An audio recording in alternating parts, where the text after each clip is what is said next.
Okay, here we go. Oh, there's kids playing hockey here. Future superstars. Beautiful. Going in the building. nosebleeds, boys. All right. Going in. Oh, look at this. Very cool. Awesome.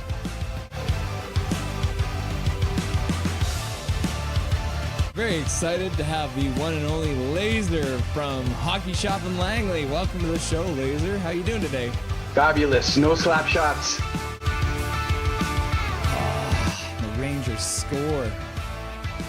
Boo.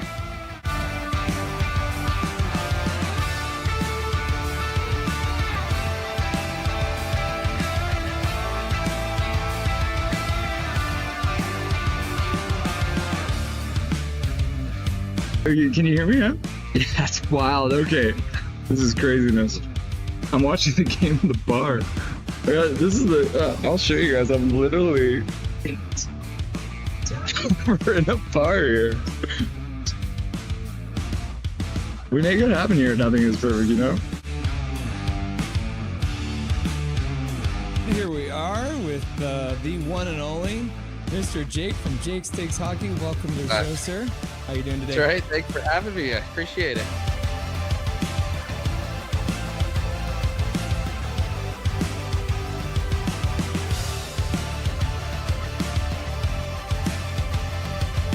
Russell is the best. He's the secret master of the universe. Yes. And he's come to this realm to set us free and deliver a cup to Vancouver, I think. Russell is a gift from the gods, I think. What do you want? You want to say hi to anyone on the stream? You want to say you want to say shout out to anybody? Any advice, words of wisdom? We got 2-1 Canucks right now. Justin, who is he? There you go. Oh yeah, look at that nice ice getting all clean. There you go. Go Canucks, go! All right. Yeah, literally the back row, boys.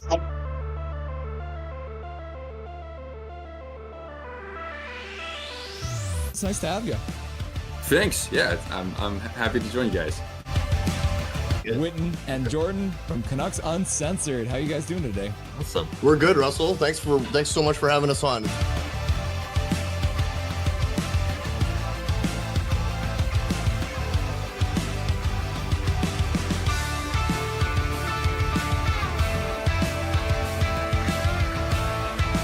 David wins it, goes forward and gets a shot, goes wide. Carr puts it behind the net. Got it!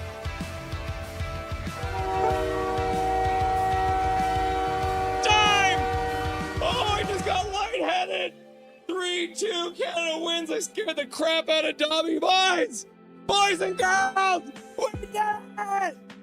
Canada wins! Binnington with some killer saves in overtime, and Connor McDavid, the man we were giving so much crap to through this whole game, wins the game! I'm so red in the face! Look at how red my face is! It's Canadian face! Oh, in Boston, boys! We win it in overtime!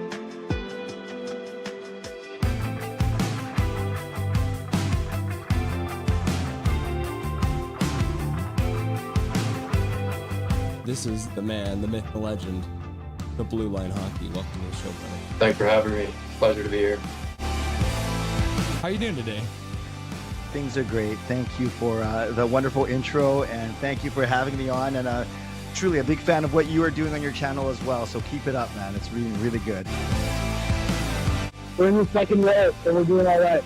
Live from Rogers Arena, Michael Saunders with that beautiful mustache on his face. There it is. Look at that. A live look in, Rogers Arena, Mike and Zach. Russell, how are you doing, sir? I'm doing really good. It's nice to see you. Great to see you. It's always fun popping into the streams every once in a while when I get a chance, and nice to finally be chatting with you. How are we? Guys, this is awesome. I'm excited to be here. Everyone's been very excited to have you on. The word got out and people started getting very excited. So thank you very much for doing this and joining us today.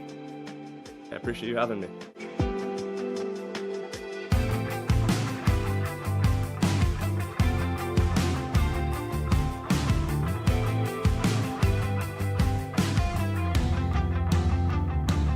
Thank you for having me. Thank you to everyone who requested to hear my beautiful voice too. I appreciate that.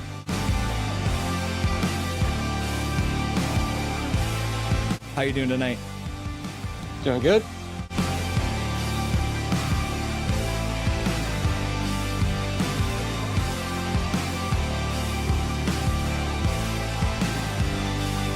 Thank you very much for taking the time out of your very first hockey game to join the stream. Everyone was very excited to see you, and enjoy the rest of the game in the third period. Yeah, thank you so much. Bye-bye, guys.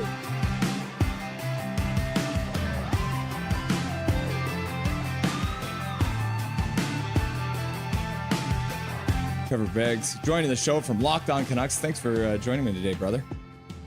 My pleasure, Russell. How you doing today, buddy? I'm doing really good. I'm doing really good. Hey, buddy. What an intro. Thanks, man. Hey, no problem. It's nice to see you again. It's been a while. Dude, absolutely. Yeah, those late nights, early mornings. Yeah, weird they were times. rough. We are excited to welcome Dave Hall to the show. Welcome, my man. Hey, thanks for having me today. I'm excited to be on. We're excited to welcome to the show Larry Fisher. Thanks for having me, Russell. Looking forward to talking lots of hockey.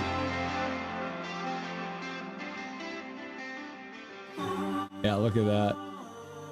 Look at this man. He's wearing his Canucks jersey at a Montreal game. You love to see it.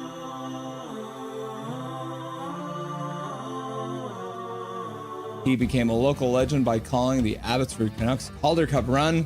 We were very happy to welcome Brandon Astle to the show. How's it going, brother? Russell, I'm doing well. Thanks a lot for having me on. I'd like to introduce to Nothing is Perfect, Mr. Zach Nolan. Thank you so much for having me. It's great to have you.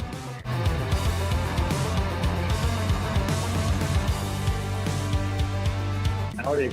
What's up, my dude? They say never meet your heroes, but boy, am I glad I got to, because here he is, the man, the myth, the legendary host, Toddcast Podcast, Mr. Todd Hancock. Dude, thank you, man. What a crazy introduction. A hero, a myth, a legend. Yeah. We're pleased to welcome to the show, Canuckland. Thanks for having me on. I'm really excited. Passionate, realistic, honest. Rev Trev. Let's go. Let's get some passion going. There's some actual hockey playing.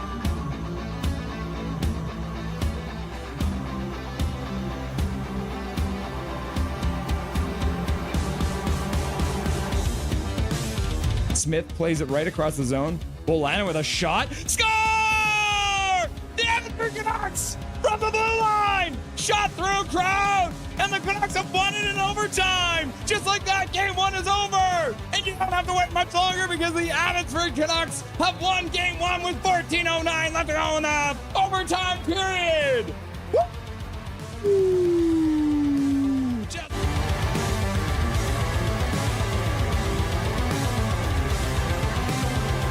Charlotte wins the draw. They skate in. They take a shot towards the net. Goes high and wide.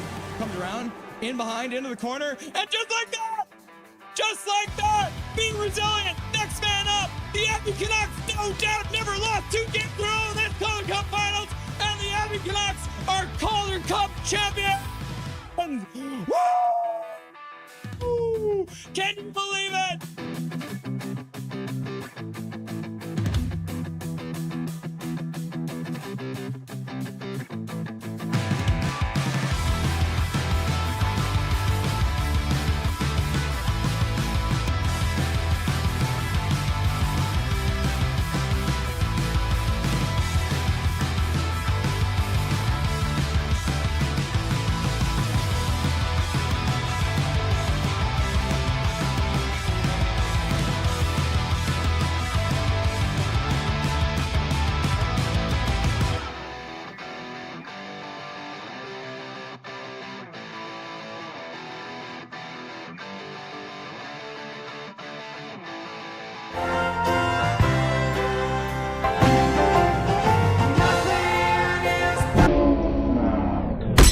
What's up, everyone? It's Nothing is Perfect. It's Russell Holiday, and it is game night once again.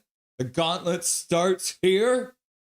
And if you're wondering what I mean when I say the Gauntlet starts here, well, let me tell you, it's about to get real for the Vancouver Canucks. We've got the Colorado Avalanche. We've got the Winnipeg Jets. We've got the Carolina Hurricanes. We got the Tampa Bay Lightning. We got the Florida Panthers. And we got the Dallas Stars. That's the Gauntlet. So the Gauntlet starts here against the Colorado Avalanche. So back to the bar. It's going to be a crazy one tonight, guys. Lots of stuff going on as usual here. Chat's already going crazy. I'm just quickly double checking the starting lineup again because who knows? I thought they changed a little bit, but apparently they have not. They did say it was going to remain the same, and it appears that that is the case. So it looks like everybody is still in the same spots they were last night. But I will still show you guys that lineup once it comes out. My goodness, yeah, lots of stuff going on. You guys are going crazy in chat already here. Getting wild in here. Major's already donated a $2 donut. Say best intro for sure. We even got Major in there. Yeah, Major walking through at the very beginning. You're the first one on there, Major. I hope you appreciate that. Chico's in there. Canucks Uncensored, Rev Trev, Dave Hall, Brandon Astle, everyone who's been on this show showed up, except for a couple. Yeah, there was a couple. But thank you very much for the $2 dono, Major. I appreciate you. And I think I saw Pro Roblox Gamer here too, using his monthly membership message, saying, hello, everyone. Dobby, Trevor, Linden, Gold, Coconuts, Glow, Wave, Rusty and Dusty, Learn the Rules, Swear Jar, Big Mac, Jake's Takes Hockey, Crystal, and Artie. Thought I'd start off since you guys had a couple in there already. We went through the donos to start. But as usual, you all know it, I get a little ahead of myself because I get excited about what's going on. So let's have a look at what we're going to do tonight to start off. And you guys have already seen this. Look at me, how shocked I am. I'm so shocked because Eddie Lack is going to be on the show today. Dustin will be here as well. And there it is. Dobby will probably show up at some point too. But let's look at the lineup for tonight. So it is Canucks versus the Avalanche. We'll start off by saying hello to all the beautiful people who are already in chat, waiting for things to get started. We'll go through the stats that you want, but you don't really need between the Canucks and the Avalanche and Sunday and November 9th. We'll go through the Canucks starting lineup as well. And then we're going to do the first intermission will be the Rusty and Dusty Sideshow. And we'll have Dustin Boydell on. We'll talk about the ups and downs of the first period. We'll go through a bunch of different Canucks topics as well. And a Canucks side topic, we'll call it. And then in the second intermission, as many of you are very excited for, I'll be playing the second half of my interview with Eddie Lack. So we'll get picked up right where we left off, talking about his experience with Ed Belfour playing over in Sweden. So that should be lots of fun too. And then post-game show, it's going to be the Rusty and Dusty post-game show. And then there's a hidden secret that's going to happen tonight. I haven't put it in here. There is a secret special tonight, but I am not going to tell you guys what it is until I have the time to do it. But I'm going to play something for you guys. And for everyone who was here last year on November the 9th, you may remember, but today is a special day for me. And so we'll have a little surprise for you too, but we're not going to tell you when it's going to happen. It's just going to suddenly happen. Okay. So get ready for it. Major, you're already donating and we haven't even got into it. Major, I noticed that, buddy. Much appreciated, me and Hachiko. Yeah. So you showed up twice with the $5 dono. I appreciate you, Major General. That's $7 already. Eric Hunter also showing up, dropping $5 into the chat. Let's get hyped for this win. Yes. Thank you very much, Eric Hunter, for the $5 dono. We appreciate you. And that's why your jersey's in the stands, man. That's why your jersey's right up here, Eric, because you're a crazy donator, and we appreciate you. And thank you again to Major General for the dono as well. So getting off to a good start so far tonight. And then, yeah, did you guys notice last night? It just went away. But Brandon Astle was in the chat last night too. So we had Eddie Lack during the intermission. Brandon Astle showed up after he was done calling the Colorado game down in against the Eagles, and Brandon Astle has subscribed to the channel. So yesterday was a big day. It was lots of fun. Jake's Takes Hockey is here. Yes, you got more, Major. And then Jazz is here at 17 Hockey, 4-2 Avs. And I did see 17 Hockey here. Let me bring this up here. Okay, let's actually, I'm just going to bring this up because you guys have been chatting so much that we've missed a whole bunch of stuff. So let's quickly go through this. Zach was here. Pro Roblox was here. Evelyn's here. Jazz is here. What's up, Jazz? Swerve and Irvin showing up early. Oh, I burped. Excuse me. Calvin 99 Charlie. And Calvin 99 Charlie's like Trevor Linden, Trevor Linden, Trevor Linden, Trevor Linden. And then Trevor Linden appears and gives us a big old sparkly smile. You love to see it. Let's see. Swerve and Irvin. Van Al Beauty is here. 20 mystery meat dogs remain. Emmanuel's here. Hey, Russ, why do you give everyone else a member but me? You are a member, bro. This is why this symbol right here beside your name. That's why you are a member, my dude. Eric Hunter was here earlier, yeah, and then making his presence known with a dono as well. HMS Fangirl is here. What's up, HMS Fangirl? No dem code. And again, I'm still concerned. Yeah, the refs play fair. We hope the refs play fair. It's pretty wild, right? What else? Ryan H is here. What's up, Ryan H? I'm predicting the boys get up for this game, especially after yesterday's thrashing of Edmonton. Yeah, 9 goals. And there was a disallowed goal too. It was disallowed because the play was slightly offside. So essentially, Colorado scored 10 goals against Edmonton last night. 10-1 win. It was the most lopsided win in Edmonton since like long time ago. Craziness here. Let's see. Major General. Duolingo's here. What's up? And then, yeah, here it is. Jake's Takes Hockey is in the chat. Yeah, perfect. Let's get a win tonight, says Eric. Okay, I think we're into the stuff we can do. Major General, Duolingo, you're the boss. Pro Roblox Gamer, hi. Major General, hello. Giving out hugs and hellos. Derek's here. Demko is on a maintenance. He might be back on Tuesday. Yeah, that's what we heard. Era's here. What's up, Era? How's it going? Hanging out with Hachiko tonight, or are you guys watching separately? Michael Chow's in the house. Look at this guy being able to afford a sleeve on his shirt. I know, right? Look at all these sleeves. I'm moving up in the world. The Colorado wow. Laughing and crying, Michael, says Calvin 99 Charlie. Russ, I'm your biggest fan. Can I get a shout out? What's up, Jake Six Hockey? Welcome to YouTube. Nice to see you, my dude. Ha ha ha ha. Prick Fetty's here. Jake Six Hockey, Jake Six Hockey, Jake Six Hockey. And then Major General's like, we need to get Jake some more shout outs. Jake Six Hockey, Jake Six Hockey. And then Jake Six Hockey's like, we are bored. Laugh out loud. Jake Six Hockey, Jake Six Hockey, Jake Six Hockey. And then Major General's like, swear jar, swear jar, swear jar, swear jar. Evelyn's like, Canucks glow, Canucks glow. And then Gary Wiseman, the Soup Gang, shows up. Live long and prosper, Canucks. Will win today because the Avs' wrist will be sore from scoring 9 goals yesterday. Live long and prosper. Soup Gang! We need stats. Yes, we do need stats. And Jazz is like, arty. And then Major General's like, well said, Gary. Swerve and Irvin said, for just $1 a day, you can provide sleeves for one hungry YouTuber. Yep. Should I just tear these off? It's because I'm wearing my Fortnite shirt because that's how I met Eddie Lack. These are a bunch of Fortnite dances. This one's my favorite one probably. This is called the Rocket Ride. But this one's pretty good too. Yeah, that one's good. But yeah, these are a bunch of Fortnite dances. As you can see, it says Fortnite at the bottom there. Even though we don't play a lot of Fortnite these days. Calvin 99 Charlie, you're my boy Jake, says Jake Six Hockey. Jazz went skating today and accidentally body checked a 6-year-old. Bro, you got to be careful out there. It's like hitting Connor Garland, right? Eddie Lack is so hot, says Ichiko. True. Love you, Calvi, says Jake Six Hockey. Per Roblox says, I'm done my Minecraft Canucks house. Yep.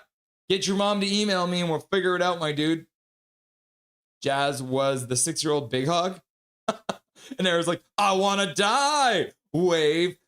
And then the whale and using the meme in chat. I love to see it. Yes, I think Chris P is here. What's up, Chris P? He says, hello.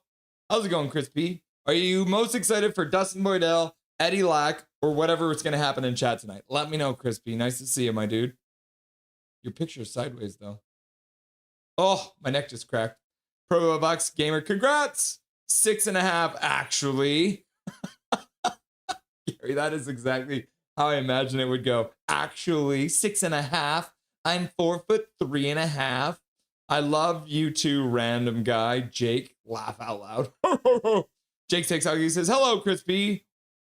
Is your last name Bacon? Crispy Bacon?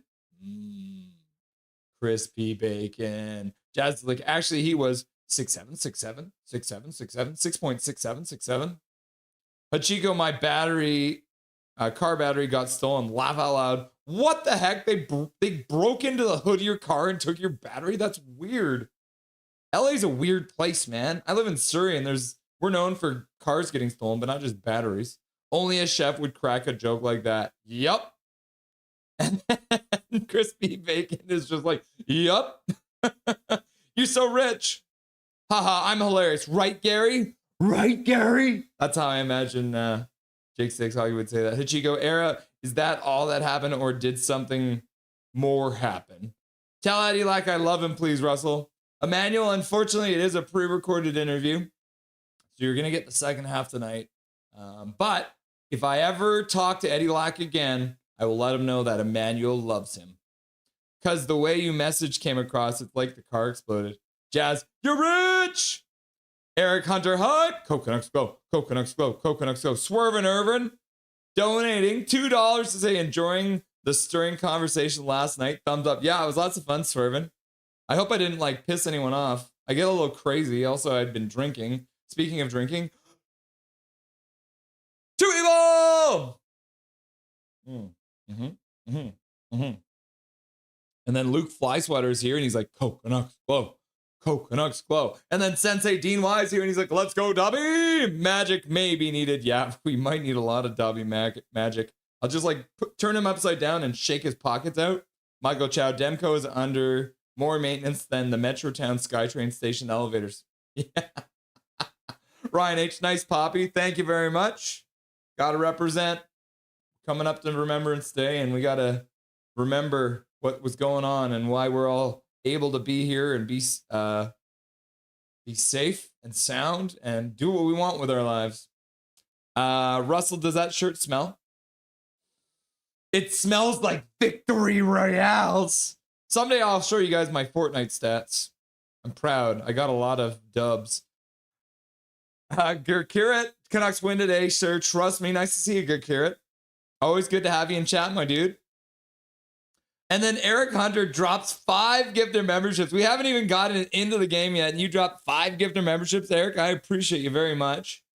So Sheldon, Brandon Robbins, Lee Jade, It Squirts, and Nicole Helen all getting free gifter memberships courtesy of the legend that is Eric Hunter. So thank you very much, Eric Hunter, for your donation to Dobby's College Education Fund. And congratulations to Brandon Robbins, Lee Jade, It Squirts, Nicole Helen, all getting free. Oh, and Sheldon. I almost missed you, Sheldon. I'm sorry.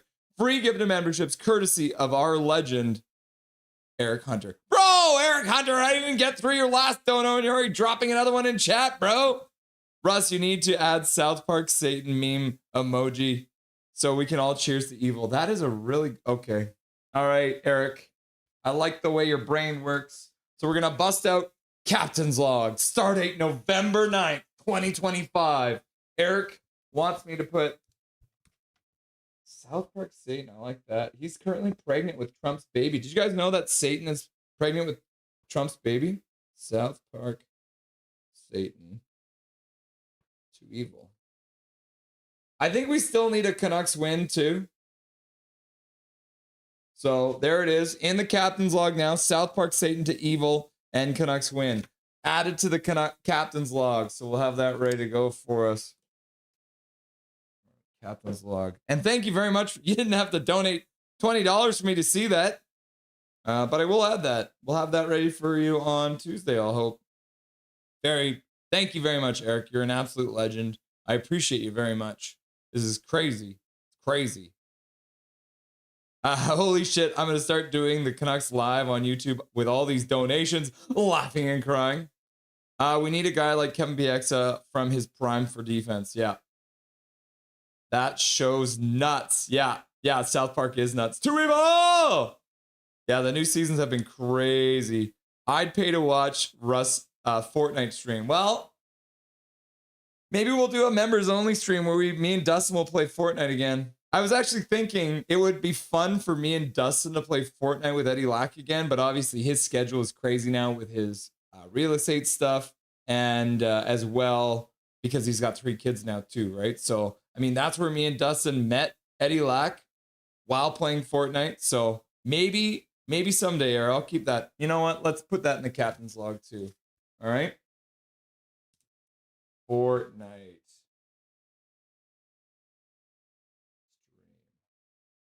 It's been a while, but maybe we can do that.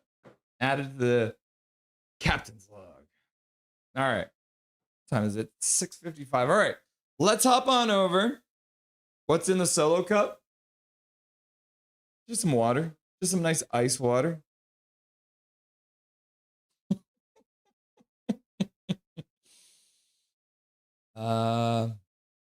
Duolingo is here. Has anyone tried the stuffed crust at Domino's?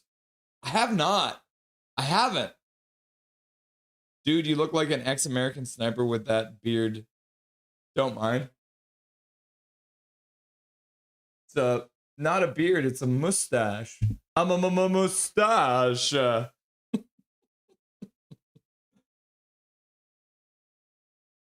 Eric Hunter, my kids kick the shit out of me in Fortnite, but I slaughter them in COD. Laugh out loud.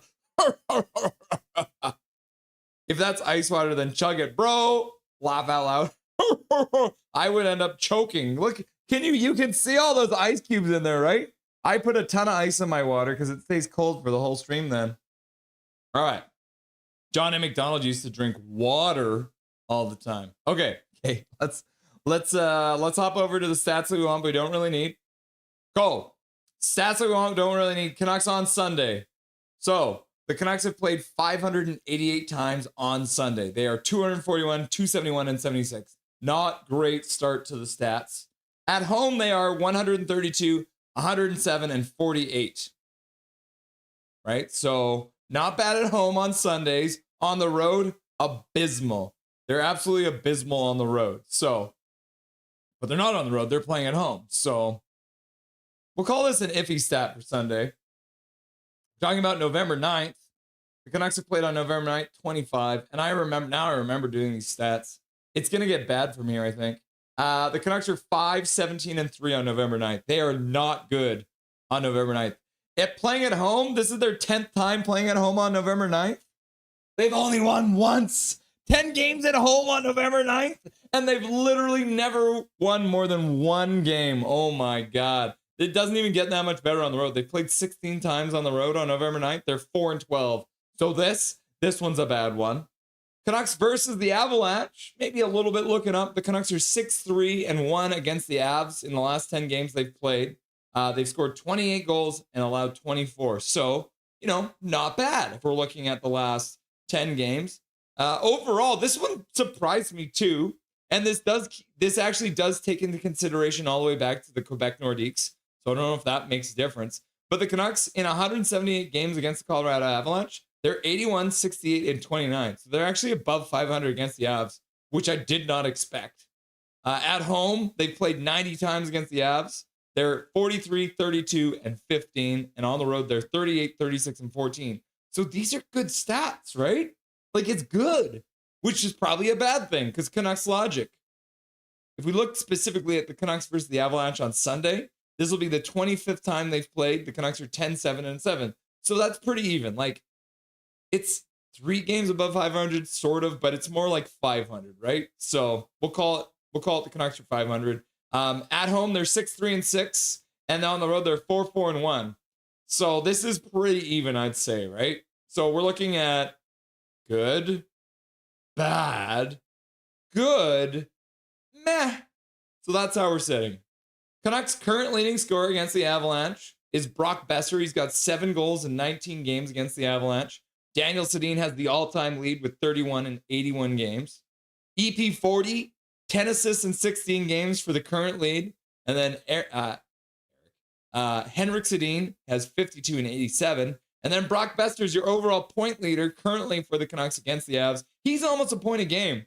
So he's got 7 goals, but that also means he's got 9 assists as well in 19 games. And then Henrik Sedin, 74 and 87. So he played an entire NHL season against the Avs as well. So Henrik Sedin edging out his brother for the all-time lead.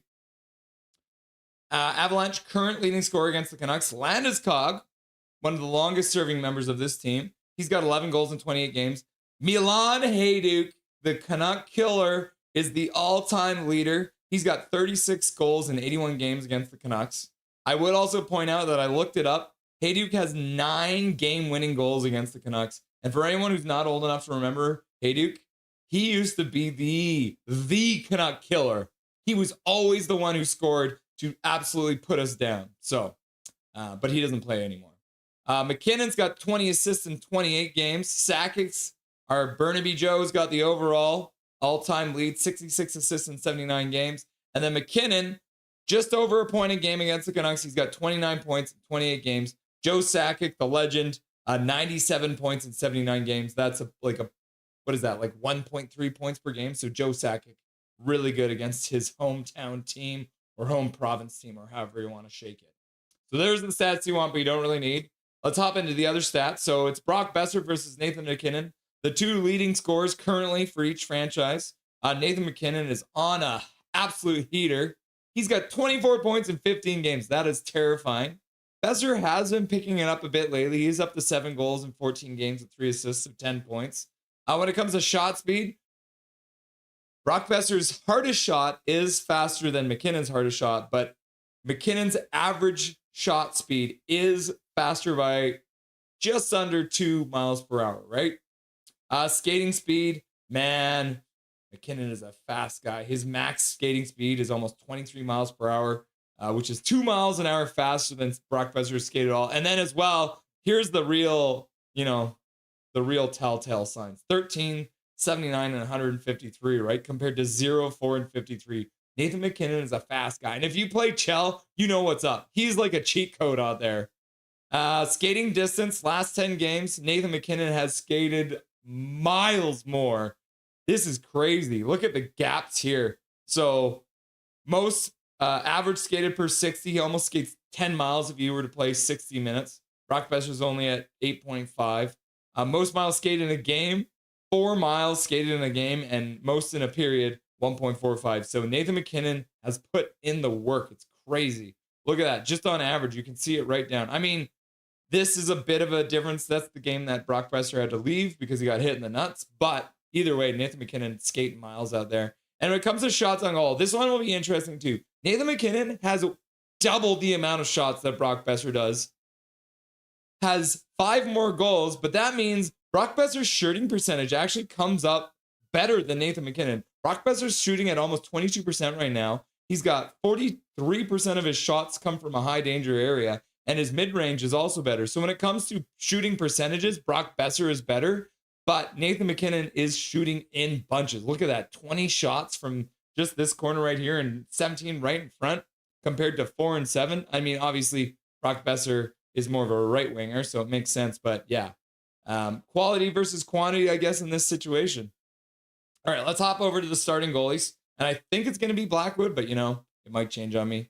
Lankinen getting a win last night, so he pulls himself up to 3 and 4. He's got a 3.54 goals against average. Mackenzie Blackwood, who is a Canuck killer as well, I should point out. He's been really good against the Canucks. He's only played 1 game, which is interesting. Maybe he's coming back from injury or something like that, but he's got an overtime loss. He's got a save percentage of only 8.7. So this is the first time we see Kevin Lankinen with a better save percentage, which we like that, right? So, and that's across the board, pretty much. All locations, better save percentage, mid-range, high danger. Mackenzie Blackwood is better, and from long range is better. When it comes to actual saves, obviously, Kevin Lankinen's played way more games, so he takes the lead in that. When it comes to shots against, again, he has faced 69 high danger chances, guys. Keep him at 69. Don't let him get any high danger chances.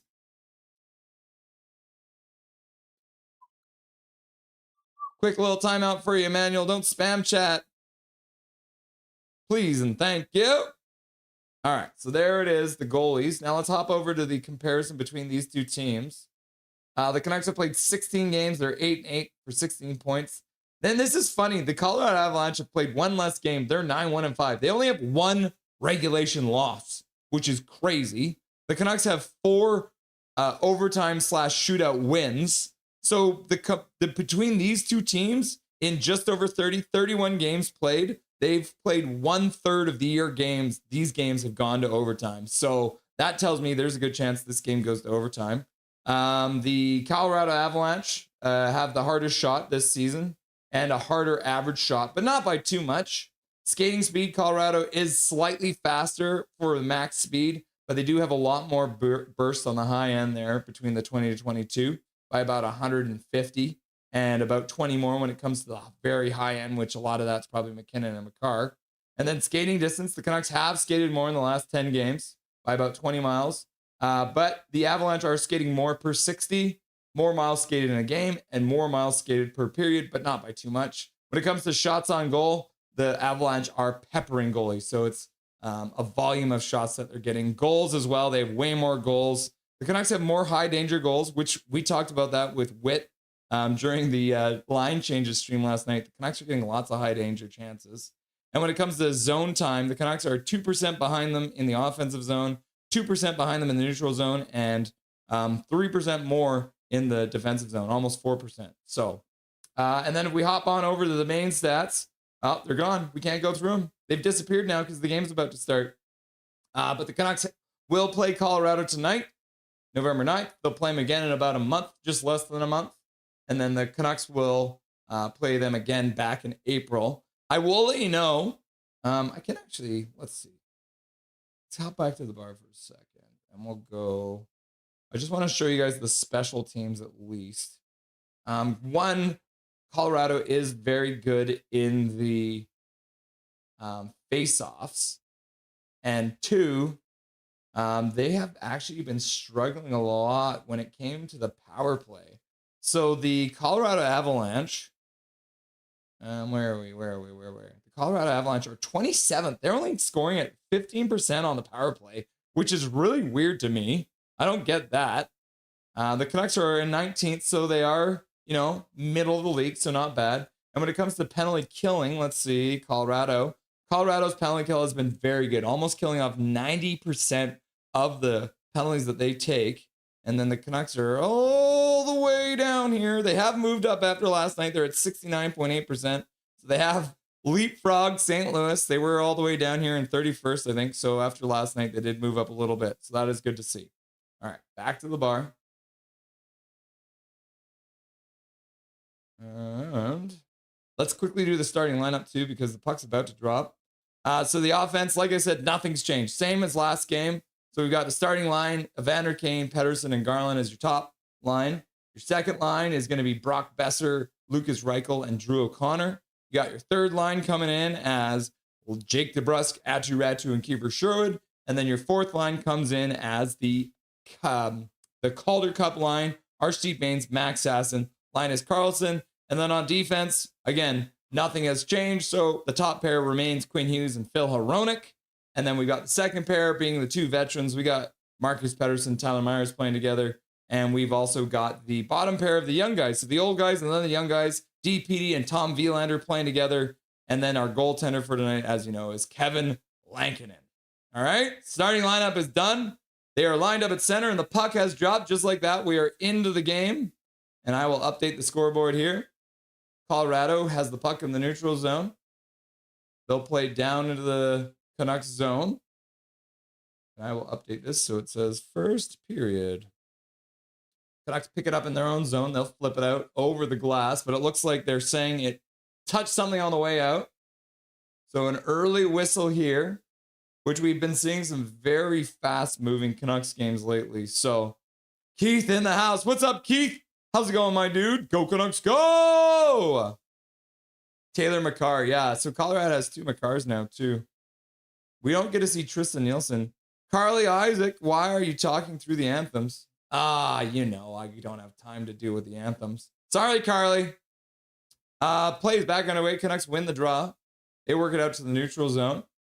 DeBrusk kicks it back for Drew O'Connor, and he'll chip it into the Colorado zone. Now Colorado picks up the puck, and they'll skate through center. into the Canucks zone. Stop up on the far side boards. Playing it down the boards, now below the goal line. They'll put it back to the top of the face-off circle. One-timer ends up going off of a stick and out of play. So Colorado getting an early chance there with 19:10 left to go. But a good stick there by the Canucks to keep that puck out of their net. Whew! 9-1 they won last night. It's crazy, right? Love me some scurvy. And Orange a Day keeps the snap payments away. Nicole Helens announced, what's up? I'm going to be drinking bubbly tonight because I have to drive my son to his overnight shift. Oh, no. All right, plays back underway. Canucks lose the faceoff to a winger win.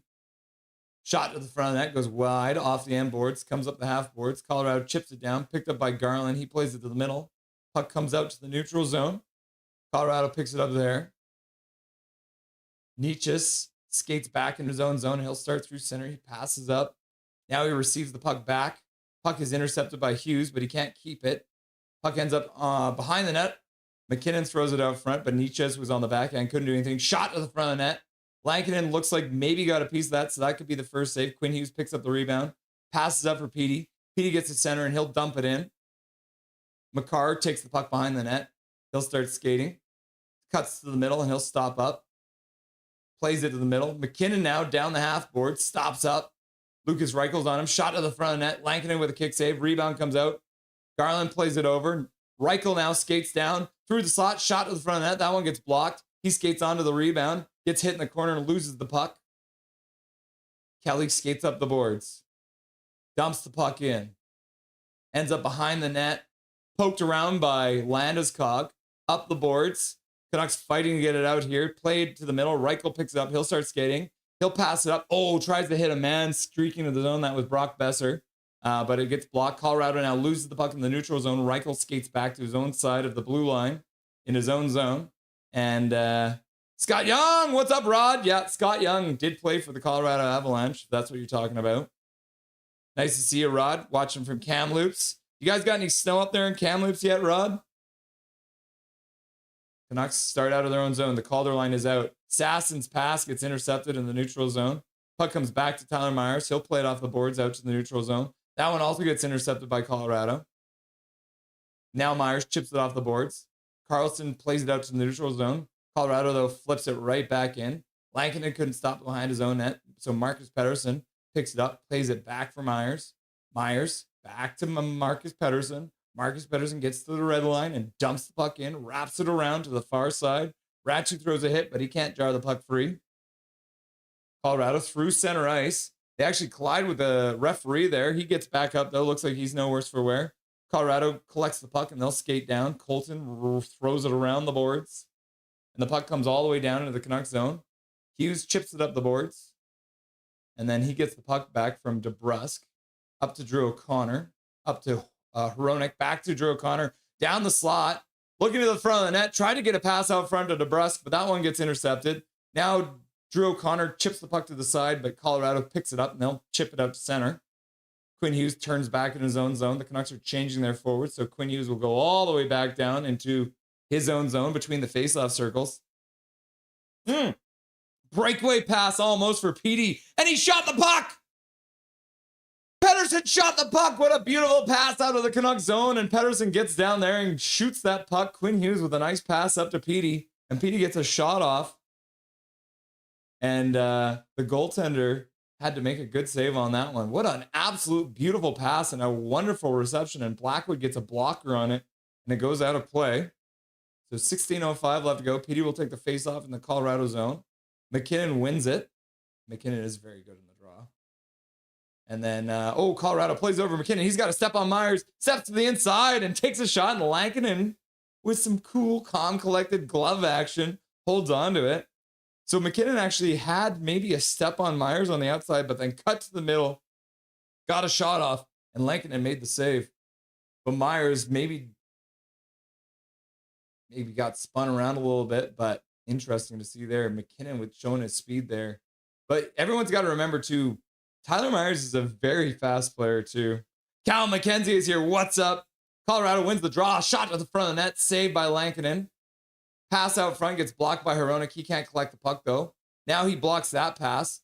Canucks try and work it out. Yeah, they do. Now Kane skates up. Tries to play the puck across the blue line, but it gets intercepted.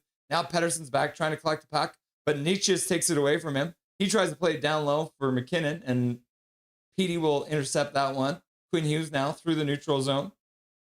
Plays it across to Garland. Garland takes a shot. Blackwood makes an awkward blocker save. The rebound comes out to the half boards, and Netches plays it behind the net. Colorado works it up to the blue line. And now Netches picks it up, skating through, gets a shot off, and that one goes off of Quinn Hughes' stick or shin and out of play with 15:09 left to go. I think I started the clock a little late there. Welcome, Callan. Nice to see you. Carly Isaac Pettersson's 40 shot the puck pong. It was a good play. Yeah, that was beautiful. Doug's World is here. What's up, Doug's World?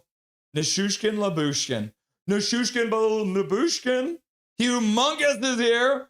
What's up, Humongous? Michael Chow, it's a little thing that count. Canucks win the face-off. They'll start out. Got the Sherwood line out with Besser. And then Reichel gets the puck down low. Besser back to the blue line across for DPD. DPD throws it through and it gets to the front of the net. That gets blocked at the last second, I think, by the defenseman. And then DP will play it down the boards, but that gets intercepted by Mr. Burns. Yeah, he's not Mr. Burns from The Simpsons. He's Brett Burns. But I'm going to call him Mr. Burns for the night because I think that's funny. DPD through center. He'll get into the other side of the red line and fire it in. McCarr plays it behind his own net for Taves.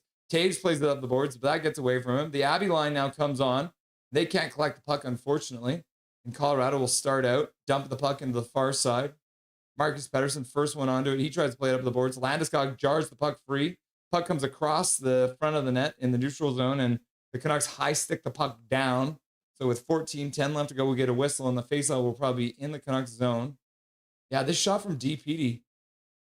Oh, it did make it through. Sherwood tipped it on the way by, and it got it right through to Mackenzie Blackwood, but Blackwood managed to get his right pad on it to keep it out.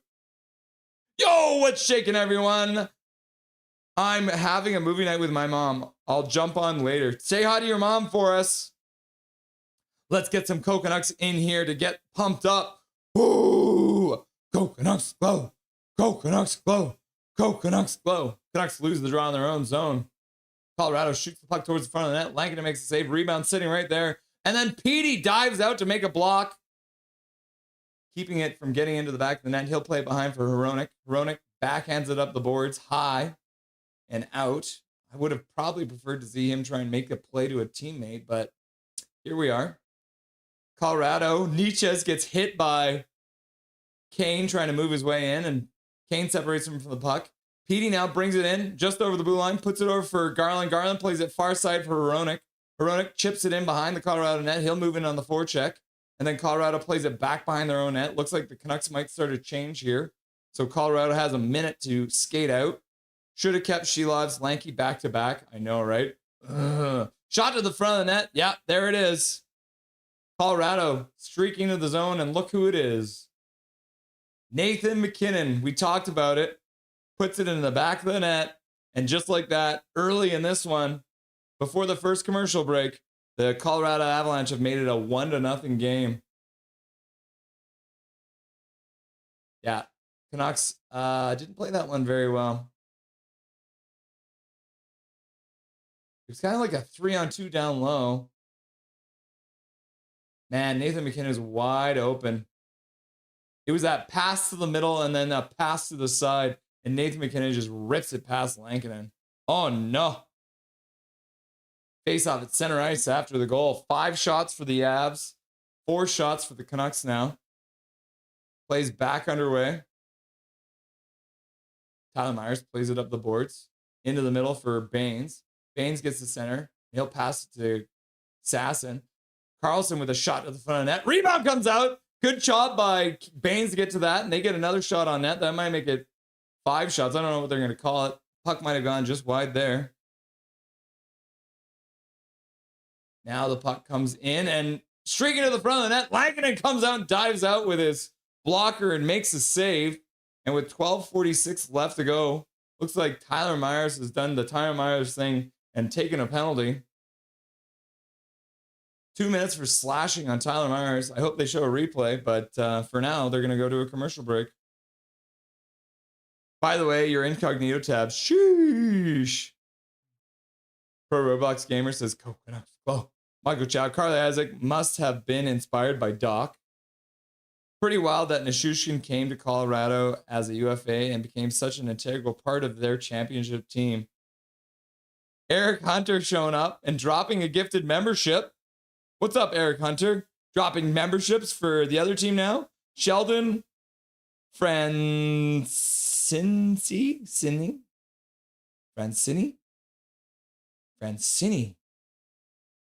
Sheldon getting a free gift of membership courtesy of Eric Hunter. Thank you very much, Eric Hunter, for the donation. I appreciate you, my dude.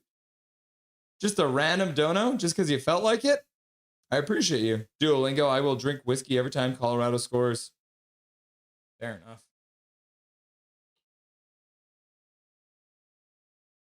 Cal McKenzie, boo, planned scheduled loss coming up. Hope the Canucks can get a point here and beat the odds. Most of these Canucks Av games go to overtime. And yeah, like I was saying before, these two teams together have played 31 games and 10 of those games have gone to overtime. So quite a high percentage end up going to overtime. So there is a real chance. Undead Avs is here. What's up, Undead Avs? Nice to see you, my dude. Your first comment of the day is nice. Woo! Milosh in the chat. Puck off! Michael Chow, what's the worst that could happen if we left the other team's best player wide open? I know, right? Snicker Snatcher in the chat. What's shaking, everybody? I hope everyone is having an awesome night. Always good to see you, Snicker Snatcher. 2 nights in a row, bro. It's good to see you. Holy shit, they're going to call that a penalty. Yeah, I mean, it is a slash right on the wrist. So, I guess so. Come on, Canucks, score, please. Oh, yeah, we got to start the penalty clock, too. Make sure you guys can see the penalty clock, too. Colorado wins the faceoff. They'll control Makar. Pass to the far side, back to Makar on the blue line. He plays it down low. And then the Colorado Avalanche work it back to Makar. Cross the other side. Shot to the front of the net. Goes wide. Goes actually a good bounce for the Canucks. Bounces off the end boards. Carmen's in the chat. What's up, Carmen? Nice to see ya. Wow, we're seeing a wholly complete EP40 defensive sound. And we just need to get him offense going. Yeah, just shoot the puck. Colorado takes control. Ooh, and then swing and a miss by Nichushkin. Looks like he healed that one-timer. We do have Atu Ratu out for faceoff duties, I think. Oh, and then Kiefer Sherwood couldn't get the puck out. Pass across the zone. Shot to the front of the net, and Colorado scores. On the power play, the Canucks couldn't get it out at the blue line, and it looks like Nathan MacKinnon has scored his second goal of the game already, and they make it 2-0. Just like that. There's one Colorado fan in the stadium. Just clapping. Carly Isaac's already given up. Duolingo Jets fans laughed at us when we signed him 6x6. All right, let's see how this breakdown happens. Yeah, puck to the middle. Pass across. Blocked by Ratu for a second. And then the puck comes right back. So Olofsson passes across. And actually, the deflection by Ratu deflects the puck right to MacKinnon. It goes off Ratu and directly to MacKinnon, who wires the puck. Diehard Red Wings plays back underway. Hey, Russell, hope you're doing well. I am just in pain by Blackhawks beat us. Yep. And I did just see, I think I saw Blackhawks fatality here, right? Blackhawks, yeah, there you are. What's up? Shot to the front of the net. Canucks can't score on it. Puck to the front of the net. Canucks try and get banging in. Oh, and then is that Reichel trying to jam the puck away? Canucks controlling after getting scored on. Vilander swings the puck down low. Goes off of his stick and out of play, apparently. So with 11:08 left to go, my clock's a little off. The Canucks get a couple good chances right after. Good pressure by the Canucks to steal the puck. And then looks like Besser tried to bang it past Blackwood, but couldn't get it to go. Canucks will change. All the Canucks watching the replay there, trying to figure out how that puck stayed out. What's up, Fatality? Oh, Pettersson getting waved out of the draw. So Garland will come in to take it.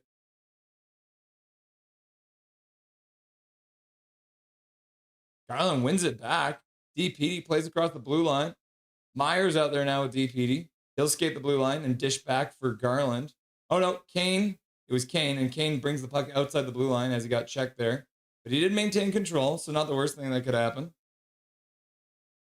$5 dono. Reichel is playing on fire. I bet he scores tonight. God, he's so fast. Yep, agreed. Ooh, Colorado's taking a penalty. The Canucks have pulled the goalie to go 6-on-5. Quinn Hughes battling to keep the puck. So Garland picks it up in his own zone, plays it across. Now Quinn Hughes starts out. Thank you very much for the $5 dono. I do agree. He is fast. Over the blue line goes Quinn Hughes. And then I guess he came in offside. So with 10:28 left to go, the Canucks will get their first power play of the game. All right, that'll be our first poll question then, Eric. Let's do that, shall we? Does Reichel score tonight? Let's reset the power play clock, get the right one going. Number 42 goes to the box. That's Manson going to the box. He loves taking penalties. Canucks win the face-off. Back to Garland, who puts it over for Hughes. Hughes chips it over for Garland. Garland bobbles the puck for a second, but manages to play it down for Pettersson or Besser. Besser over Garland. Garland with a shot to the front of the net. And Blackwood makes a glove save to hang on to it. 1:47 left to go. 10:15 left to go. Poll question.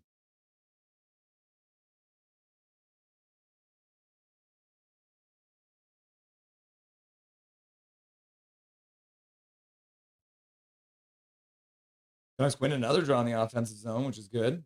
Played back over for Garland near side. He plays it down low for Besser. Back to Garland. Garland tries to do a slap pass down, and then Petey puts it off the post. Pettersson with a shot. Pettersson shot again. Pettersson shot. He hit the post. But either way, Pettersson shot the puck again. You love to see it. Canucks start from their own zone. Long pass out. Tipped in by Besser. He'll move in on the forecheck. Puck is jarred away from him. DeBrusk moves up to try and help. He moves the puck to the middle, but a Colorado Avalanche player picks it up and flips it down the ice. So the Canucks will start from their own side again. Here we are. Here's the first poll question of the day, courtesy of our legendary donator, Eric Hunter. Does Reichel score? Yep, nope, maybe, hat trick. Canucks pick up the puck. Played up the boards. Back to Hughes on the blue line. He plays it across. Now we got, I think Hronik's out there. So we got two defensemen out there now.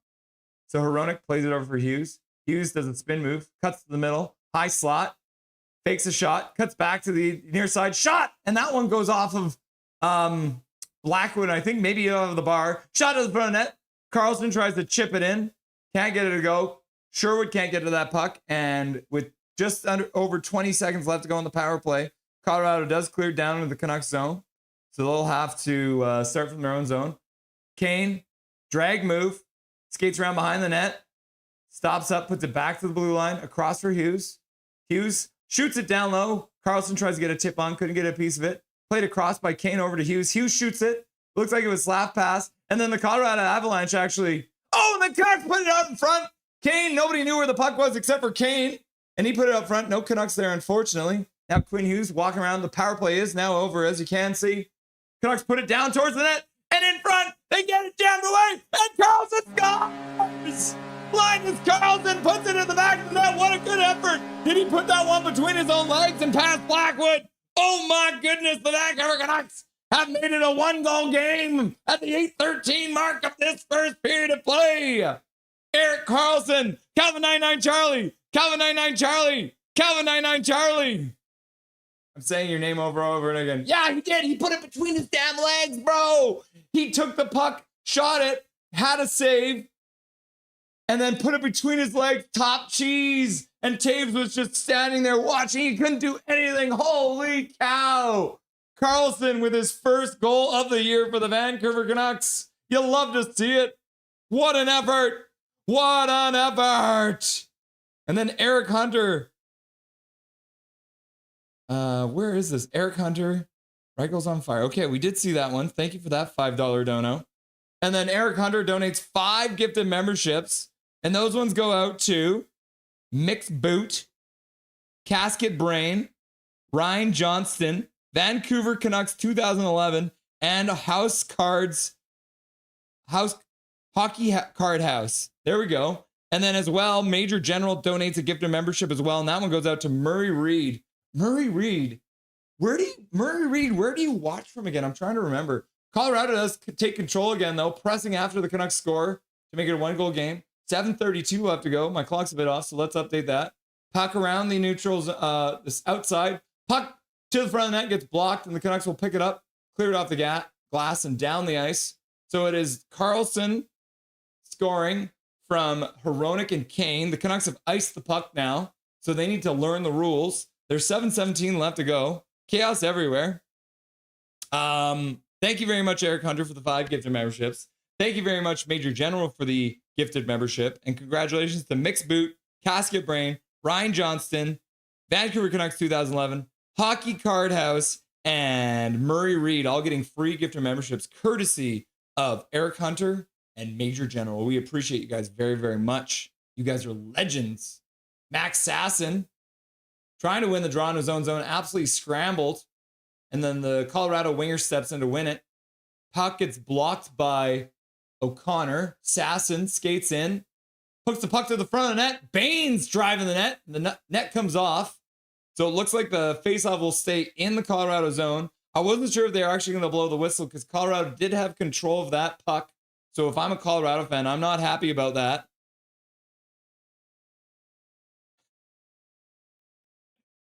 Learn the rules, learn the rules, learn the rules. Yeah, so the puck was coming out. Colorado had control, but then they blew the whistle anyways. Because this is the thing. If the net is off and you have control, then you can still keep the play going. They don't give, it's kind of like a delayed penalty, right? So if your net gets knocked off and you have control skating out of your zone, they're not supposed to blow the whistle. But I guess the referee didn't remember that, so learn the rules, learn the rules, learn the rules. Major General's like, go Canucks, go. Go Canucks, go. Major General, learn the rules, learn the rules, learn the rules. And Zach's like, learn the rules. Kuznetsov off. I love that one. Baines has his Austin Matthews mustache going. Yep. You love to see it. Carmen, Don Allen. Gary definitely on that. Oh my God, through the legs, Sedin style. Yep. Rod's like, go! And then Swervenen's like, wow. And Major General's like, go, go, go, go, go. And then Paragrapher says, finally, that's what I was waiting for and was seeing all last year. And then Turned Lizard is here and he's like, go, go, go, go, go, go. Go Canucks, go. Go Canucks, go. Go, go, go, go, go. And Zach's like, go, go, go, go. And then Calvin's like, my boy, Linus Carlson scored? Question mark. My boy, Linus Carlson scored? And then Skytrain Alfred is here. What's up, Skytrain Alfred? Nice to see you, my dude. Always good to see you. And you're like, woo! Alfred, can you get the goal announcement in the chat for me? Swerve and Irvin's like, go, go, go, go, go, go, go, go, go. Abbotsford. And then Cal McKenzie's like, Carlson! Go, go, go, go, go, go, go, go, go. Jake takes hockey. Coconuts go. Coconuts go. Coconuts go. Oh, yeah, here's a replay of him trying to do that last year. Ratu. Interesting. Carly! Linus is through the legs. Pro Roblox gamer. Woo! Milosh. Great job, boys. Sensei Dean Y. Go, go, go, go, go, go. My boy scored. Go, go, go, go, go, go, go, go, go. Reichel wins the draw due to a winger win, so you love to see that. Sherwood stepping in to help out. Canucks put the puck in. They'll move it on the forecheck. Colorado plays it to the near side corner. They played up the boards. PD pinches down from the point. Colorado does skate it out, though. That was an offside call there. Oh, and then the Colorado player just ran into the referee. Hilarious. What did he ever do to you, man? What did he ever do to you? That's more like it, says Dustin. And then Nicole Holland's like, my boys. Carlson exists. Yep. Major General hype. Go Canucks, go, says Milosh. Yet another goal with Kane and Carlson both on the ice. Isn't that weird? Colorado wins a clean draw outside the Canucks blue line.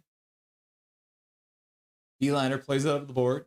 Puck stays in, though. Down to Vilander again. He'll play it up the boards. Pass across for Reichel. Reichel dishes for Besser.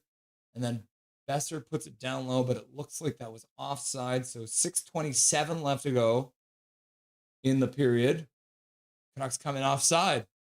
Holy cow, that goal was more impressive on the replay than in real time. Yeah, that's the thing. And we talk about this sometimes. Oh my God, I didn't update it. You're right. Canucks have scored. I got so excited. The Canucks have scored! That's what I imagined that was. Let's fucking go! Ratu lines up for the draw, wins it. Marcus Pettersson plays it across from Myers. He'll slam the puck into the Colorado zone. Drew O'Connor comes in, blocks the puck for a moment, but Colorado picks it up, plays it out. Myers now off the boards and out to Colorado's side of center. Colorado plays it out to the neutral zone. Canucks pick it up. Couldn't keep control, though, Drew O'Connor. I think O'Connor might have thought it was going to be offside, so he kind of like half did it. Marcus Pettersson plays it up the boards. Colorado throws it to the front of the net. Tyler Myers picks it up. Marcus Pettersson gets tripped behind the net. Colorado picks it up, plays it out front. Shot to the front of the net, and Landeskog couldn't finish the job in front. Lankinen makes the save with 5:47 left to go in the first period of play. See, I knew my boy has it. I never gave up on him. Unreal, says Major General. Canucks fan 94, long time no see, my dude. Always good to see you, Canucks fan 94. Oh, between the legs, Carlson, that was beautiful. Everybody was trashing my boy, too. Trevor Linden.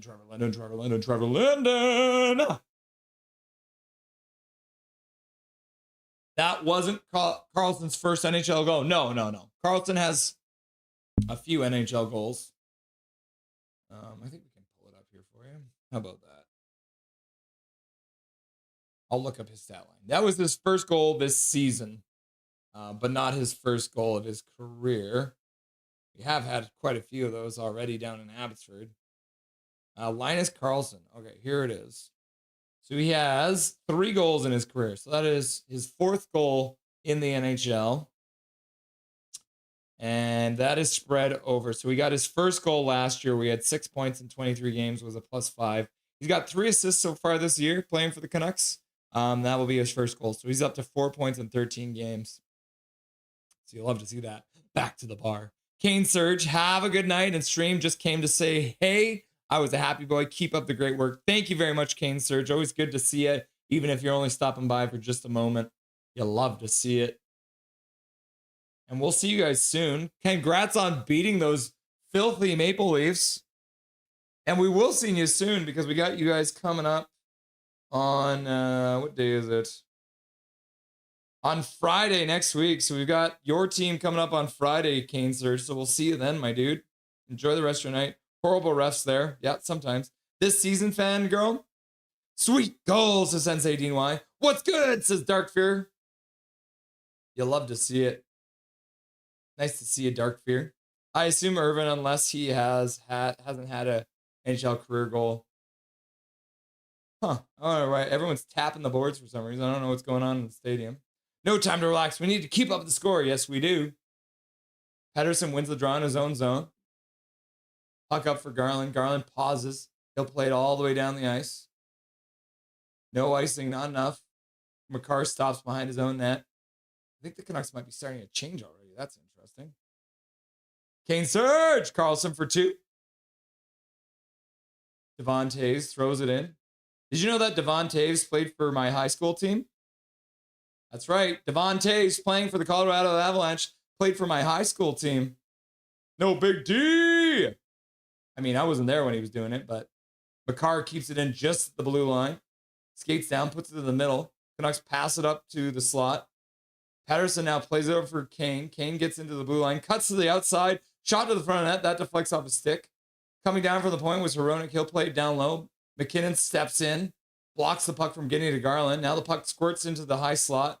Quinn Hughes leaves it there for Hronek, and Hronek will skate down the boards, placing it back up for Hughes. Hughes shoots at the front of the net, and Blackwood makes a save with 4:43 left to go. Good movement there by the Canucks in the zone. The Canucks are up to 12 shots in this game. The Canucks are now out shooting Colorado 12-8. And they're winning in the faceoff draw too, 12-7.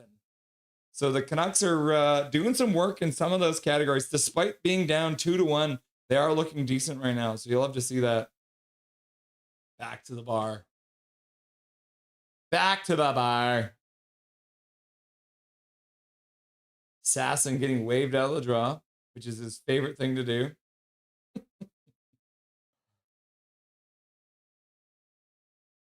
Bardakov taking it now against Baines.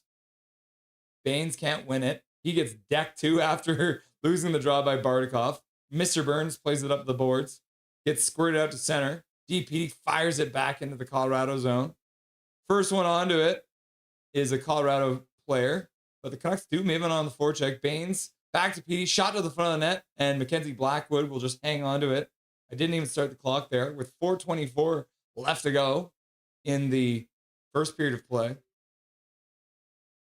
Does he have Matthew's hairline? He has the mustache, but not the hairline. That was a weird one. Blackwood kind of fumbled that one a bit, but he hung out either way. So Canucks just got to start throwing at him. This is Blackwood's only his second goal of the game of the year, right? So keep on firing it. Sort of for his sakes, I hope not. Reichel cannot win the draw. 4:20 left to go in the first period of play. Colorado plays it out to Canucks blue line. Shot to the front of net. Lankinen waves at it with the glove, but misses. Puck does go wide either way. Besser trying to work it up the boards now. 3 Colorado Avalanche between him and the blue line. I don't know if he realizes that. Now he gets some support. Nelson trying to settle the puck down. Does so, but the puck ends up squirting out to the neutral zone anyways. Mohammed's here. What's up, Mohammed? Nice to see you, my dude. Hello, Russell and everyone. Hope you guys are doing great. We're doing all right. We're chilling. It's always good to see you. Shot goes well wide and high off the glass and out of play with 3:46 left to go.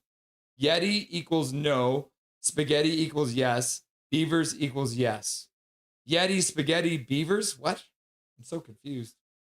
Go Canucks, go. Go Canucks, go. Go Canucks, go. Have an amazing night. Nothing is perfect. Yeah, we'll see you on Friday, bro. Oh, the puck almost hit the camera on the boards. Canucks lose the draw. Shot goes wide. Colorado picks it up behind the net, tries to play it back to the way they skated behind the net, but couldn't get it to go. Skytrain Alfred says, Vancouver goal, his first of the season, scored by number 94, Linus Carlson.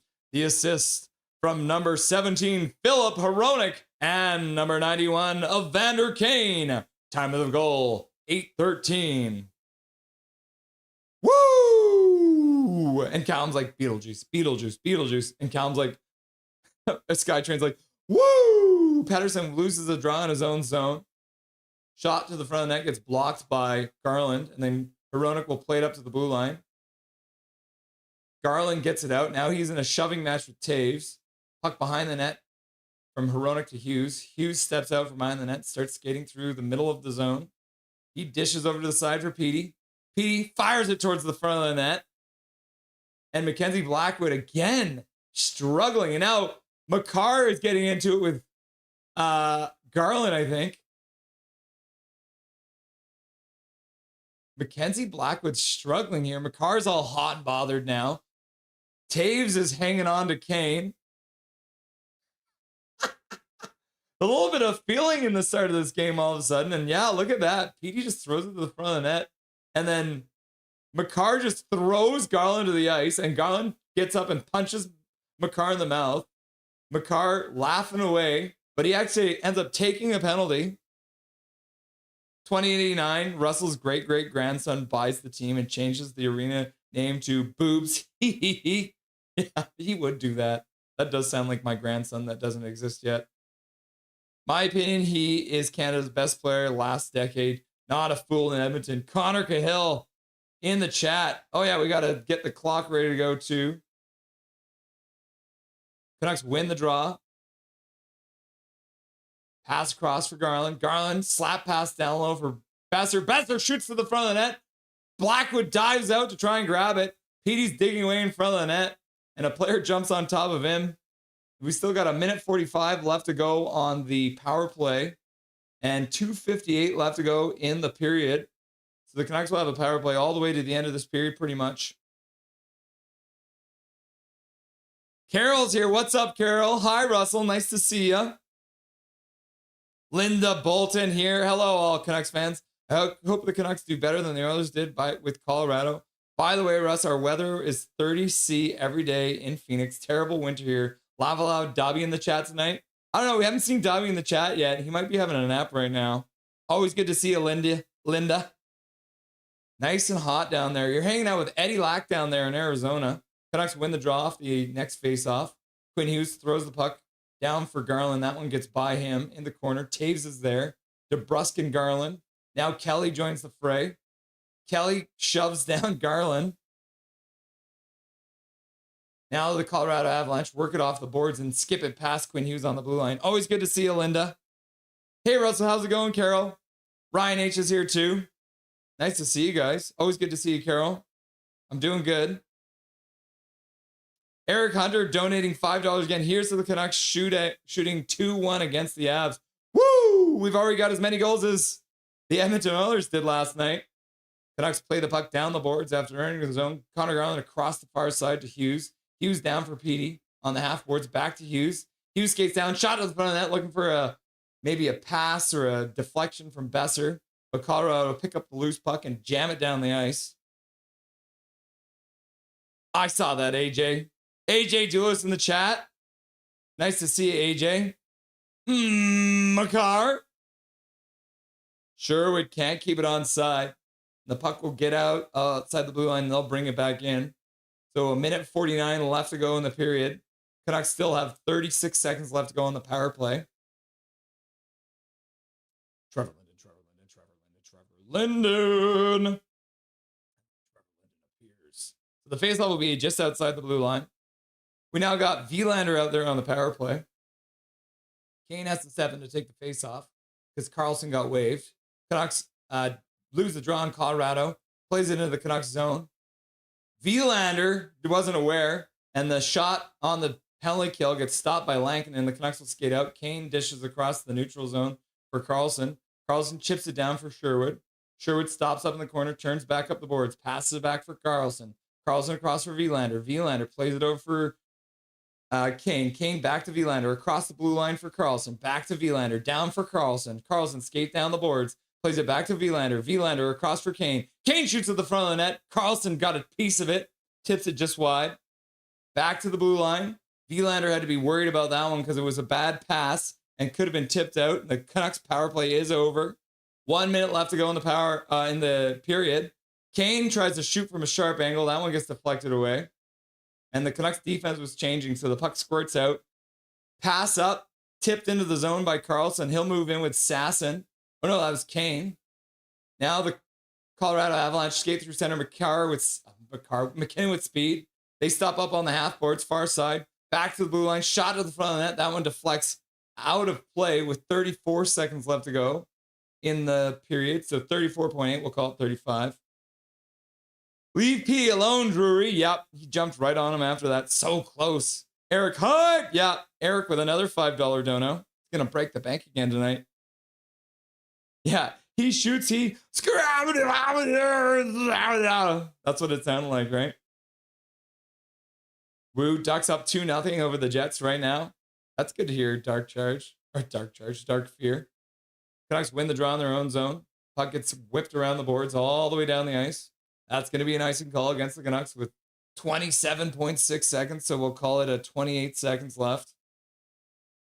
Dark Fear, your team's winning. Wake up, Dobby, says Carmen. Where's Demko? Says Newstead Visuals. He has a maintenance day. Colorado loses the draw to the Canucks. They work it around the boards and all the way down the ice. Besser skating hard. And they're going to call it icing for some damn reason. I don't think that was an icing call. Learn the rules. Skytrain Alfred. When was the last time the Canucks had at least 17 shots on goal in 20 minutes?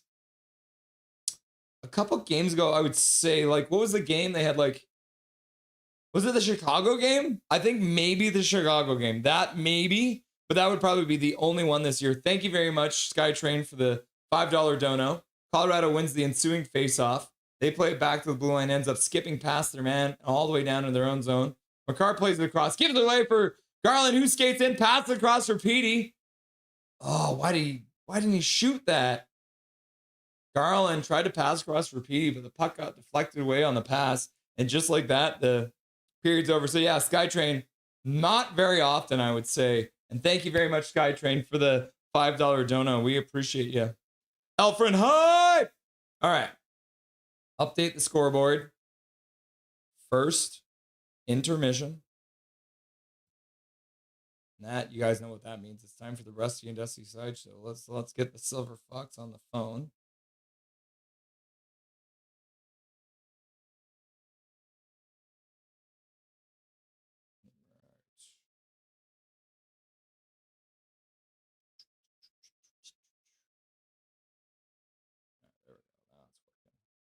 All right, guys.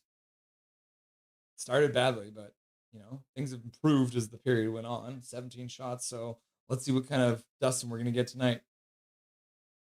Dustin Boydell, what's up, my dude? Fun. How you feeling? You feeling a little like started rough? Did you want to start with the downs then? Well, hold on. Something sounds odd. One sec. Nothing is perfect. There we go. Do I sound? You sound a little quiet, actually. Yeah, something's going on over here. I can hear better now. I'll put your volume up a bit. Everyone in chat, let me know if it sounds all right. I just turned his volume up a bit too. How's this? Is that better? Yeah, there you go. Okay, perfect. All right. Okay, I'm not sure what was going on there. I think someone turned my microphone I'm gonna block your down, face but for a we're good second now. here. Eric Hunter dropping 5 gift memberships to try and give you some time to figure it out. Bob the Goat getting a free gift membership. Heather Bernard, Jordan Philip Barron, Janisa Sundelji, and Sphinx all getting free gift memberships courtesy of Eric Hunter. And he's like, phew, 5 out of 5. So yeah, you're getting close to maxing out tonight already there, Eric Hunter. But we appreciate you trying to max out this channel on memberships, you crazy son of a bitch. Yeah, well, apologies for that there. I think someone was in my office messing with some knobs and his name may have been Oliver. So there you go. My apologies, everyone. We're back good to go here. My headphones were muted earlier too. Like I think someone was touching some buttons that he shouldn't have been. So usually it's my job to have the technical issues, so it's your turn today. Yeah, of course. Nothing's perfect, right? Yeah. But here we are. We're only down 1 by some miracle. It was definitely a couple of guys sleeping to start this game off. It felt like we had Hronik not really paying attention. Yeah. He was definitely kind of half asleep and sorry, I'm thrown off by the sound thing. Just give me a sec. There we go. We're good. Just McKinnon and Makar right to start off the game, ready to go, as they usually are. Canucks definitely on their heels there to start. Hronik losing his guy, Ratu kind of letting McKinnon get away from him on the penalty kill there when he should have kind of just kept to the box. He might have stayed on McKinnon. Hronik letting him get the backdoor 5-on-5. We see that a lot from Hronik. He's typically, that is his weakness in defending, is the guy behind him. Once he's kind of in front of the net, he tends to get locked into the puck side of the ice and loses that guy on the far side. So something that we're used to seeing in Hronik's game, but a good job by Linus Karlsson at the end of the power play there to cut the lead to 1. Great goal by putting it between his legs and getting it past the Avs goalie. And it's stuff that I saw all last year in Abbotsford. And I've been waiting for him to kind of break out and show more of his skill around the net. And that was something I really enjoyed, seeing him get that goal tonight. That's great. His first goal of the season. So we need more of that. The Abbotsford line needs to take advantage of Brent Burns. He's starting to look slower out there. When he goes into the corner, he's like almost looks a half step behind trying to dig the puck out. Like he's got to think about what he's doing. And Canucks are going to have to get some matchups out there to kind of take advantage of that. I hope the coaches have noticed that he seems to be struggling out there a little bit tonight. And I'm going to give it down to the anthem singer, and I'm just going to leave it at that.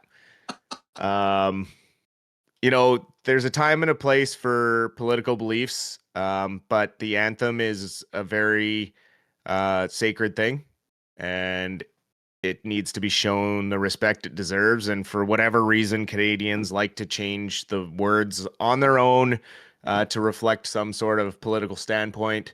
I don't know if you caught it, but I definitely caught it. What did they say? What did they change? They went with the home on native land narrative rather than our home and native land.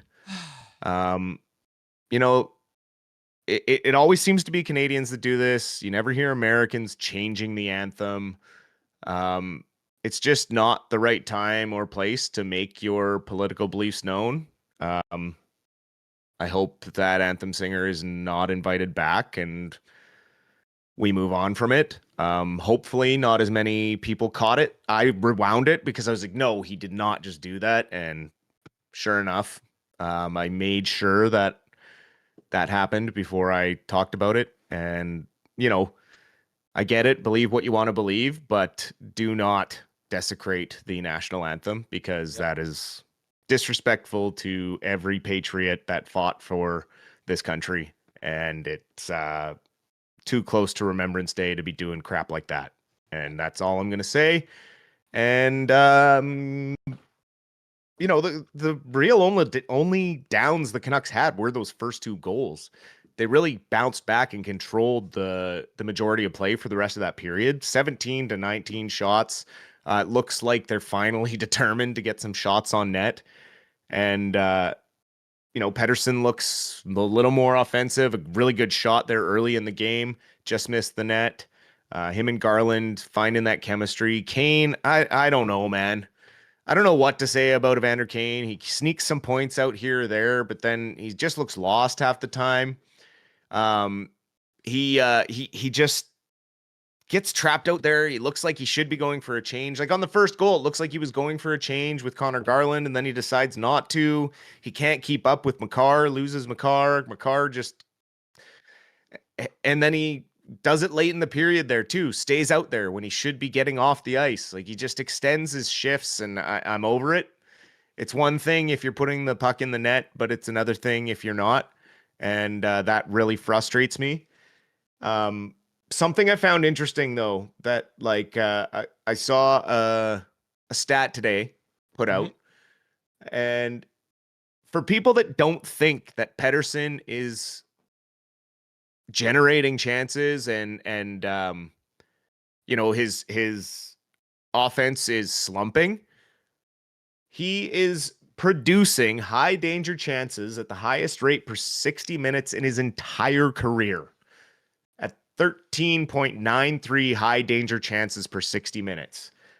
On the flip side, it's his worst in his career for individual high danger chances, 2.9 per 60. So when you put those two statistics side by side, Pettersson is setting them up, but nobody's knocking them down. And the other side of it is he has nobody to set him up. Like he's not being put in positions to score by anybody else on this team because we don't have a talented playmaker to play with Petey. And I'm going to say it. Horvat at 2C was our best chance to have Pettersson actually play as a 1C because it moved JT Miller to the wing where he was more effective, especially as he got older and advanced in age. Centers over 30 years old regress faster than wingers over 30 years old. And JT Miller should be moved to the wing and should have been moved to the wing. He shouldn't have been our centerman. And that's where everything kind of went off the rails. And Horvat has 11 goals this year. So, I just, good on the Canucks for only being down one. But I need to see more from the offense. Again, 17 shots, but only 5 of them are whoa, those were good chances. Right?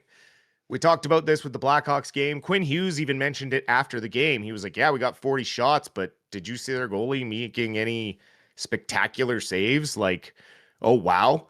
So, it's similar tonight. Like, there hasn't really been insane saves made by Blackwood. So hopefully we can get a little more chemistry going and some high danger chances. The Hughes looks the best he's looked. He keeps skating better and better each game, so that's a plus. And I think if we get another power play, they look dangerous and should be able to get a goal through here soon. They're getting under Colorado's skin. They just need to keep pushing and come out hard in the second period and tie this up early. So Calvin 99 Charlie agrees with you.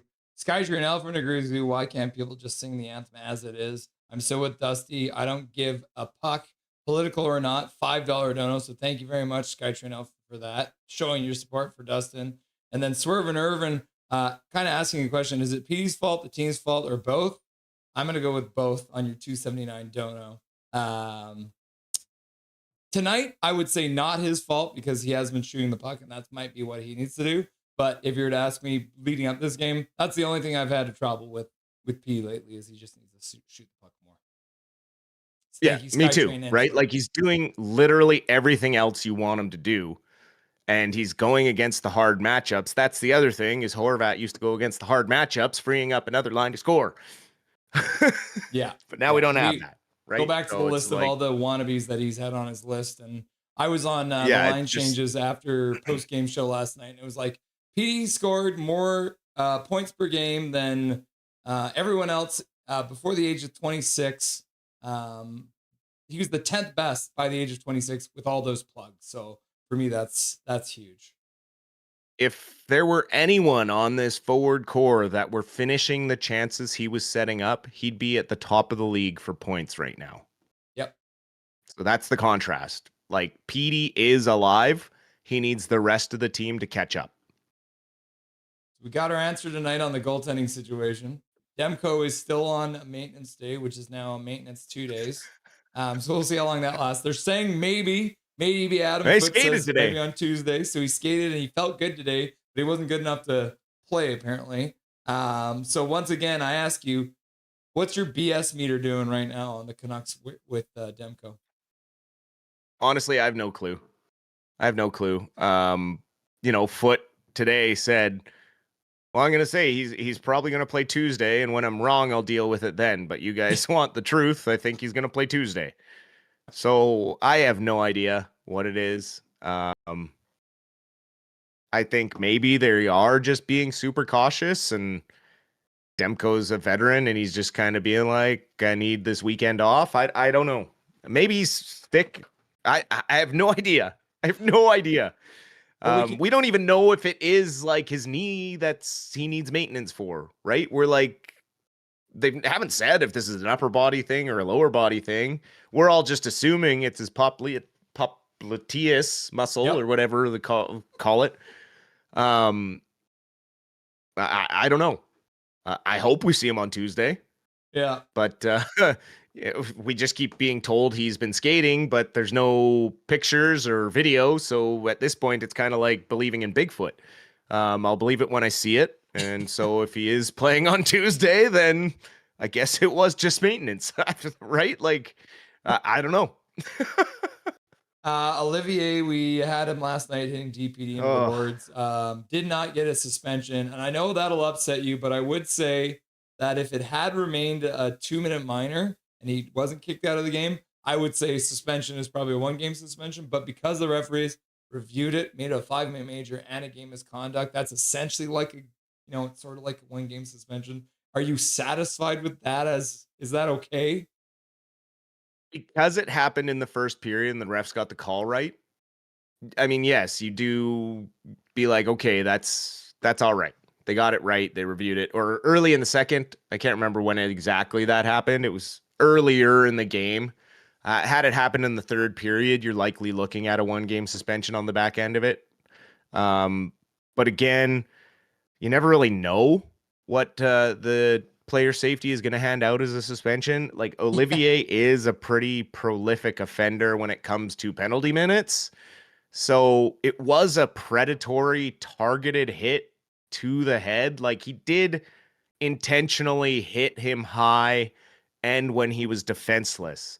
So because of Olivier's reputation as a bit of a dirtier player that plays kind of to hurt, if I could say, I maybe would have handed him one more game just to send a message to him like, hey, you cannot be doing this.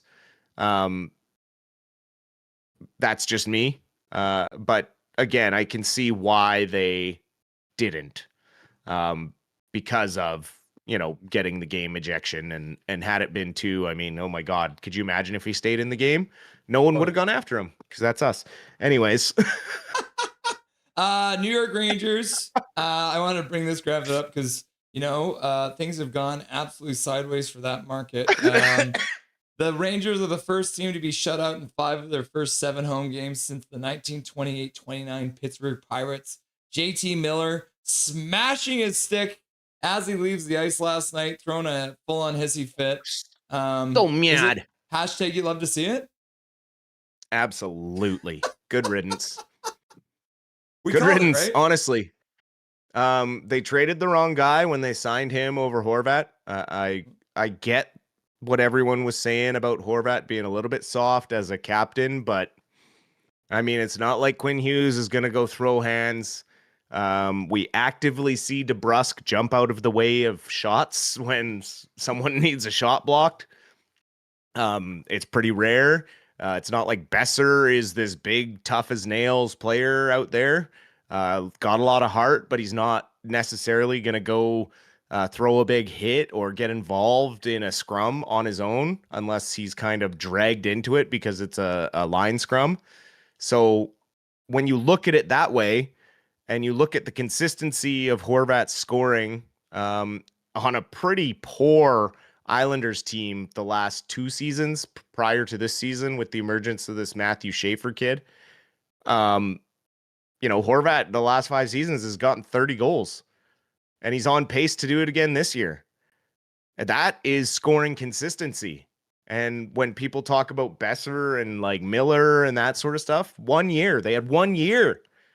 And it was off of the fact that half that year, Bo Horvat was playing second line center until he got traded and freeing up all this space for the Lotto line to dominate.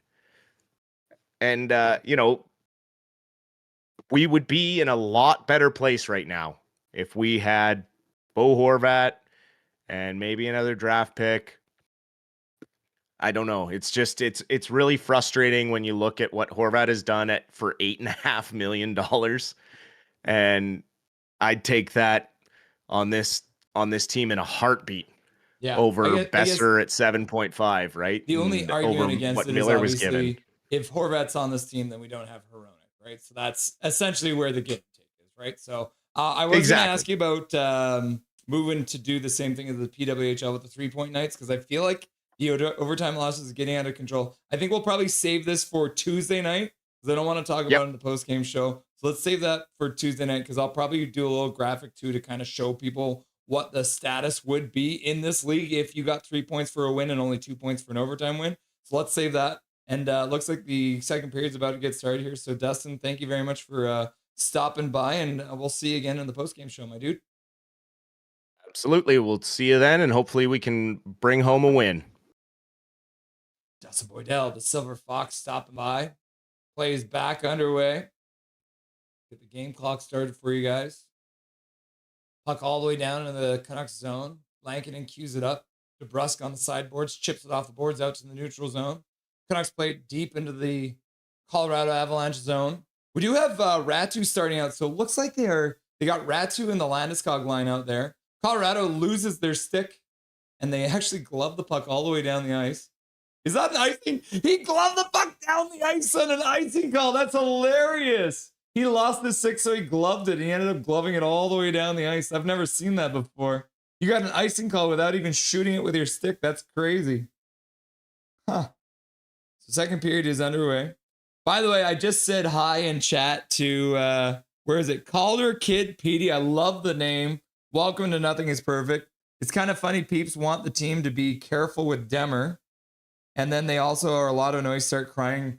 He's injured, laugh out loud. Quinn Hughes with a shot to the front of the net off a face-off win in the Colorado zone off the ensuing icing call. Oh, and then Kane mishandles the puck. Colorado is going to try and get the puck down low so they can get a change. Canucks battle the puck over the blue line. Pettersson holds it in there, but it squirts by Hronek. Now the Canucks work it back into the Colorado zone.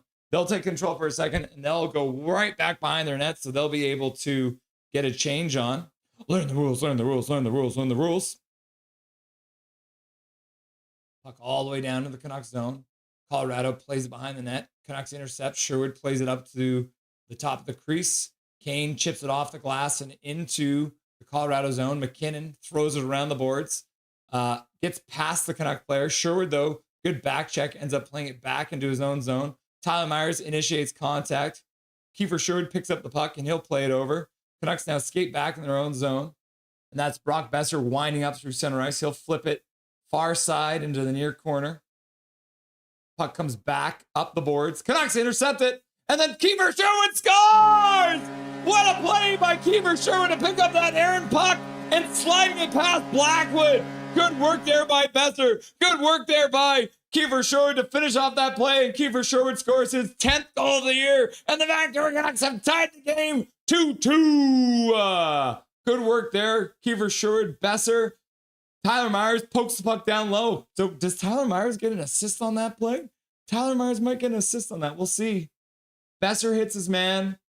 Myers chips it free. And then Sherwood does the Sherwood shuffle right into the net. And Blackwood probably wants that one back, but it goes right 5-hole. And Lucas Reichel's on the ice too, so he gets a plus. And the Colorado Avalanche will win the ensuing draw and dump it all the way down the ice. Not enough for icing. Reichel puts it off of the Colorado player's skates. Nishushkin intercepts it, tries to play it down low for the old man. I can't remember his name right now. The old man, number 11. Nelson, that's what it is.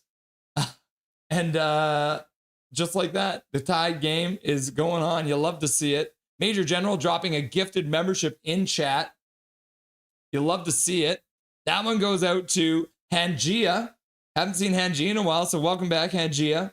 And the Canucks have scored to tie it up with a gifted membership courtesy of Major General. So thank you very much, Major General, for the gifted membership. And congratulations to Hangia getting a free gifted membership. You'll love to see it. Donated to Dobby's College Education Fund. Canucks intercept the puck in the... So they're going to call it unassisted. Interesting. I wonder if they'll change that. Maybe not, though. I'm just wishful thinking. I want Tyler Myers to get a point. DPD slaps it down, gets skipped by the Canuck player behind the net. Drew O'Connor couldn't pick it up, but he does well to get to the boards to cause some havoc. But from his back, he couldn't keep the puck in the Colorado zone. DPD does well to get back and prevent the Colorado player from getting a breakaway. Now Colorado throws the puck across the Canucks zone. And then the Canucks throw it down the ice. Blackwood picks up the puck and plays it for his player. Malinskis picks it up. Malinsky plays it all the way down. Puck to the front of the net. Lankinen makes the save and hangs on for a whistle with 16:34 left to go. Callum's like, go, go, go, go, go, go. Swear jar, swear jar. Dobby, Dobby, Dobby. Trevor Linden, Trevor Linden, Trevor Linden, Trevor Linden. And then Calder Kid Petey's like, go! Laugh out loud. And Big Hog is here and he's like, bang! And then Newstead's like, F yeah! And then Luke Flyswatter's like, Sherwood is a beast. And then the Swerve and noted Avalanche killer Sherwood. Yep. Carmen Don says Connor Hill, very welcome. I know, but Hilda Beast was in, so it's some till wool is ready. Nice to talk to someone with the same ideas used to bashers. Thanks. Cheers. Yep. You're more used to people pooping on your team, eh, Carmen? There's a lot of people who want to poop on the Maple Leafs. Let's be honest here. Good pass out of the zone by Connor Garland up for Kane. Kane skates down, throws the puck through the crease. No one there. Now Garland puts it back over for Kane. Kane throws it down low. Puck gets intercepted there by Taves. He'll play it up the boards. Colorado will start out. Landeskog plays it into the neutral zone. And Colorado will flip the puck down the ice. Olofsson. Tyler Myers, first one onto the puck. He gets contacted by Landeskog, but plays the puck behind the net. Now the Canucks play it all the way up to the Colorado blue line, but Akin He intercepts it rather than it going to Kane. The Canucks will finish their change. Colorado will skate through, intercepted by Sherwood. Sherwood loses the puck in the neutral zone, and Colorado will play it back down low. Canucks intercept that pass. Puck comes down to Lankin, and he plays it to the side for Myers. Puck, yes, to Swervin Irvin. Reichel can't get through the neutral zone. Colorado plays it down the ice. Lankinen cues it up there for Myers. Myers has two Colorado Avalanche swing down behind the net.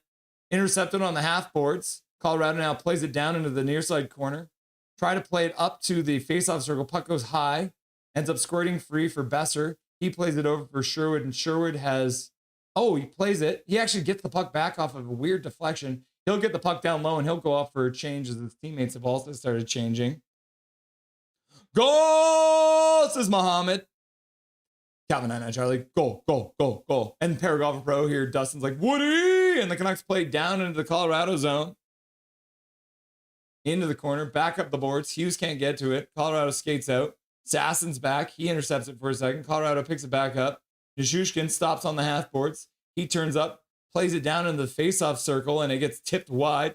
Hronek almost kicked it towards the goalie, and now Sassen will kick it towards the goalie. That's terrifying. Both Sassen and Sassen kicking it towards the goalie. Oh my gosh, that was terrifying. Lankinen making 2 saves off his own player.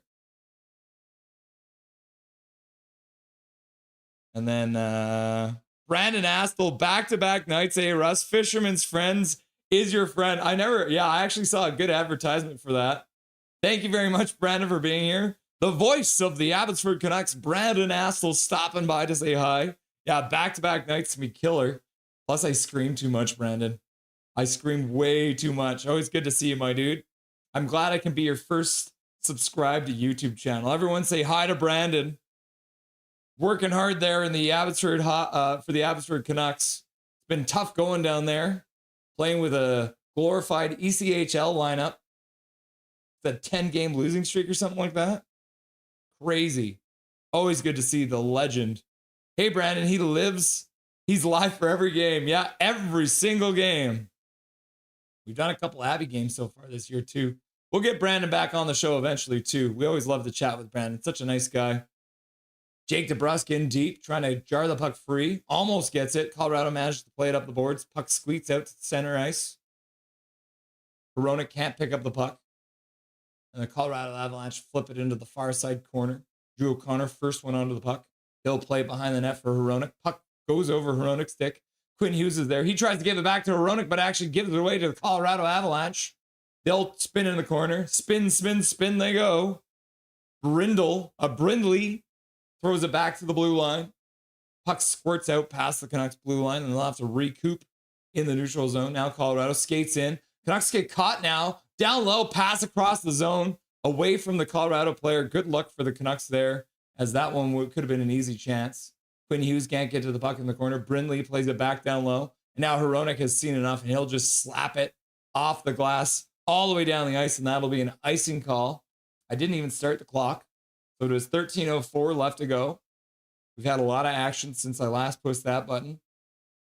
13:04 left to go in the second period of play. 2-2. Hashtag Brandon for mod. Brandon Astle, do you want to be a mod? Call your kid PD. People who do the investigating would know Sherwood has big points guy in the AHL. Yep. You're right, Caller Kid PD. He was lighting it up down there. Tell PD we've transformed his $11.6 million contract or transferred it to Sherwood. Nah, Gary Wiseman, we don't need to do that. PD's playing like a goat. McKinnon now picks up the puck. He skates in the high slot. Shot gets off of Hronek's stick. Now the broken stick. Kane with a partial break.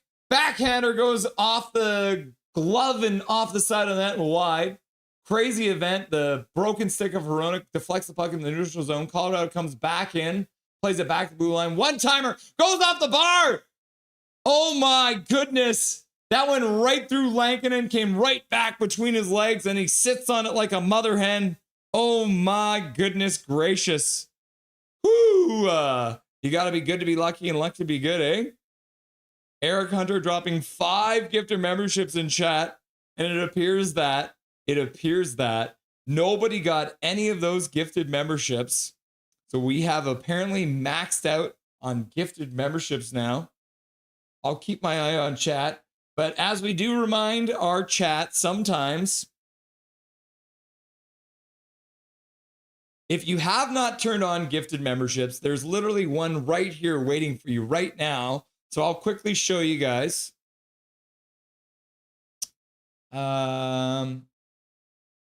Actually, let's do what we did last time. I'm gonna go to YouTube, and we'll go to, what is it, Ninja? Yeah, I like going to Ninja. Ninja's the Fortnite streamer. So if you want gifted memberships right now, you can get one right now because Eric Hunter just donated. So on my page, you're gonna hit the join button, and then when this thing comes up, the membership tab, go ahead and click on this. And then in here, it'll say membership options. So you're going to click on this, and then it's going to tell you to click gifted memberships on. So go at the bottom of this stream right now, click the join button. And when this comes up, click the 3 dots, and it'll give you membership options. And then this is not the page you want to see. But once you go to that, click on here and then click on gifted memberships. What is this? Let's try this. What if we go like this? Oh no, I don't actually want to join. Back to the bar. But yeah, that's how you do it. Lankinen getting some luck there as the puck went right through him. So yeah, join, 3 dots, gifted membership, and then allow gifted memberships, okay? There we go. Looks like we're maxed out once again. Turn on your gifted options. Gift options, actually. There you go. Yeah, gift options. Back to the bar.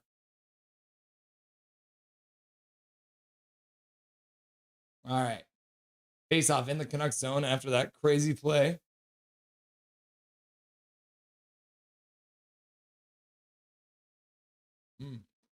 Petey wins the drop.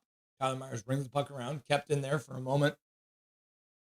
The Canucks work it out. Connor Garland working on the boards. He flips it up to the Colorado blue line. Gets past Kane. Kane moves in on the forecheck on Brett Burns.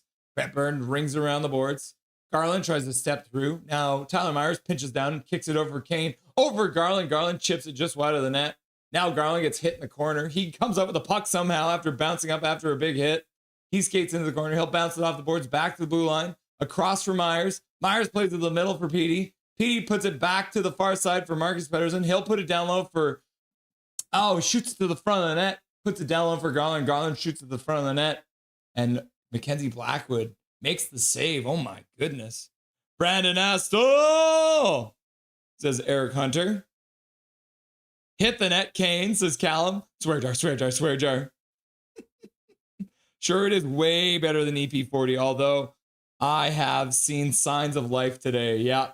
Callum will agree to disagree, but Brandon Astle, looking at that cup behind you makes this Abby losing streak feel less painful. You're very welcome. I've actually got my own copy here too. Yeah, we got 2 copies of the Calder Cup here. Colorado wins the draw in their own zone. Plays back underway. They'll work it out to the neutral zone, but that gets intercepted by Besser. He'll play it across the zone. The Canucks get in over the blue line. Reichel loses the puck. He'll try and skate back onto it, but Colorado chips it off the glass out to the neutral zone. Then they get it and rip it in. Lankinen slows it up for his defenseman, Hronek, and the puck comes out to the neutral zone. Colorado plays it back in their own zone. Puck in behind the net. My clock's a little off, so let's get that going. I was a little slow on the button pushing. Colorado keeps it at the blue line. Sherwood gets the puck out, pass, and he'll chip it out over to Besser, who puts it over for Hughes. Hughes takes a shot from the high slot. Blackwood directs it away. Off the glass, Sherwood keeps it in, throws it towards Blackwood, ends up behind the net. Colorado will chip it all the way down the ice. And with 10:57 left to go in the second period, the Colorado Avalanche have iced the puck. I'm glad I can help you feel better, Brandon. That's always good. It's always good because I want you to be happy. I know the pain because I've been watching Abby too. I've been watching you call the games. And I appreciate your call because even if the Canucks are losing down there in Abbotsford, you keep the play and the call exciting, and we appreciate it. And I wanted to say, if you're still watching too, my partner in crime, Dustin Boydell, was singing your praises as one of the great Canucks commentators so far. We've been very spoiled here in BC with all the greats like Jim Robson, Jim Hewson, Brendan Batchelor, John Shorthouse, and Brandon Astle too. Is Russell the Mr. Beast of Canucks YouTube? I guess you could say that. Canucks win the draw. Puck comes down behind the net. Colorado chips it up the near side boards. Intercepted there. Now Hronek rings it around, comes up the near side. Hughes lets it go. Puck to the front of the net, skips wide. Now in behind, DeBrusk stops, puts it into the front of the net, and chipped on net by O'Connor. And Blackwood makes a save. I would say this, Brandon. I think I can safely say that I am the only I'm the only hockey YouTuber that covers every single game.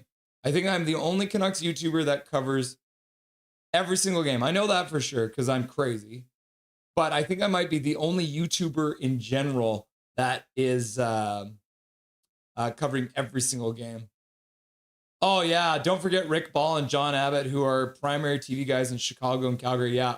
Oh, I miss Rick Ball too much, too. John Abbott was great, too. Yeah, we've been so spoiled, Brandon. You're absolutely right. I love hearing Rick Ball when he's calling those games. Colorado controls the puck in the Canucks zone. Makar shoots the puck, ends up going wide. Chip down the boards. Hughes trying to check Nichushkin. Nichushkin comes up with it. He'll skate up the boards, puts it back to the blue line for Taves. Taves puts it down low. Makar skates onto that puck, throws it out front, all alone with Natchez in front. Puck skipped by him. And now good reception there by DeBrusk. He cuts to the middle and tries to get a shot off, and it looks like they're going to call it as a penalty for holding. I don't know if I agree with that call. This is the thing. I try and be as neutral as I can with the referees, but I honestly think that shouldn't have been a penalty. I think that might have been just good defense, but it looks like Nichushkin will be going to the penalty box now. Yeah, Nichushkin. 2 minutes for holding Jake DeBrusk, so the Canucks will get another power play. And I'm not complaining, but let me say, I don't know if I believe that was a penalty. Leah Herring, I appreciate your hard work, Russell. I appreciate you. Canucks are 61% on the faceoff dot. It's gone down slightly since you made the comment, but 59%. Either way, doing really good out there. Sensei Dean Wise says, let's go! And then Connor Gale says, man, I could have picked the time to go to this game, and I went with the frickin' Rangers game. So disappointed with my choices. And remember what I say, Connor. Make good choices. Boo, Calgary, laugh out loud. Laughing and crying dead, laughing and crying dead. Go Curate, no idea how Canucks keep up with a top team. Laugh out loud. Best luck win today, I know, right? Colorado Kid PD, Callum, is there a hockey school for you to upgrade your hockey IQ? Because Sherwood is not better than PD. Oh, we're getting shade cast in chat. You love to see it. So close as Callum. Who the puck is that guy? OMG posts. Eric Hot. So getting hot is one-way ticket out of van. Yeah, maybe. Let's see. I'm going to scroll back up. Let's see. Did anyone get any of those gifted memberships? Nope. Nobody turned on gifted memberships.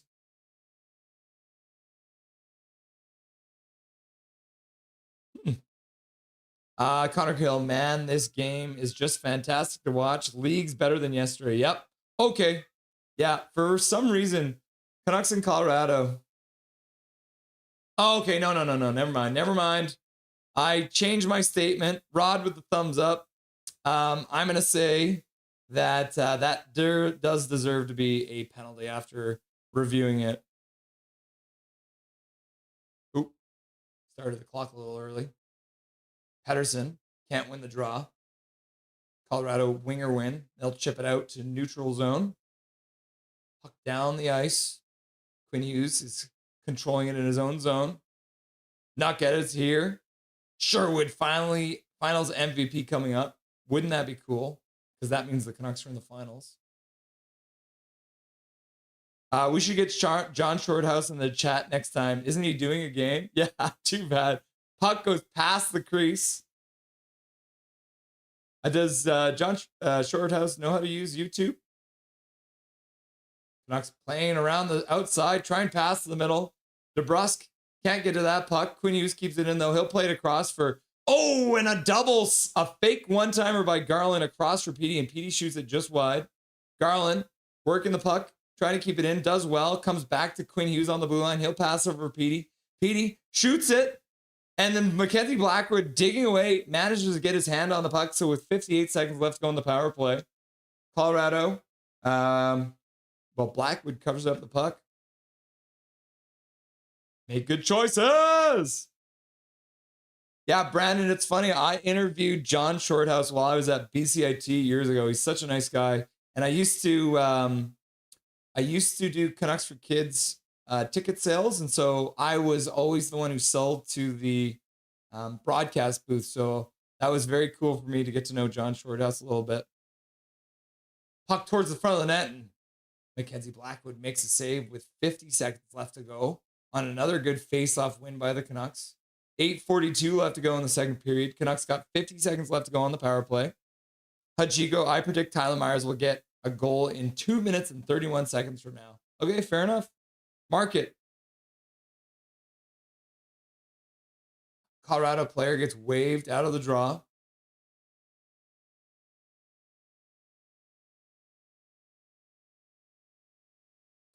Petey wins it back for Hughes. Hughes plays it across for Garland. Garland skates over the top of the crease, passes over for Besser. Besser shoots it, goes wide. Quinn Hughes does well to keep it in. Now he plays it down low for DeBrusk. DeBrusk with the attempt to play it back behind the net, but Colorado will pick it up. They'll play it all the way down the ice. The Canucks will have to start from their own side. Were you the one that sold Tom Larscheid the winner on the 50-50 one time? I cannot confirm or deny that. Besser plays it back to the blue line. Quinn Hughes with some speed. Drag move and puts it towards the front of the net, and big save there by Blackwood again. Down to 17 seconds left to go on the power play. Canucks pressing. I cannot remember because I was in the stadium, so I don't know if it was. But the thing was, Brandon, I sold it almost every single game because I absolutely loved doing it. It was lots of fun. It's hard to tell because I didn't hear about it till later. But it is possible. Canucks win the draw. Vilander across. Now Hronek picks it up. He'll shoot it towards the front of the net. Deflects just high. Kane plays it back to Vilander on the point. Vilander down for Hronek. Hronek tries to fire it across. That was an ill-advised pass. Tried to go through 3 Colorado players. Power play is over. Under 8 minutes left to go. The Canucks still controlling. Play the puck down low. Colorado chips it out to center. Hronek fires it back in. The Canucks tag up. Moving in. Can't keep the puck in. And Colorado works it out. Vilander picks it up. He'll play across for Hronek. Now the puck gets chipped back for Vilander. He'll bank it off the boards up for Sherwood. Sherwood chips it across the Colorado zone. Kane skates onto it. He throws it right through the crease. Puck ends up going off the half boards and back out. Colorado skates out. Lehkonen plays it to the middle. McKinnon has it go off his skate, couldn't control it. Marcus Pettersson plays it behind the net, and Tyler Myers will skate onto it in the near side corner. He gets hit immediately by Lehkonen, but the Canucks will clear it down the ice into the Colorado zone. You'll love to see it.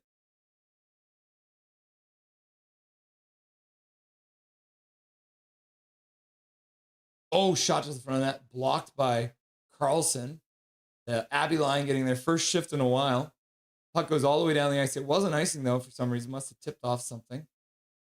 Colorado tries to make a pass, but that one gets blocked by Sasson. Colorado receives the puck again and shoots it in behind Lankinen. They'll skate back up to blue line. Shot to the front. Lankin with a save. Rebound comes to the corner. Brindley skates around, plays it back to the blue line. Another shot to the front of that. That one deflects, ends up in the far side corner. Back up the blue line again. Puck down the boards, intercepted by Hronek. He'll flip it off the glass, but not well. And the puck drops to the ice. Then Baines will chip it out to the blue line, kept in there by Colorado. And they'll take a wild swing at it. And that one ends up going out of play into the netting. Whew! Eric Hunter with a $5 dono in chat. Shots are 11-25. Thank you very much, Eric Hunter, for the $2 donut or the $5 donut. I shortchanging you there.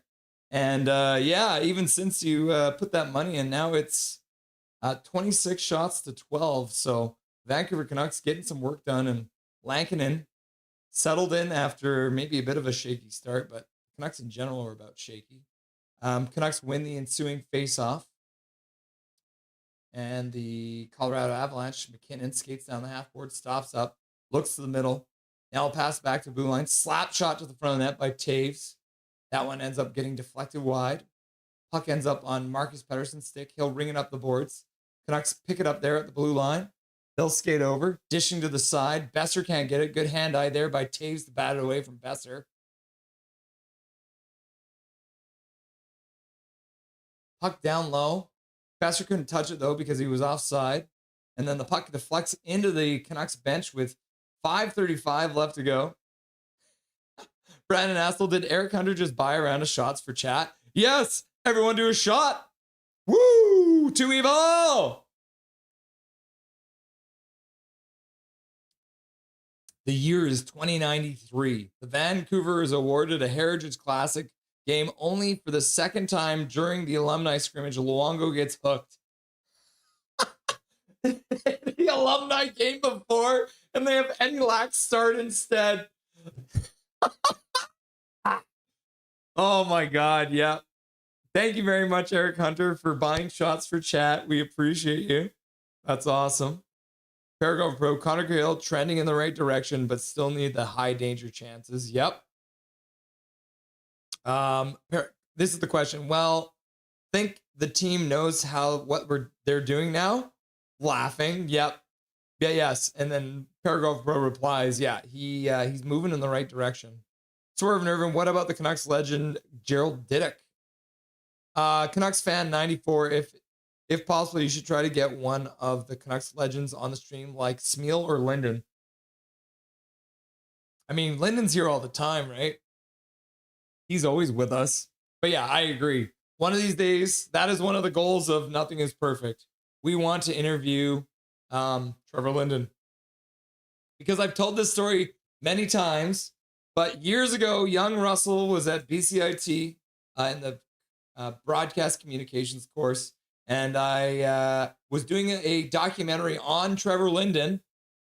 And I got permission because my boss at my radio job was also a professor and worked for the radio station I was working at. So he hooked me up with a press pass to the Canucks practice.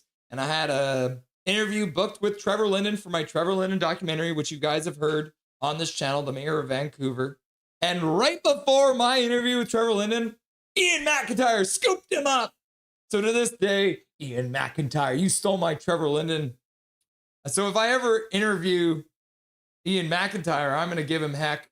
And I hope that one day I will get to interview Trevor Linden. That is one of my goals.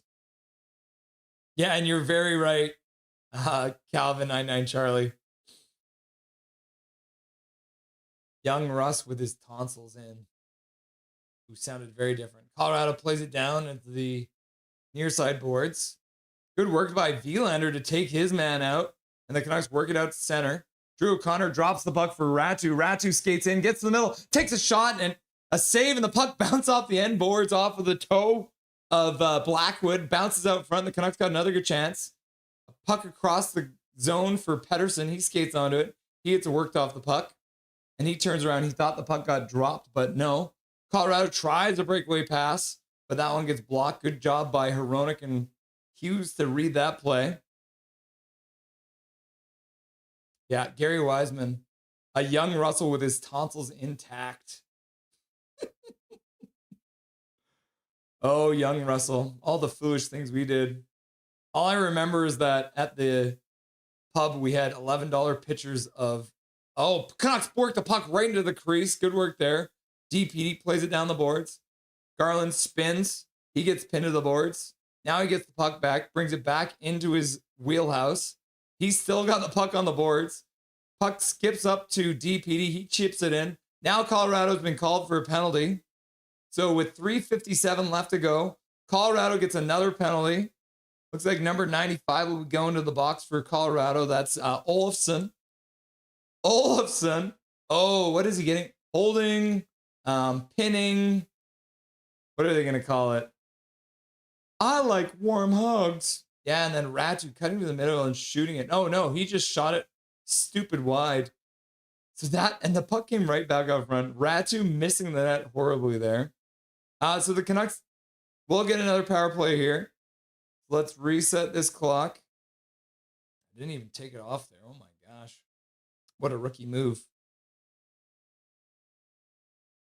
Pettersson in to take the draw. He wins it back. Good job there. Quinn Hughes skates the blue line. Plays it back for Garland, who whips it down the boards for Besser. Besser back to Garland. Garland cues up a slap shot. Ends up getting saved and scooting just wide. Rebound gets cleared down the ice by Colorado. Let's go, boys, says Milosh.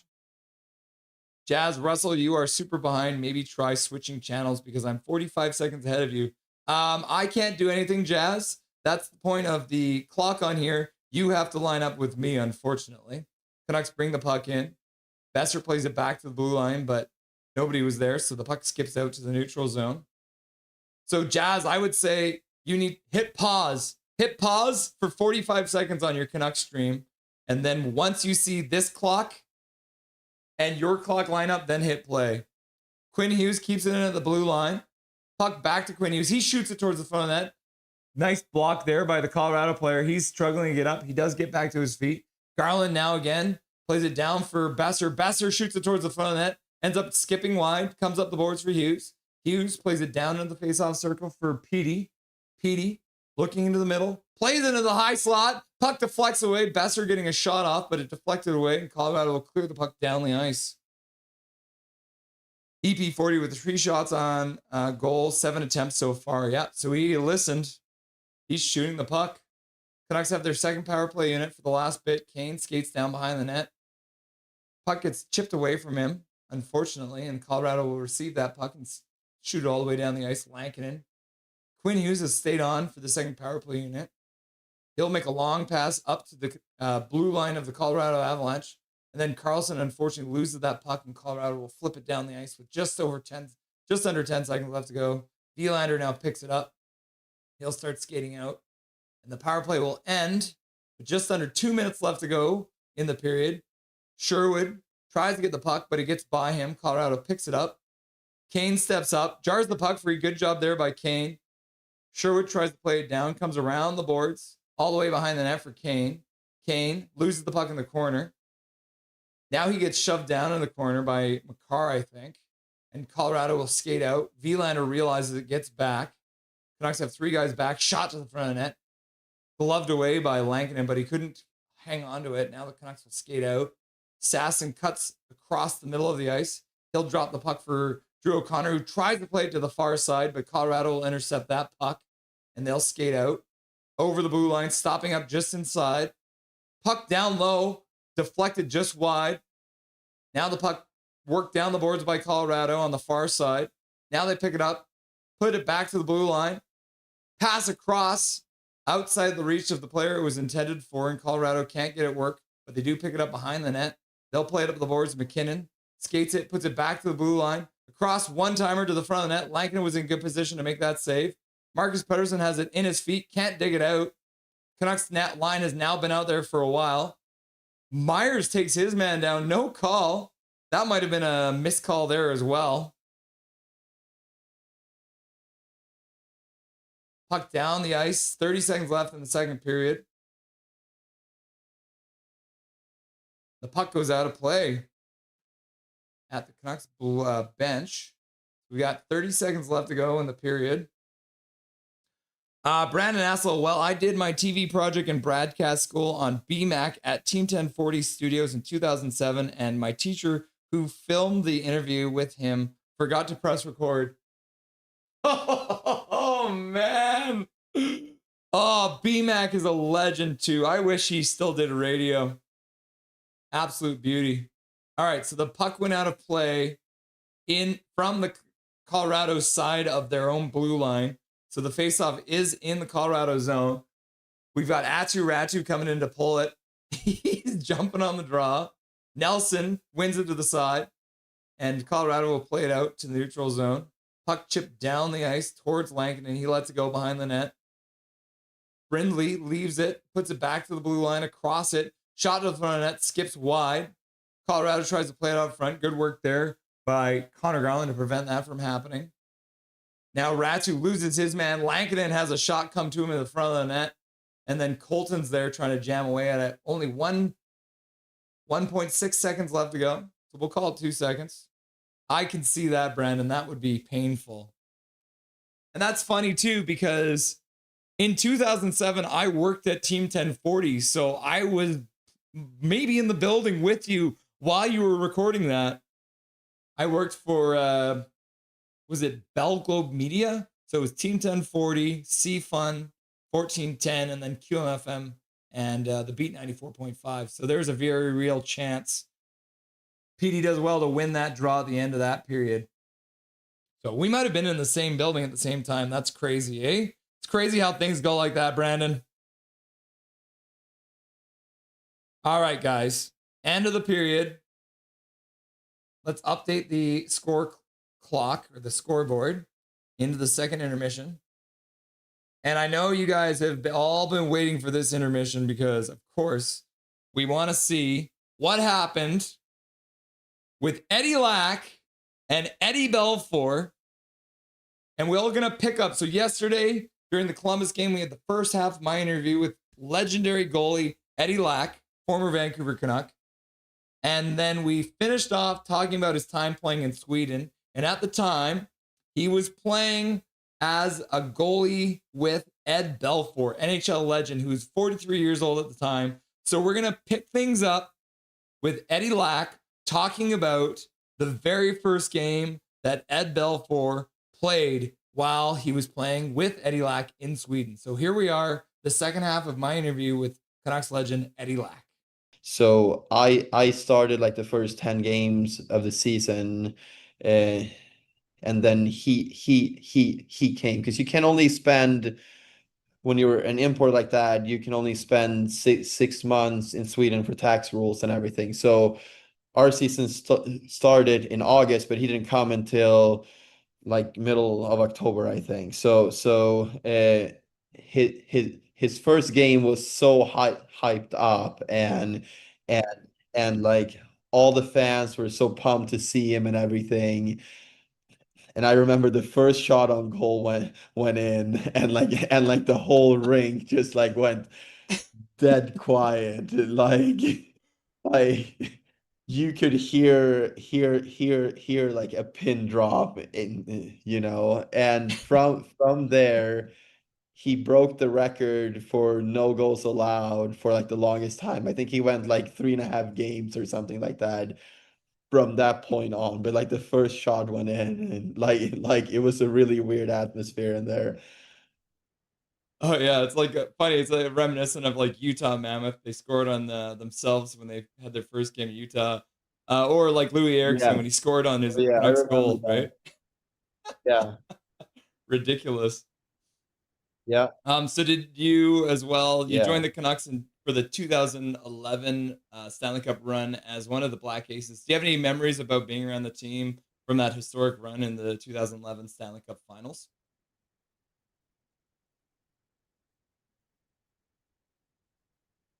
Yeah, no, it was great. I mean, obviously the whole city was just electric, and to be close to that and just kind of, I mean, there's obviously like a lot of heartbreak at the end, but I feel like just to be around that, and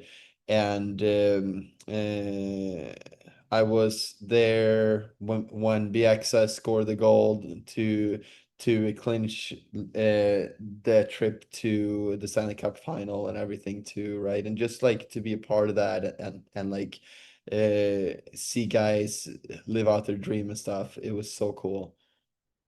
So then, I mean, it was a couple of years after that you made your NHL debut. Do you have like a welcome to the NHL moment? Because a lot of people talk about, oh, I lined up against Sidney Crosby at the face-off, or got cross-checked by Chris Pronger, or whatever it is. What was your like, holy cow, I'm in the NHL moment? We at that point we had heart rate monitors when we played, and like our strength coach Roger, he told me after the game that my heart rate was like 195 during the national anthem, and I'm like, that was probably my welcome to like the NHL moment. But like I was nervous, I wanted to do well, obviously, and everything, right? But then once like the game started, like you kind of fall back on your practice and like what you've been doing your whole life. So yeah, amazing feeling. Yeah, 195, no big deal on that. I wanted to pick your brain too because you did play for Sweden at the World Championship in 2011. 2017. Yeah. What was that like representing your country at such a high level? It was great. I mean, in Europe, the World Championship is a lot bigger than what it is in North America too, right? So that's something that I grew up watching, and something that I always dreamt about playing in. And then thankfully the King Henrik Lundqvist showed up so we could win it too. So yeah, it was great. Now, were the Sedins playing on that team too? They played the year after and won. We had Nylander and Backstrom and Albrechtman Larson, Strawman, Hedman. I mean, we had a really good team. Yeah. Do you keep up with some of those guys? Because I know a few of the guys you obviously played with are still like Tanev, OEL. Are you still kind of keeping tabs on those guys? Or do you get to chat with them Yeah, very of often? course. Yeah, for sure. And like they all come down to Scottsdale once in a while on like an all-star break and everything like that, right? So it's always good to see all those guys. So what was it like your first game playing against the Vancouver Canucks? Because I imagine after being traded and coming back to play against the team you started with, what was it like? Weird, and how did you handle it? Yeah, it was weird. I mean, like I thought that I was gonna stay in Vancouver for like a lot longer than I did as well, right? So it was definitely weird. Like I wish that I stayed for longer than like I did, but Jacob Markstrom came up, and like you can't fault the management team and everything for trading me at that point, you know. So like I completely understand that it's like a business and everything, but I just wish from like a personal standpoint that I got to stay a little bit longer than what I did. Yeah, you get the same sentiment from all the Canucks fans all over the place. We all wish you would have retired a Vancouver Canuck, that's for sure. Yeah. So the Canucks did recently, well, it's been about 4 or 5 years ago now, but they did move their AHL affiliate. So now they're actually playing Abbotsford, which is just about an hour down the road from Vancouver. How much do you think of an advantage to the players in the Canucks system compared to when you were playing for the AHL affiliate in like Manitoba and Chicago? Yeah, I know. It's great. I mean, it also helps to be so close when you get called up and everything, and like it obviously helps for management too to be close, to be able to watch the players in person and everything too. So I always heard great things about Utica and everything like too, but in terms of location, it was just very hard to travel 5-6 hours by like plane, and then another 3 hour time difference and everything, right? So it's this works great, and like I'm really happy that they're over there too. So you get much time. Obviously, you're very busy, but with your new job in real estate and with all kinds of family and all that stuff. But how much do you have any time to I follow watch the like a NHL? little bit. It's mostly highlights or nice goals and stuff that I see, right? I more watch a little bit during the playoffs and everything, but that's about it. So I don't get to watch as much as I'd like, but still cheering for the Canucks. Yeah, that's good to hear. That's good to hear. See, I started streaming Canucks games because then I can tell my wife that I have to watch the games because it's my job. Yeah, I love it. And so I so love far it. I love it. it's That's been working awesome. out. What's your favorite NHL city to visit on the road? I don't know. I really liked Chicago because I played there in the minors and I had a lot of friends and family and everything that lived there still. My in-laws lived there still when I played, so like it was always fun to see them and like hang out with them. Um, we had a lot of fun as a team in New York all the time when we went there. So that's another favorite. But there's so many nice places in like the NHL too. I mean, like it was always nice when it was rainy in Vancouver to take the road trips to Arizona or LA and stuff, right? Too. So yeah. So we met for the first time briefly playing Fortnite years ago, which was totally random. Have you always been a gamer? That was before kids. Yeah, I know. Back when we Yeah. were kids, what was it? That was probably like 7, 8 years ago now, Yeah, huh? yeah. Have you always been a gamer? And like, what were you growing up? What were you Yeah, it playing? was more sports games that I played growing up. I played a lot of FIFA or NHL, you know, those were kind of my go-to to play with my dad. I played a little Call of Duty and stuff too, but yeah, it's uh, I am not plugged in my Xbox since my first kid was born. I don't that's almost five years ago now, so like it's been a while.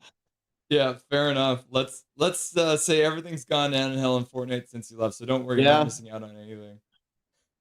taking credit for that. Yeah, looking back on the teammates you had over the years, who was like the biggest gamer? Like, who was the most into video games? Uh, God, there's so many guys that we played with and everything, right? Like it was always the younger guys that I played with, you know, like a lot of them uh s- started in like the minors and then it kind of came with them a little bit. Like I had my own console and everything that I brought on like the road and we could play on the plane and everything with like a little TV screen and stuff. Like it was pretty fun. So uh like I don't know if I have one guy that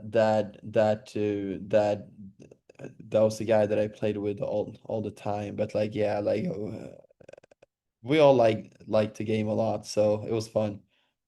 So you're in real estate now. Is there any transferable skills between goaltending and real estate? Yeah, I just think what I learned from hockey in general too is just like whatever I put my mind to, I'm gonna be really good at, right? So that's kind of why I picked the real estate because it's something that I'm passionate about, just like I was passionate about hockey. So it's similar in the way that you can't get too high or too low, you know. In hockey, you're gonna have the wins and losses, and same in real estate and life. I feel like you're gonna have your wins and losses. You can't really get too high when you get the wins, and you can't get too low when you get the losses. So you gotta try to stay just like even keel. So. So do you miss Twitter at all? Not really. But yeah, I don't know. It's almost been yeah, it's been like 9 months or something since I got hacked, and then uh Elon doesn't really run that thing the way he's supposed to. So I just kind of gave up. Like there was a few like guys that sent in a bunch of tickets to to try to get me my account back, but nothing worked, and I'm just like, I don't know, maybe this is a sign. Yeah, I'm only on there for the lineups from Brendan Baxter, so I'll try and stay off there as much as I can. Nice. Well, say hi to everyone from me. So yeah. I will. Yeah, absolutely. I'll get too much hate mail if I don't ask you this one. How are the tacos in Arizona, and what's your favorite taco these days? I mean, I'm in taco heaven right now, right? So I can't really complain. My favorite right now, if I get to pick one, it's this Bira tacos. It's like a fried one that you dip in the sauce and everything. Like I like that stuff. It's really good. Awesome. Yeah. I thank you very much for taking the time out of your busy schedule. Oh, thank you. Yeah. Yeah, I and love it.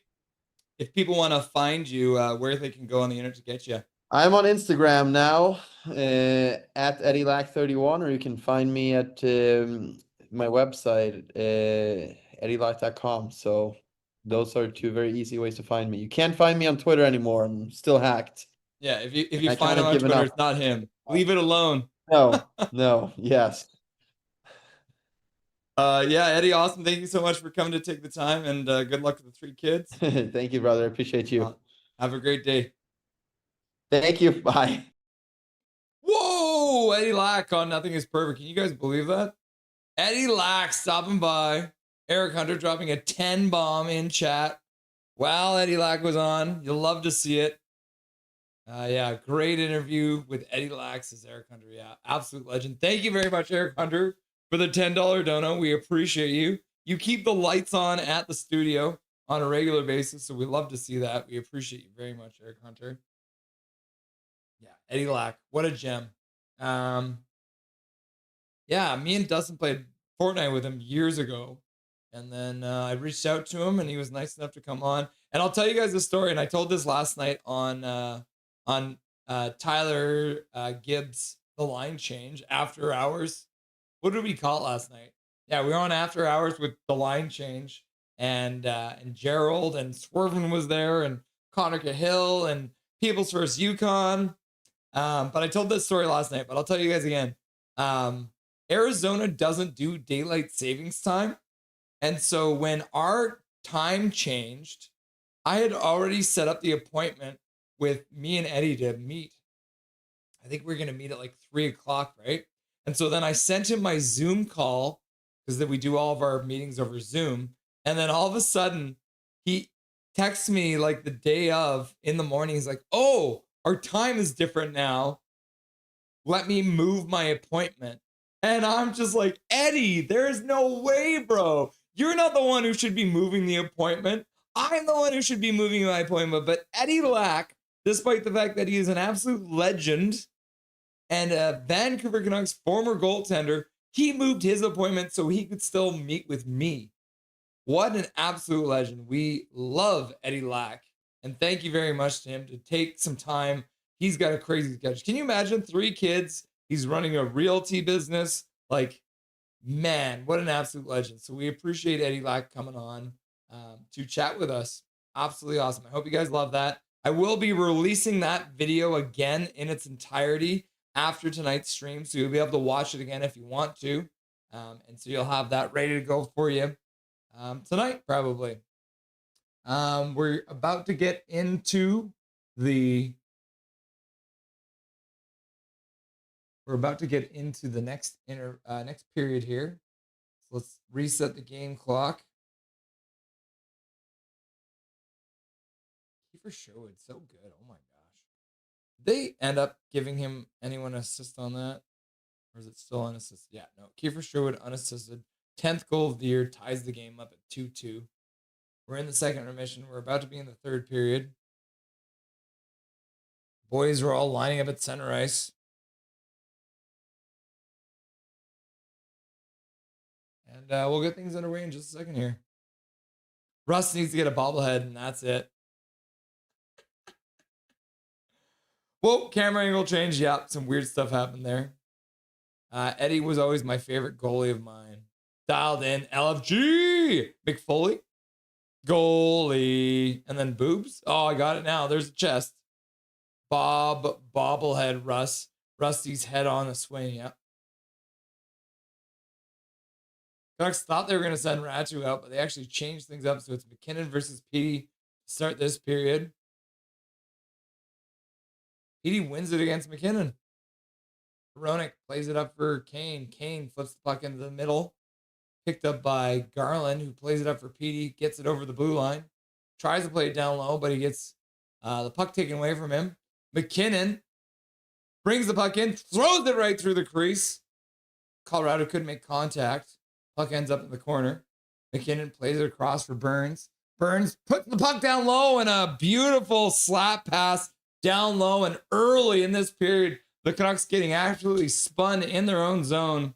And the Colorado Avalanche have now made it a 3-2 game. Just like that. Colorado comes out flying. My wife is now vacuuming in here. But my microphone is blocking it out.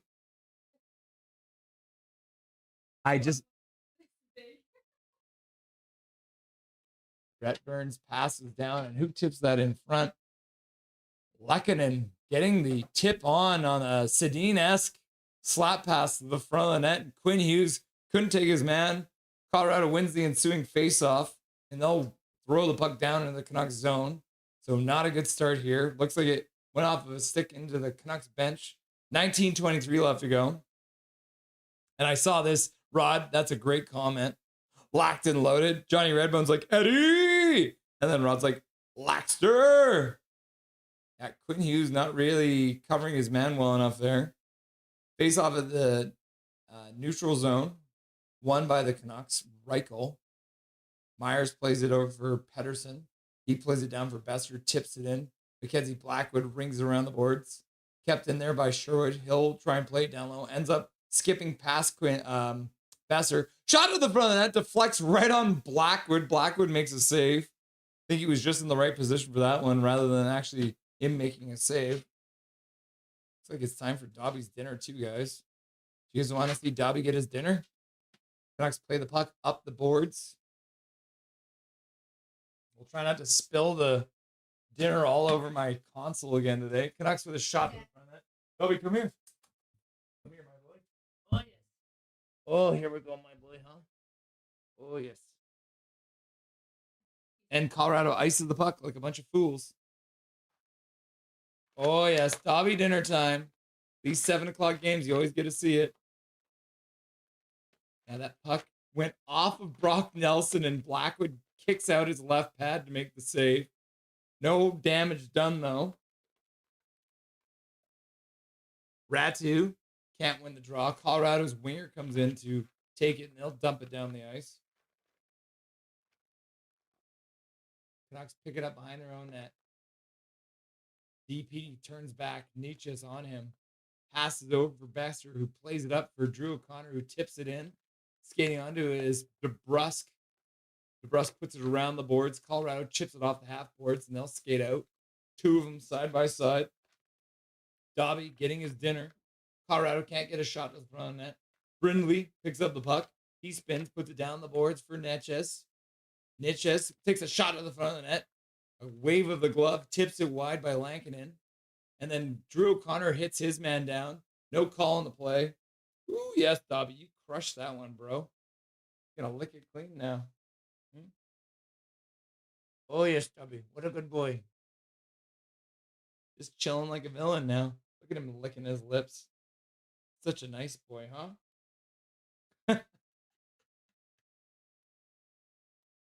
Hey, Dobby. Dobby, look at me. Do you love me? Give me a kiss if you love me. Oh, Dobby loves me. Dobby loves me. And I'll let you guys know, Dobby loves every one of you too. Give you guys a close up look at this boy. All right, Dobby. Go get some water, my boy. Not too much.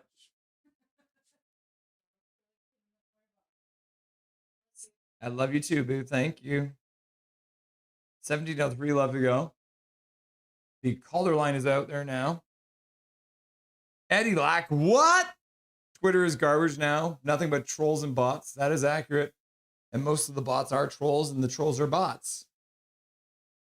17:03 left to go. Colorado taking an early lead here. Colorado wins the draw. They'll tip it into the Canucks zone. Lankinen waits for the puck to get to him. He'll play it up the boards. Intercepted by McKinnon. He'll throw it towards the net. Ends up behind the net. Colorado tries to play it out front. Blocked by Canucks skate. Back to the blue line. McCarr shoots it to the front of the net. That one gets blocked. He gets the puck immediately back. Skips it down for McKinnon. Turns in the corner. Pettersson's stick explodes. Puck into the front. Cleared away by Myers. I think is on the ice with Hughes right now. Garland in the corner digging away. Pettersson went back to the bench, got a stick. Canucks flip it out to the neutral zone. Pettersson skates onto it. He gets the puck into the Colorado zone, kicks it down for Kane. Good work there by Petey. Throws it to the front of the net. And Garland getting hooked on the play too. Puck ends up skipping off the end boards all the way down the ice. But it's not going to be a icing call because it was a Canuck pass through the crease. DPD passes it over for Vilander. Plays it up for Sherwood, who plays it over for Reichel. Reichel skates onto it, drops it back to the Sherwood. Petey shoots it towards the front of the net. Reichel at the side of the net, tried to chip it by Blackwood, couldn't get it to go. Now the Canucks get to the front of the net again. Cleared away by the Colorado Avalanche. Puck back to Vilander on the blue line. It skips by him. Now with some speed, Colorado comes in, gets a shot off. Now puck to the middle of the ice, and that one gets blocked by a Canuck defenseman, I think. Sherwood drag move at his own blue line. Ends up losing the puck, but the Canucks follow up and chip it down the ice. Colorado plays it over. Ratu picks it up in the neutral zone. Myers plays it up the boards right towards the bench where his teammates were changing. Oh my goodness. That was close to being another penalty for too many men on the ice. Tyler Myers making an ill-advised pass to the bench when his teammates changing. Now Marcus Pettersson plays it off the glass out to the neutral zone. That's picked up by Colorado, and they'll skate in. Look into the middle. Drury around the back of the net, back to the blue line. Shot gets blocked. The rebound goes right to a Colorado player, but it gets blocked by a defenseman. Puck skids out to the neutral zone. Doc chips it into the Colorado end. First one back onto it was a Colorado player. Now DeBrusk working the puck down the boards. He gets pinned there. 3 Colorado players, 2 Canuck players, O'Connor and DeBrusk. Now DeBrusk plays it down, trying to get it behind the net. It gets blocked, and Nichis will play it to the middle. Puck kept in there. Now Ratu with a shot to the front of the net. Save. And then Jake DeBrusk with a chance in front. Can't get it to go. Blackwood makes a save. The Colorado picks up the rebound. They'll clear it out. Quinn Hughes picks it up in the neutral zone. He'll play it back up right to Hronek, who plays it down low. Ratu can't get in on the forecheck as he got held up. Now Quinn Hughes plays it across for Hronek. He'll skate gingerly, puts the puck to the middle. Shot to the front of the net by Carlson. That one deflects wide. Now the Abbey line's out. Baines kicks the puck to himself up the boards. Canucks Sasson plays it down low for Baines. Baines looks to the front of the net. He'll play it back to the blue line for Hughes. Hughes walks the blue line, loses his man, skates down to the faceoff circle, tries to play it out front. Holds, plays it back for Hronek. Hronek shoots it to the front of the net, ends up deflecting off of Carlson. Good work by Baines to keep it in. Sasson puts it in front, deflects just wide. Blackwood didn't see it, but he was lucky that it actually deflected off of his own defenseman and just wide of the net. Puck comes out to Hronek in the neutral zone. He'll play it off the boards over for Hughes. Hughes spins at the top of the faceoff circle. He'll skate the blue line, top the slot, shot at the front of the net, deflects, ends up bouncing right to the front of the net. Kane takes a man down. Looks like there is going to be a call against the Canucks because Evander Kane going back to his old ways, taking down a player in front of the Colorado net. And just like that, the Canucks will have to kill off a power play for the Colorado Avalanche. Colorado is now 1 for 2 on the night in the on the power play. They're at 50%. Despite that, their overall percentage this year is 16%. They're at 50% so far, so that's crazy. And then HMS fan goes like, seriously, Kane? And then Raj is out here crying. And Muhammad says, now Canucks PK. Dive. I wouldn't say dive necessarily humongous, but I would say Kane put his skate or his stick into his skate and gave him the perfect opportunity to fall down to get that call. Fangirl, did Air Bud ever play hockey in one of his movies? I believe he played football, basketball, and I think soccer. And I believe he played volleyball as well. Derek Thompson, Expose the Lanch's goalie now, please. I hope so too. Yeah. Connor Hill, another goddamn penalty. Come on, Kane. Undead Avs is like, he's stoked. Humongous. Yes, dive. And Johnny Redbone's like, Kane. Kane is close to 2 full shifts of power penalty right now. Yep. That was a dive, says Carly. No. Johnny Redbone's like, German Canucks is here. Guten Morgen. Guten Morgen to you too, German Canucks. Nice to see you. Carly knows what's up.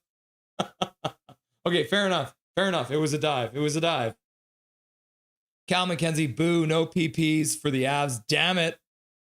Swear jar. And then Johnny Redbone's like, Guten Abend. Carly, 0 puck luck tonight for Vancouver. And Malinsky almost deflecting it into his own net. Cale Makar getting taken down. And Kane takes the penalty, so it'll be a power play for the Avalanche. So let's make sure their penalty. Yep, here we go. All right. Puck is dropped. Canucks win the draw. Chipped off the boards and down the ice. There we go. Okay, good start. All right, so they have, sorry, this is their second power play. So this is their second power play. So they've only had one and they scored on it. Pettersson now plays the puck down the ice. DPD. You love to see it. Blackwood plays it over for Makar. Makar skates over his own blue line. McKinnon plays it up. Colorado skates down the near side boards. Puck comes right around the boards. Really bad pass. Now the Canucks all of a sudden have a 2-on-1 coming in shorthanded. And then Drew Connor scores! Shorthanded with 1:19 left to go in the penalty. Drew Connor picks up an errant pass from the Colorado Avalanche. And the Canucks shorthanded tie the game. Drew O'Connor. It's Drew O'Connor scoring for his second straight game. Short-handed, puck rolling all the way up, and 2-on-1. Cale Makar can't stop him, and Drew O'Connor rips the puck top corner. I'm getting a little emotional right now because I was so mean to Drew O'Connor, and I didn't mean it. He's such a nice guy, and Mackenzie Blackwood might want that one back, but I think Cale Makar might have been backing into the goalie too, maybe a little bit of a screen from his own defenseman, and Drew O'Connor scores a goal to tie the game up shorthanded, and we're back underway. Colorado controls. Netches puts it around the boards. Comes up for Brindley. Brindley plays it down for Netches. He plays it around behind the net. Comes up the boards. Lehkonen plays it back to the blue line for Makar. Plays it over for McKinnon. McKinnon down the boards for Brindley. Or no, that was Netches. DPD harassing his man. Now Myers is there too. Both defensemen on one side, but they'll get back in position. Colorado back to the blue line. Makar with a shot. That one gets blocked by Myers. Canucks play it out. Now Connor Garland going to kill some time here. The Sportsnet penalty clock isn't even working, so this is the only one you're going to be able to see is mine right now, apparently. Canucks keep the puck down low for a minute. Colorado plays the puck down into the Canucks zone. And the Canucks will pick up that errant puck and get it all the way out to center. Devon Taves plays it up for Natchez. Natchez flips the puck back into the Canucks zone. But the penalty is going to end here. Drew O'Connor through center. He'll turn back. Kane comes out of the box. So Drew O'Connor will skate it in. Dumps the puck into the far side corner. Kane skates towards the puck. Can't get there. And then Colorado, what's happening? Did Colorado just take a penalty? 11:07 left to go. So yeah, the puck comes all the way around the boards. Is there a Colorado penalty? Like, why did they blow the whistle? I have no idea why they just blew the whistle, but the faceoff is in the Canucks zone, or in the Colorado zone. The Canucks win it. Now the puck's on the half boards. Besser gets decked by Burns. Mr. Burns being mean. And then the Canucks will fight back. Wielander and he takes his man down, so that'll be another penalty. Wielander lost a step, and he's arguing with the referee right up in his face. He's like, watch the replay. Unbelievable. I don't like that call. Let's have another look at it. He dove! That is a clear dive! Holy shit! He threw himself to the ice. I agree with Vilander on that one. That was a brutal call. The man threw himself down. He fucking jumped. He fucking jumped. Swear jar, swear jar, swear jar. That was brutal, guys. That was brutal. Oh my gosh. I have to put a money in the swear jar for that one now too. And I've go all the way back. Eric Hunter after the O'Connor goal. $10 dono from Eric Hunter. Thank you very much. I appreciate you very much, Eric Hunter. With a $10 dono to say, O'Connor! And then Major General following up too with a gifted membership. Canucks win the ensuing faceoff. Slap the puck past Makar on the point. And then Major General donating a gifted membership. But there is no one to receive a gifted membership right now. So if you have not turned on gifted memberships, this free membership could be yours. All you got to do is turn on gifted memberships. McKinnon in the corner gets pinned there by the other 29, Marcus Pettersson. McKinnon comes out of the fray, though, puts it back to Makar on the point. Pass back to McKinnon. He's a high slot, passes across, shot to the front of the net, and the rebound comes right out front to a Colorado stick, and they slam it into the back of the net. Unfortunate. That was a bad bounce. Lehkonen getting a freebie there. Oh my God. Shame on the refs. Yeah, that's fucking brutal. This is a crazy bounce. Lankinen makes a save. The rebound comes right out to Lankinen. Pettersson gets a piece of it. Shot comes out front, and Lehkonen all alone in front gets the shot off. Pettersson diving to try and stop it. But holy crap, what a terrible call. The referees are trying to hand this game to the Colorado Avalanche. They should give their heads a shake. That was brutal. So now it's 4-3. Colorado leads. Play is back underway. Puck into the Canucks zone. Rung around the boards. Back up for Mr. Burns. He shoots it to the front of the net. Quinn Hughes manages to pick up the puck in the near side faceoff dot. He'll play it up for Besser. Besser plays the puck down the ice, past everyone. And they're going to call that icing for some reason, even though Colorado could have touched it. So apparently not only are the refs incompetent, but so are the linesmen, because that shouldn't have been an icing call. Swerve and Irvin's putting the swear jar in there. Yep, absolutely. Zach also putting the swear jar in there. Carly just straight up swearing in chat. Puck off, refs. Johnny Redbone putting some poop in chat. Big Tang Warriors says BS call. Derek Thompson, what the F? I got a pop up and missed the tying goal. I'm going to contact the authorities. Do it. Face off in the Canucks zone. Those two guys stumbled. Bad call. Colorado wins the draw off a scrambled draw. Shot to the front of the net. Lankinen gets a piece of it, directing it wide. Colorado drives the net, loses it for a minute. They'll pick it up and skate up. Shot to the front of the net. That one goes off the side of the net. Puck flipped up the boards, kept in.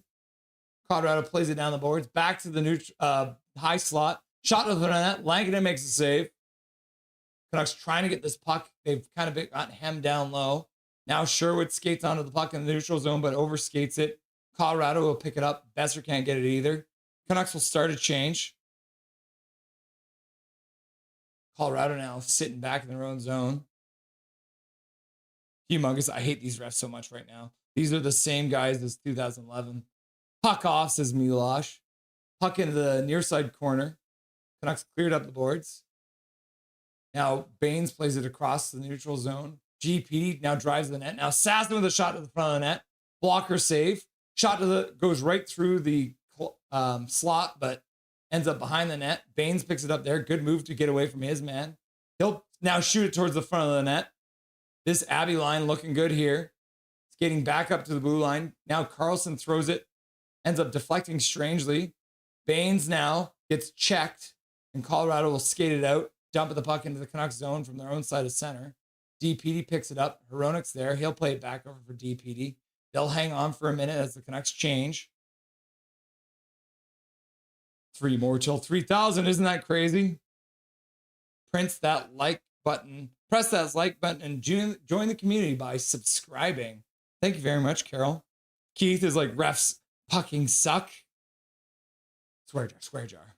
This sucks. Rod, laugh out loud. Bing Ting Warrior is just like, no!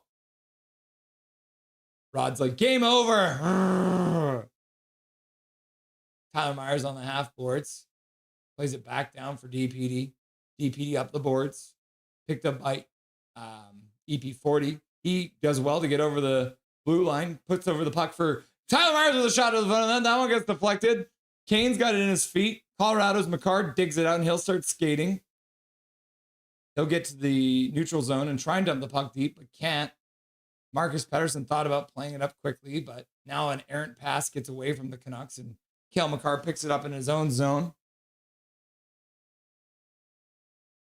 Canucks in their own zone. Tyler Myers spins back, plays it back behind the net. Marcus Pettersson picks it up there. Canucks will change again. 7 minutes left to go. Colorado's not on the power play. Sorry, I'll get rid of that. Canucks bring it in. DeBrusk first one onto it. He'll take a hit. Jart free for Drew O'Connor. Plays it up the boards. Colorado chips it up. Now Hronek manages to keep it down low. Now DeBrusk tries to chip it past. Ends up deflecting into the middle of the ice. Kept in well by Hronek. Played down low. DeBrusk couldn't quite get to it. Now Quinn Hughes does well to keep it in. Puck behind the net for DeBrusk. DeBrusk chips it to the front of the net. Brett Burns takes the rebound and brings it back behind the net. Colorado chip it out to the neutral zone. First onto is Phil Hronek. He'll take a minute, go back into his own zone. Canucks will take a minute and change their lines. Johnny Redbone's like loading. Carmen liked the interview with Eddie. Thank you. I appreciate that. Midnight Solar's like undead Avs. Canucks hemming Colorado in for the moment. But the puck gets out. Hronek plays it up to their blue line. Now the Canucks played across their blue line. Hughes with a pass across for Bester, but it was a high one. Ends up going off the boards, and Colorado picks it up. Puck all the way down the ice, but Colorado will be first one onto it, so no icing there. But they mishandled the puck. So Colton couldn't take it, so the Canucks would get a chance to move it out. They'll skate over the blue line, pass to the middle. Vilander stops up. He'll play down low behind the net. Baines now puts it over for Carlson, comes back to DPD. He plays it across the blue line for Sasson. Sasson negotiates that one well, but ends up getting checked. Puck comes back to the neutral zone. Canucks play it up, and the puck goes all the way down the ice, and it looks like it got tipped in, so not icing. Colorado stops behind their own net. They'll skate over the blue line. Natchez gets to the red line, dumps it in. Marcus Pettersson, first one onto it. He'll stop up, had to negotiate. The referee gets in the way. The Canucks lose the puck. The referee's still standing there. Get the fuck out of the corner, ref. We're at 2100. Swear jar. Canucks play the puck out of the neutral zone. Can't get it to Connor Garland. Colorado flips it back down into the Canucks zone. The referee literally just stood there. He blocked the Marcus Pettersson, and then he almost blocked Tyler Myers. Canucks skate through the neutral zone. Pass over for Kane. Kane drags it to the middle. Nice move. Tries to go to the forehand, but couldn't get the shot off. Now we'll play it behind the net for EP40. EP40 back to the blue line. Quinn Hughes rushing onto that one at the last second to keep it in. Now Pettersson high slot. Deeks through the face-off circle. He deeks to the backhand. And good save there by Blackwood. Back for Marcus Pettersson. Over for Quinn Hughes. Shot to the front of the net. Mackenzie Blackwood lost his stick. Makes the save. And the puck dribbles to the sideboards. Kane plays it back to the blue line for Hughes. Hughes has the puck chipped away from him. Kane just took a high stick. Now Quinn Hughes plays it over for Garland. And it looks like they came in offside after continuous play. 4:07 left to go. Kane looking at the referee. He fully got high sticked. No call because the referees are blind and deaf. They want to be a ref. They're blind. They're deaf. They want to be a ref. Absolute chaos. Absolute chaos. Between the slang and spell check, get some interesting comments. Yep. Worst when Russ tries to read it, laugh out loud. I know, I try to translate your gibberish, but yes, 2100, guys. We're entered the year 2100. 2100. Oh yeah, laugh out loud. And then Rod's just like, Av's still on the PP. No. Galaxy Brain. Is it Galaxy Brain? Oh, Eric Hunter. Coconut Expo, learn the rules. Coconut Expo, learn the rules. Swear jar, swear jar, swear jar. Yeah, gifted by the refs. That last goal was definitely gifted by the refs. Cal McKenzie's like, go, Canucks, go. Canucks charge! Courage! Coconut Expo. Congrats on 2,100 subs. Russ says fangirl. Thank you very much. Humongous is in the chat partying. You'll love to see it. Where does the NHL get these refs from? And the funny thing is, I literally checked before the game to see who was going to ref. They didn't include it at all. I wonder if we can look up. Do they have the refs listed in here? Yeah, it is Kendrick Nicholson and Cody Beach, who I've never heard of. And then Shandor Alfonso and Trent Knorr are the linesmen. So Kendrick Nicholson and Cody Beach, who apparently are blind and deaf, and they want to be refs. So, interesting.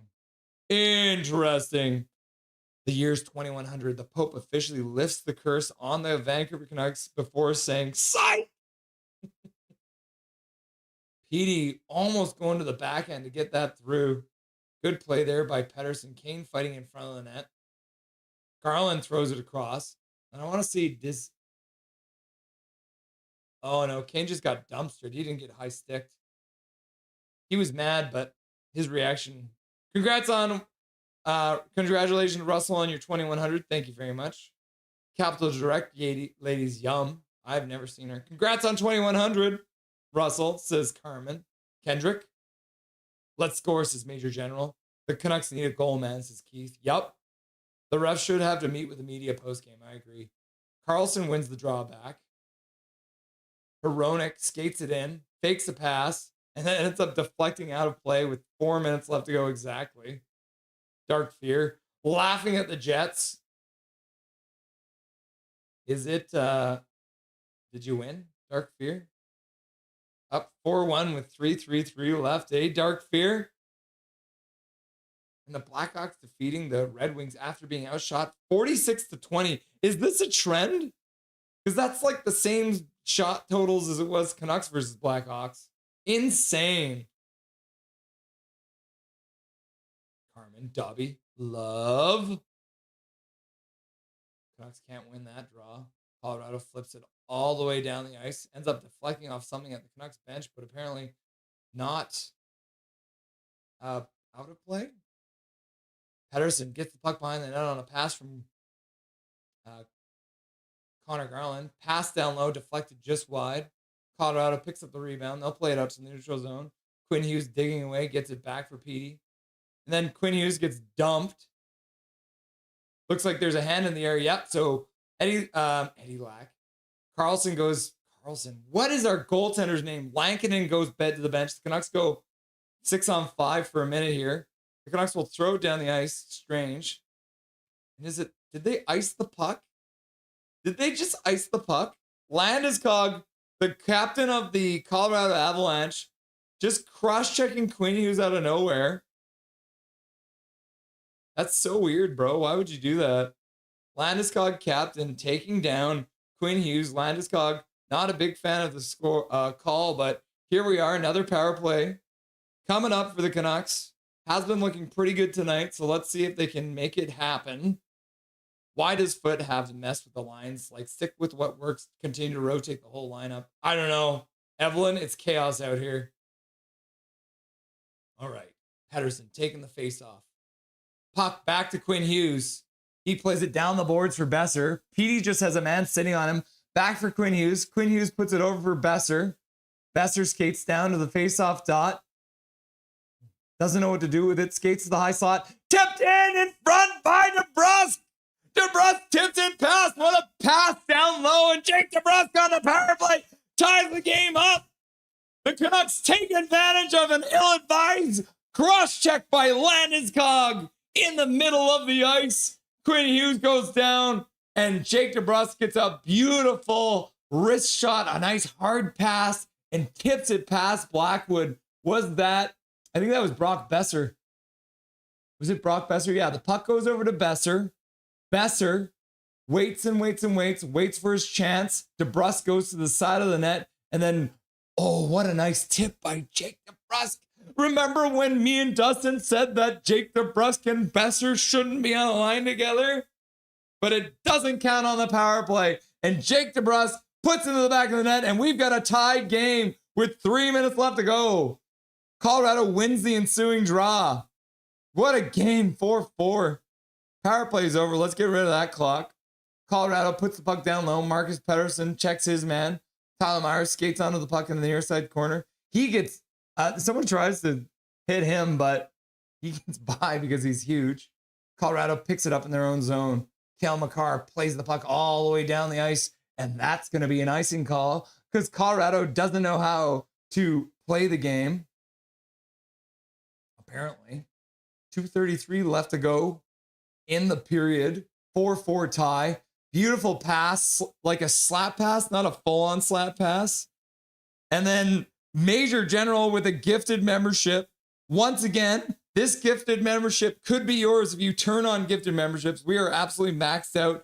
Eric Hunter with a goal, dropping $10 in chat. You'll love to see it. Ratu loses the ensuing face-off. Thank you very much, Eric Hunter, for the gifted, for the $10 dono to say goal. And Major General wants to give you a gifted membership, but you got to turn on your gifted memberships. Brock Besser gets the puck down low. Puck gets jarred free by Colorado stick. They'll flip it out into the neutral zone. The Canucks tip it back in. They'll have to tag up. They'll also change. Craziness out here. We still have 2 pending gifted memberships. We got like 7 or 8 pending gifted memberships right now. Puck up the boards. Puck to the front of the net. Skips wide.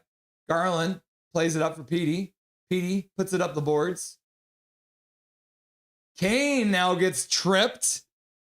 And the whistle goes. The Canucks are getting another power play as Kane gets tripped. A very similar play to the Kane penalty where he took down Cale Makar. Putting the stick into the player's skates is never a good idea. Oh no. Did they not call it? Huh. I thought they called it. They did not. I'm getting you guys hoped up for nothing. Apparently they did not make the call. Canucks move in. 1:35 left to go. Into the Colorado zone. Sherwood digs it out. Now Drew O'Connor tries to get it, but Colorado picks it up. They'll flip it out to the neutral zone. Canucks play it up for Sasson. Sasson plays it over for Sherwood. Sherwood stops up in the corner, plays it around the boards, gets past O'Connor. Pinching down is Myers, but Drew O'Connor now is back to try and stop the play from happening. Marcus Pettersson gets back. He'll play it around the boards. Gets blocked there partially. Now Myers plays it back across for his D partner, Pettersson, Marcus Pettersson. Under a minute left to go now in the third period. 4-4 tie. Marcus Pettersson takes his time in behind the net. Puck all the way down the ice. Is that Brock Besser? First one onto it. Ratu's there as well. Played out to the front of the net. Shot goes through the crease off the end boards. Quinn Hughes picks it up. He'll play it down low again. Ratu gets a piece of it, but can't stop it completely. Puck comes out to the neutral zone. Quinn Hughes stops the puck from getting in, but then they chip it by. Canucks play it all the way up to the blue line. Ratu throws it towards the front of the net. Skates onto it. Makar skates behind his own net with speed. He'll start skating out of his own zone through the neutral zone. Into the faceoff circle. Shot, backhand, saved by Lankinen. 10 seconds left to go. Back to Makar. Makar shoots it. Another save by Lankinen. Gets a piece of it, goes wide. Puck into the corner, back to the front of the net. Lankinen makes one more save, and the whistle will go for the end of the third period. Holy cow. This game is going to overtime. So we got end of regulation. Okay. Holy cow. End of regulation. There it is. Holy cow. This is crazy. What a game. 4 goals in the third period, back and forth. Terrible refereeing on both sides. And I'll say it, there's been some bad calls on both sides and some bad non-calls as well. The Canucks have gotten away with some. The Avs have gotten away with some. Now in chat, let's focus up. Focus up, Rusty. Focus up. I was right, guys. I said it at the beginning of the game, right? Turned Lizard knew it. You're right about OT, Russ. And then he does the wave. Woo! So yeah, that's the thing. Remember, 30 games, 31 games between these two teams, 10 of them going to overtime. And I didn't actually see how many games Colorado has won in overtime. So I would check that for you, but it's too late now. So we'll have a 3-on-3 overtime. So let's update the clock. Oh, it's going to start running now. We need to, oh, what the heck is going on? Okay, reset. 5 minutes. There we go. Okay, we're good on that. Nice save, Lanky. Yeah, Lanky with some good saves to keep the game tied so we can get to overtime. Who scores the game winner? Can't let McCarr, Nate, and Netches have control. Laugh out loud. Yeah, absolutely. Yeah, lock in Vancouver. The Ducks victory is for you, Dark Charged 87. Nate Peters, I might say oat instead of oot, but from Georgia, the Canucks got a new Dan in me. I'd love to see it. Watching all the way from Georgia, eh? Nice to have you, Nate Peters. You're on a new fan in me. That's good. That's good. We love to create new fans, and I hope that the Canucks can win this one for you, Nate. We'll be starting off overtime with Pettersson, Hronek, and Garland to start. Let's update this to here. So it'll be 3-on-3. Okay, here we go. Play is underway. Colorado on a scrambled draw end up playing it back for Devon Toews. So Devon Toews is interesting. They got Cale Makar, Devon Toews, and Lehkonen to start. They'll bring it back out to the neutral zone. Colorado all the way back down low. Now they'll start moving out. Drops the puck there. Nathan McKinnon cuts to the middle. Plays it back to the blue line. Makar shot gets blocked by PD. PD with another block. 4:20 left to go in the OT period.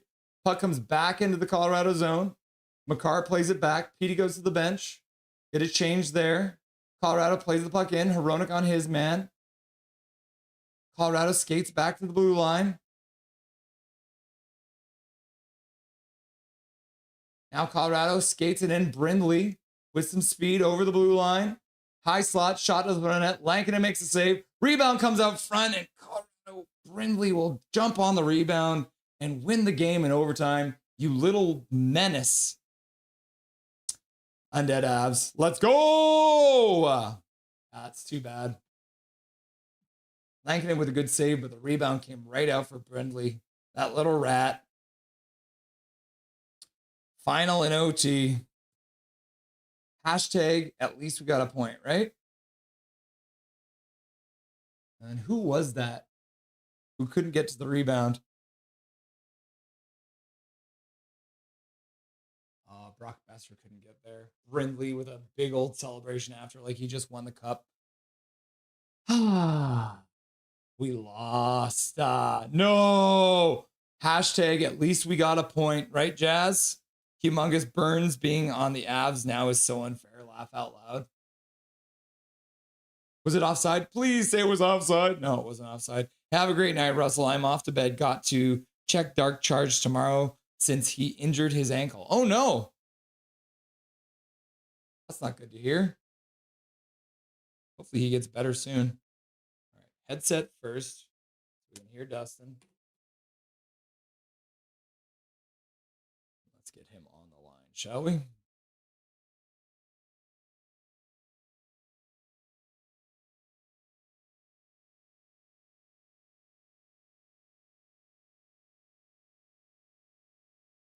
All right.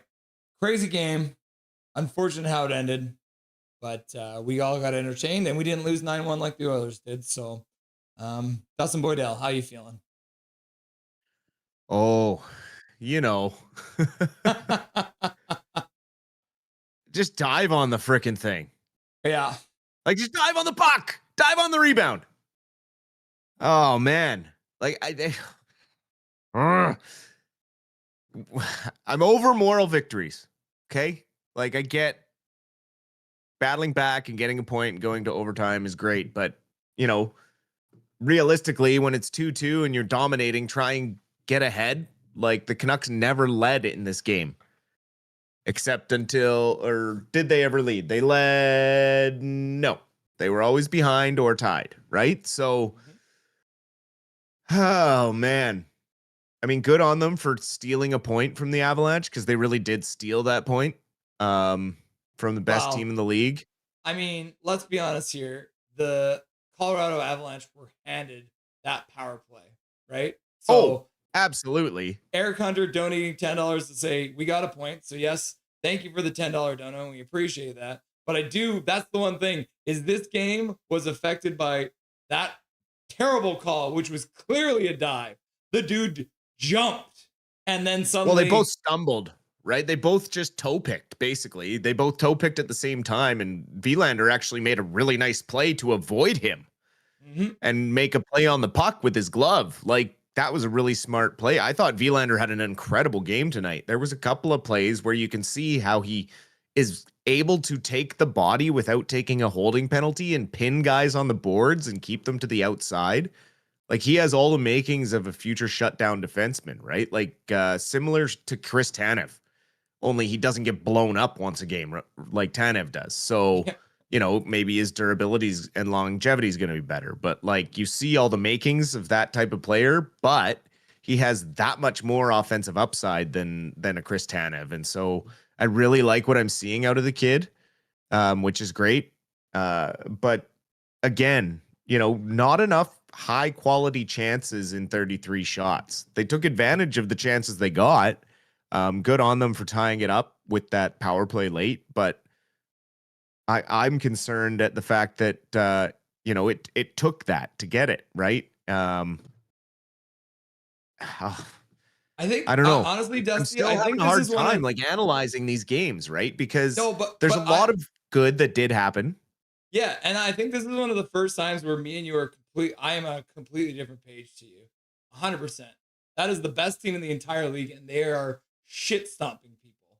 And the Vancouver Canucks went punch for punch with the best team in the entire NHL. And if it weren't for a terrible call that should have been called as a dive, the Canucks probably walk away with a win, because that not only did that give Colorado the lead, but it also swung the momentum in that game from that point on until the Canucks got their power play later on, right? So I think like 99% of the time, me and you are on the same page. I am happy with the point. And the other thing I want to point out is how many times did we say last year, holy cow, hashtag at least we got a point. This is the first time this whole season the Canucks made it to overtime and didn't get 2 points too. That's true. Yes. It's been a while since they've lost in extras, and they do usually make a point of trying to control play, and they did lose control off the first face-off, so that did change a bit of their game plan. And I do agree, like, it is great that they did play very well against the Avalanche, but then you're going to have all those naysayers out there that said, well, the Avalanche were on a back-to-back, and it's like, well, yes, so were the Canucks, and they were playing their backup back-to-back, and there's just so much stuff that's like, I'm happy. I'm absolutely happy, and the Canucks are trending in the right direction. You know, it's just like Evander Kane, right? He took the one penalty there where Drew O'Connor got the shorthanded goal. You just can't take offensive zone penalties. Like, it's lucky that they didn't score on that power play, right? Because then it's 4-2 and the game's out of reach anyways. Does it make you feel better that Eric or Hunter it changes just things, right? Does it make you feel better That's absolutely incredible. Holy Eric. I just saw it. I saw the pink out of the corner of my eye. That's incredible. Thank you, Eric. You are best to talk down Mount Vesuvius over the man. You know, he did warn us. I hesitate to think what the dono would have been had the Canucks pulled off this win, because he did threaten earlier in chat. So single-handedly sending Dobby to college, hey? Yeah. I mean, pretty soon he's going to be paying for Nuggles college education too. My goodness.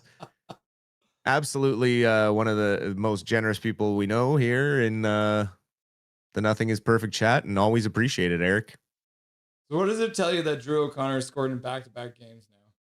That mean he's finally that we are trending in the right direction, right? There's a lot of stuff that's going well.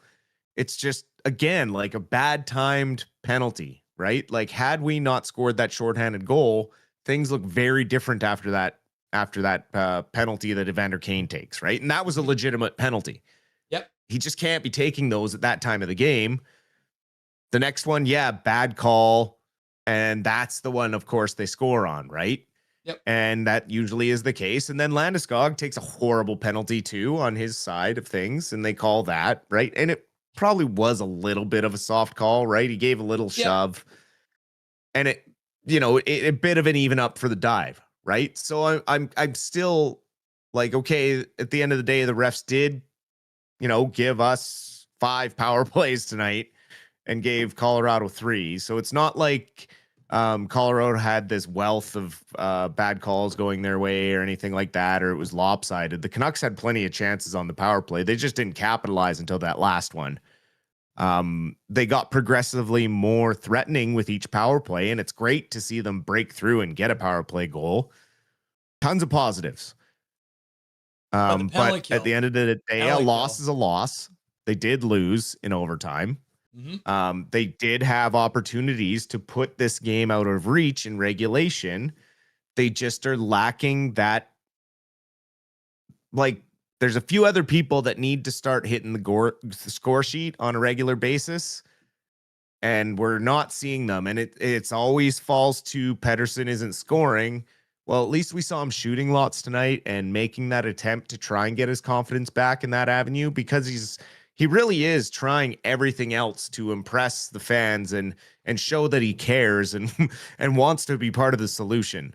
Like, he's doing everything he can, but I've harped on it plenty of times. He can't do it alone, and we need the top 6 to come along with him. Great play by Besser and DeBrusk on the power play, but we need to see that sort of stuff 5-on-5, which is when the majority of the game is played. And we're just not seeing enough results 5-on-5. I'm not seeing enough results Dustin, 5-on-5. I'm shocked. Like, I feel like we watched 2 completely different games. Like, I'm totally blown. No, this is the first time where we've had a post-game show, and I'm like, I have no idea what the fuck you're talking about. No, like Pettersson had 4 shots tonight too. He led the team in shots tonight. No, I know. That's what I mean. That's a good thing. Right? There's a lot. I'm talking about positive things. It's just frustrating because there's still no one to help him.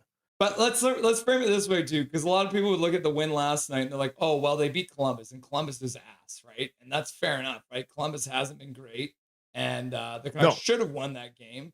But then back-to-back nights, both teams are on a back-to-back, but Colorado won 9-1 last night at Edmonton. They put them, and they had a disallowed goal too, so it should have been 10-1 because it was an inch offside. And then the Canucks come into this game, and they go 5-4 with the best team in the whole league. You got Linus Karlsson scoring his first goal of the year. You got Kiefer Sherwood scoring his 10th goal of the year. You got Drew O'Connor scoring back-to-back games. And you got Jake Bruss scoring back-to-back games. So for me, this is the process of now we are slowly getting a bit healthier. And I think we're starting to see more chemistry as well. And so for me, I'm taking, I know you're sick of moral victories, but this is a different one than what we've seen before. A moral victory before was like, oh, at least we were close. This one's a moral victory. 1, they got a point, and 2 is against a team that is fully healthy. They aren't missing anyone. They have their full cup contender lineup out here tonight, and the Vancouver Canucks went all the way to 3-on-3 overtime to get still a point and move up the standings a little bit. We moved past Edmonton tonight, and I'll take that as a win as well. For sure, and like I said, everything is trending in the right direction. Talk to me next game against Winnipeg when both teams are rested. Dustin, you know for damn sure that we have no idea what team's going to show up against Winnipeg. You know that. You can't put that on me. If this is such a good game and a building block, then this team should be able to put up the same type of effort against Winnipeg, right? This is the first time where I think in the last couple of weeks where I'm like, I think that you're going to see the same effort against the Winnipeg Jets as you saw tonight against the Colorado Avalanche. And I hope that's the case, right? Like, that's what should happen given the trends that we are seeing. What I'm saying is they got to clean up the mistakes because they got lucky tonight to get a point, right? Like, that's all I'm saying is they got lucky. They played their ass off, but they still had to get a power play goal very late in this game to tie it up, right? It's not like it was an easy point to get. Would you They had to work really damn hard for it, right? So I get what you're saying. Pardon? Would you expect it to be an easy point? No points in the NHL are easy. And I think that's But probably what I'm saying is there's just the fact that if Drew, I'm stuck on Drew O'Connor and Kane, that Kane penalty, right? Like that's a turning point. Drew O'Connor getting that shorthanded goal is incredible and it changes everything. Right? But if he doesn't score there, we're not talking about the Canucks getting a point here. Right? If Colorado scores on that power play and it's 4-2, Canucks aren't getting two goals late in the third period against Colorado. Not 5-on-5, right? Not the way they've been playing 5-on-5. And that's all I'm trying to say is like a ton of great stuff. Absolutely. Yes, great that DeBrusk's scoring. I hear everything you're saying. I just need to see it next game and it to build, right? Like they keep building. Last night, great stuff. They got the victory that they should get. Tonight, worked really hard to get a point back against the number one team in the league. Incredible stuff. Keep it going. Next game, come out. Don't give up 2 goals in the first 5 minutes of the period, right? Like we can't forget that they started this game pretty bad. Yep. And they had to battle back. It's not like, that's what I'm saying. It wasn't an easy point to get. They put themselves behind the 8 ball a little bit, but it was great to see them fight and to see some chemistry starting to happen, but it needs to be more consistent at 5-on-5 and less on special teams. And hopefully next game, we see more of what we saw in the second and third period, right? Like the shots started to get more dangerous. They started to get more high danger chances. Those chances are going to start finding the back of the net. It's all good stuff pointing in the right direction.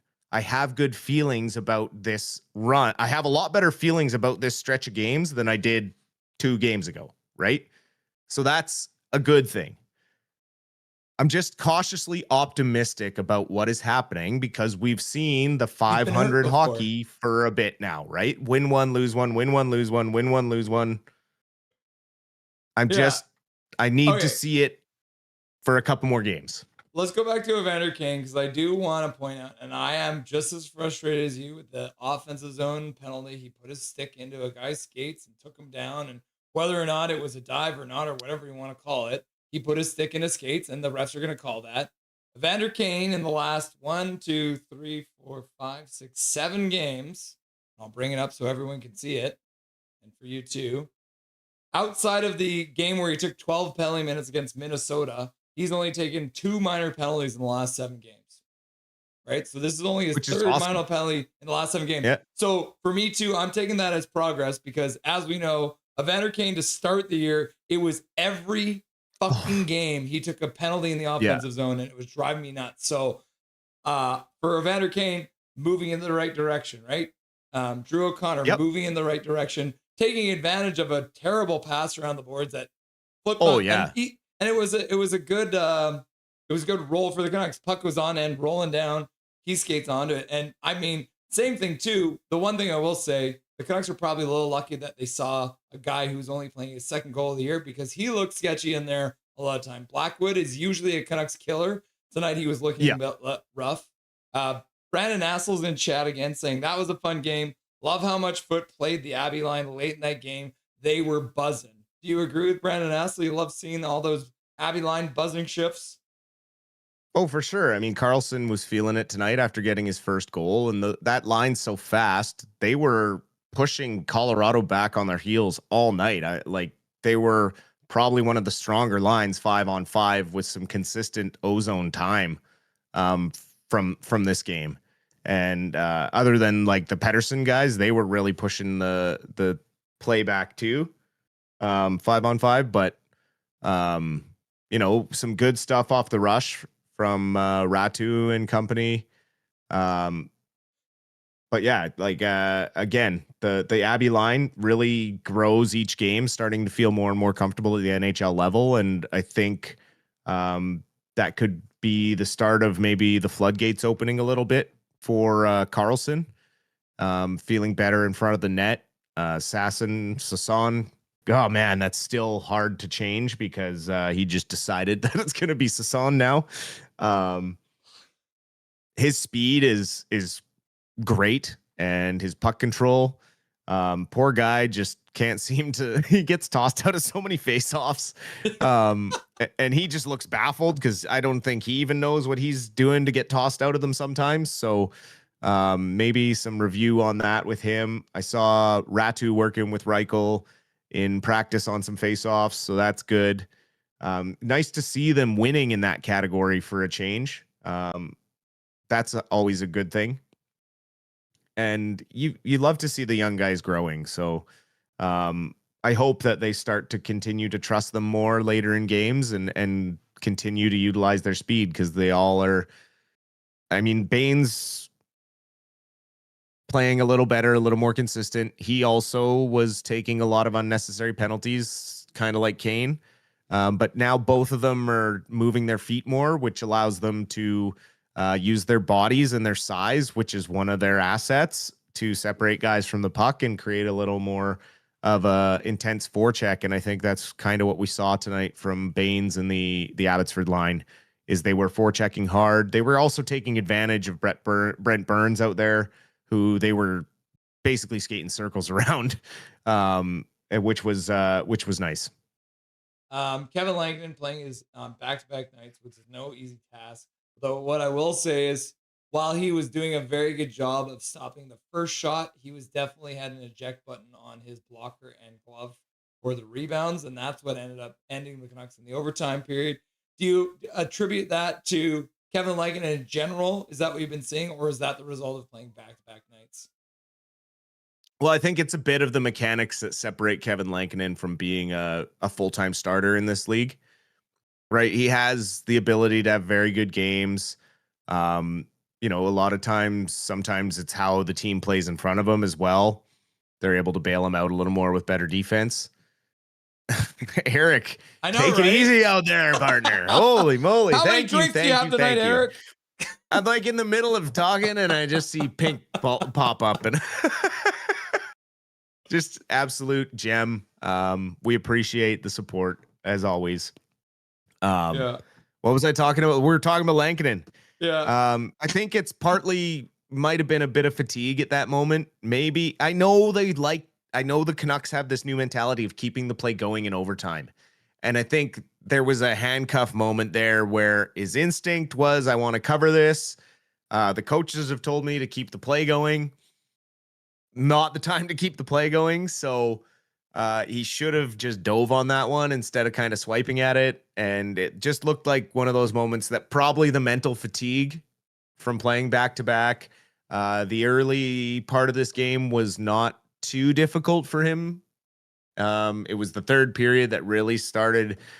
You could see him kind of getting tired, especially in that last minute when he was just kind of staying on his feet and deflecting pucks to the corners.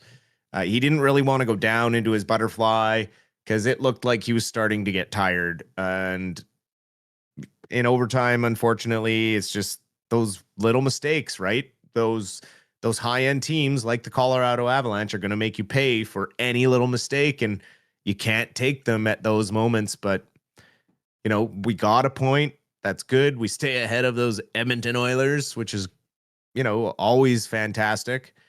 But we still have a very tough 5 games coming up to end this month of November. So moving forward, lots of good stuff from that. But like Connor Garland said last night, even after their victory, there's still a lot to work on. As long as they continue trending in this direction, I'm really happy with what I saw tonight. Right? It is definitely the best game we've seen them play in weeks. And it's a better game than last night. And I just want to see it continue. And I want to see them clean up those little mistakes at those crucial moments, right? There's times in games where you can make a mistake, right? Like if you're up a couple goals and you accidentally trip a guy because you're pressing more offensively to push for a third goal, or you have, a bit of caution because it's a less skilled team or whatever, right? Like they don't have a power play that's clicking and that's going to make you pay. Those games don't hurt you as badly, but against Colorado, the second that you're a man down, you obviously are holding your breath, right? Because the weapons they have are unreal, and they're all clicking right now, and they're going, like you said, they're healthy and they're kind of all working on all cylinders. We've seen some of the goals and highlights that Nietzsche has scored this year. A couple of the goals McKinnon scored last night were unreal. Even the 2 he scored tonight in the first period were very, very nice goals with really good shots. So, that's the goal, right? We want the Canucks to look like that. And until we start looking like that on a nightly basis, the moral victories are great, but points are what are going to get us in the playoffs. So we need to keep growing. And as the injuries get better, as long as this is the system we're playing and we're starting to, find where we need to be more comfortably and getting more shots through, like tonight, more high danger shots, not so much from the outside, more, we got way more shots from the middle, which is really tough to do against the Avalanche. So there again is another, positive from this game to pull, and, just keep it going against the Jets, who are probably going to be a little sour after losing 4-1 to the Anaheim Ducks tonight. Brent asked if Eric is Elon Musk. He might well be. And if Eric, if you are in fact Elon Musk, can you please reinstate Eddie Black's Twitter account? We got him on Instagram now, but it is what it is. The funny thing is, Dustin, is the only thing that wasn't going for Colorado heading into this game was their power play. Coming into this game, their power play was only at 16%. They were in the bottom 5 teams in the entire league on the power play. But the Canucks, I think that is a bigger indictment of the Canucks penalty kill, because that is still one of the very last pieces that I'm still not happy about, because the Canucks penalty kill has been terrible. And that play I keep on talking about, teams are doing the same thing. They work it right down to the goal line and they work it right up into the very tight slot. And the Canucks are not able to ever stop that from happening. And it's driving me nuts. Is that the result of Bluger and Forbort being out, or what do the Canucks need to do to improve on the penalty kill? Well, I kind of talked about this, right? Like Kevin Dean's supposed to be this penalty kill expert. And so far, with the injuries, you would think he has enough tools to utilize defensive players to play a system. And if Forbort and Bluger are that good at the penalty kill, then he should be sitting down everyone else that plays on the penalty kill and watching video of Bluger and Forbort and what they're doing and just being like, do this. When the forward has cycles with the defenseman, don't drop off and follow the puck. Stay with your guy and and stay in your box. And that's something that I talked about Abbotsford does incredibly well. Right? Like on their penalty kill, even with their injury riddled team right now, they still do an incredible job of shifting from box to diamond, from back to a box. And the way they cover for each other is absolutely unreal. And I just don't understand why the Canucks get chasing so badly, especially our forwards. And then they don't know when to swap off with the defenseman, and no one really communicates. Like no one says, hey, back. Like on the first one, on McKinnon's first power play goal, when Ratu peels off him, he needs to say 29 is behind me to Hronek, or let him know that he's peeled off him, right? Because that back door is wide open. If Ratu just communicates that to Hronek, he can turn around and maybe block that play from happening. But it just looked like there was no real communication or pass off, and Ratu was kind of trying to cover 2 forwards and also, not 2 forwards, a forward and Makar, which is basically like trying to cover another forward, and not really knowing his spot. And then Hronek just kind of planted in front of the net, trying to be net front, and let McKinnon just be wide open behind him. So. And that happened a couple of times. Like you say, they just can't seem to cut that off, and they get collapsed in on. And I'm not sure why two guys are so crucial to it when we have, a bunch of other guys that are perfectly capable of learning how to play a system. So I don't know. I think at this point it's a little bit about coaching because those guys have been out long enough. You'd think that the penalty kill would find some sort of rhythm or chemistry, and they just haven't, right? Like they just have not improved. They continue to give up power play goals. And, Bluger and Forbert are obviously terribly missed. Well, I was just showing while you were chatting about it, I was showing the edge goal visualizer of that play. And the other part that I wanted to point out, and on that specific play, Kiefer Sherwood's going to want that back because he had a chance to get that puck out he had possession of the puck and he gave it right back to Makar. And this is the exact moment where that happened. So that is a moment where two mistakes on that play. Like you said, Ratu leaves McKinnon. Hronek is looking at Natchez down low, but Sherwood right here at the top, right at the blue line, had a chance to get it out. And a lot of the time, for whatever reason, when you fail to get the puck out, that's where it ends up going down low. And that's where Ratu ends up in no man's land and McKinnon skates by him and jams it in the back of the net, right? So yep. Two mistakes on that and then play, and it ends up in the back. Yeah, of and the if net. you kind of look at the first goal too, Hronek gets, puck focused.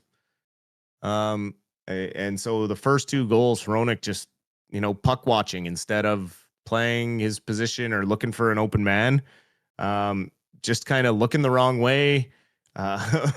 And you see Evander Kane there too. He's like, oh, I'm going to try and check Cale Makar at the end of my shift. Oh, no, I'm just going to give up. He's too fast. He should have just got off the ice, followed Connor Garland off the ice, let some fresh legs get out there. But alas, it is what it is. We got our point, and there's just some things we need to clean up, right? Like, can't be getting behind 0-2 in the beginning of the game, but great that we got out of this with 1 point because those points could be crucial towards the end of the season. And could make a difference. Obviously, we're going to talk Tuesday night about the different system that the PWHL uses and how it could be, game changing in the NHL for the way that people push for regulation wins and also even pushing for that extra win in overtime rather than letting it go to a shootout or end in a tie even. Yeah. I got the Pacific Division standings. They're wild right now. The Ducks are clear winners right now, 23 points on top, right? But then you got the Vegas Golden Knights and the Seattle Kraken at 18 points, along with Los Angeles. And then San Jose and Vancouver both have 17 points. So we're talking from second all the way down to seventh, where the Oilers are sitting. There is only 2 points separating 1, 2, 3, 4, 5, 6 teams in this division right now. And that's why we're going to talk about this column right here, these OT losses, because that's wild. The Canucks only have 1 overtime loss. Everyone else except for Anaheim have more overtime losses. So they're picking up points there. So that's why we'll talk about what the PWHL is doing. The other one I'd love to see is the jailbreak rule, where if you score shorthanded, Drew O'Connor scores shorthanded tonight, suddenly the man's out of the box and they don't have to kill off the rest of that power play. So that would be something I would love to see as well. Oh, yeah. I love that rule. Man, that'd be so much fun in the NHL. Yeah, because Sarah Nurse was on with Canucks Conversation. I watched the interview, and she said the rule that the players love is the jailbreak rule. Like, that is the one that gets everyone up on the bench, all the crowd going wild, because not only do you score, you're also getting rid of the power play, which is a fantastic rule. So maybe someday when the NHL's ratings have fallen and everyone starts following them instead, the Canucks and the NHL will get up to snuff and start doing the jailbreak rule. Well, it just makes you that much more aggressive on the penalty kill, right? Like, you start seeing more and more shorthanded goals, a lot more aggressive attack when you're down a person, because if you can get that person back and get a goal on the board, I mean, that's demoralizing to the opposing team. So, yeah, that rule is so cool to me. And there's a couple of them that I really think the NHL could benefit from looking into. This might be the worst 3 stars of the night that Shorty's done so far, unless somebody else did it. But this 3 stars, Dustin, what do you think the 3 stars of the night were? I mean, one's obvious. I mean, Nathan McKinnon was all over the ice tonight, right? Like, what did he have? 5 points, 4 points? 5 points. 5 5 points? goals. 5 points. 2 goals, 3 assists in on the game winner. I mean, the guy's unreal. Second star is a mystery. I'd probably give it to. And Cale Makar had a couple assists tonight too. And then third star, maybe I give to Jake DeBrusk. He had a pretty good game. Got a power play goal to tie it up at the end there. Nathan McKinnon, I say, should have been first, second, and third star. But he does take first star. Fair enough. Quinn Hughes gets the second star with 1 assist, which I don't understand. And then Lehkonen with 2 goals is the third star, which I agree. If you had 2 goals in this game, that does make sense. But Quinn Hughes is the second star. I'm confused, but I know he did have a good game and he did drive the play, and he's starting to look more like Quinn Hughes dancing on the blue line. But I don't know if that's enough for me to make him the second star of this game. Those look like a Ferraro 3 stars to me, not a Shorty 3 stars. I'm just gonna say it. I think Razor picked those ones tonight. I think maybe the difficult part was the fact that we're looking at the scoreboard or the box score. Besser, O'Connor, Sherwood, DeBrusk, Kane, Carlson all had 1 point. And on defense, you had Hronek, Hughes, both with 1 point. So very spread out in the scoring. So maybe it was difficult for them to decide which Canuck to put in there. But honestly, and again, talking about being on the line changes post-game show yesterday, like Petey was all over the place. Great in the face-off dot tonight, blocking shots, most shots in the game. Petey doesn't even end up with a point, but I almost think it would be a situation where I'd be comfortable with giving Petey the first star of the game. Or sorry, the second or third star of the game, even though he didn't have any points. Yeah, for sure too. And I mean, Kiefer Sherwood, a goal, and he was +3 tonight. Yeah. Right? Like Quinn was a -1. I think he was out there for 3 goals. So I don't fully understand that one either. But I mean, nothing, as you know, is ever going to beat the star snub that one Braden Coots felt last night in Seattle. Did you tell chat about that one? I didn't tell chat. Because I mean, my goodness, I that is the first time I've ever seen somebody get 2 goals and 4 assists and be the third star in a 7-goal game, and you're in on 6 of the goals and you are third star. I don't know who the first and second star were, but Braden Coots with 2 goals and 4 assists last night and brings home third star for the Seattle Thunderbirds. 6 points in a 7-goal game, and he gets third star. That's it. And that's the Vancouver Giants being a bunch of homers, right? Like, yeah. So yeah, but I'm not a big fan of the Giants, so we all know that after the fiasco with McSorley last year. So they're dead to me now. Yep.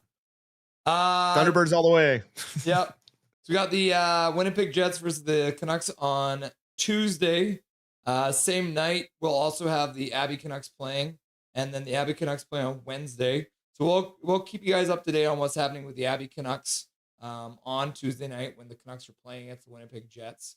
And then we'll update you on the Abbey Canucks game as well when we go live for the Vancouver Canucks game, which is a 2-day gap again, like we talked about last game.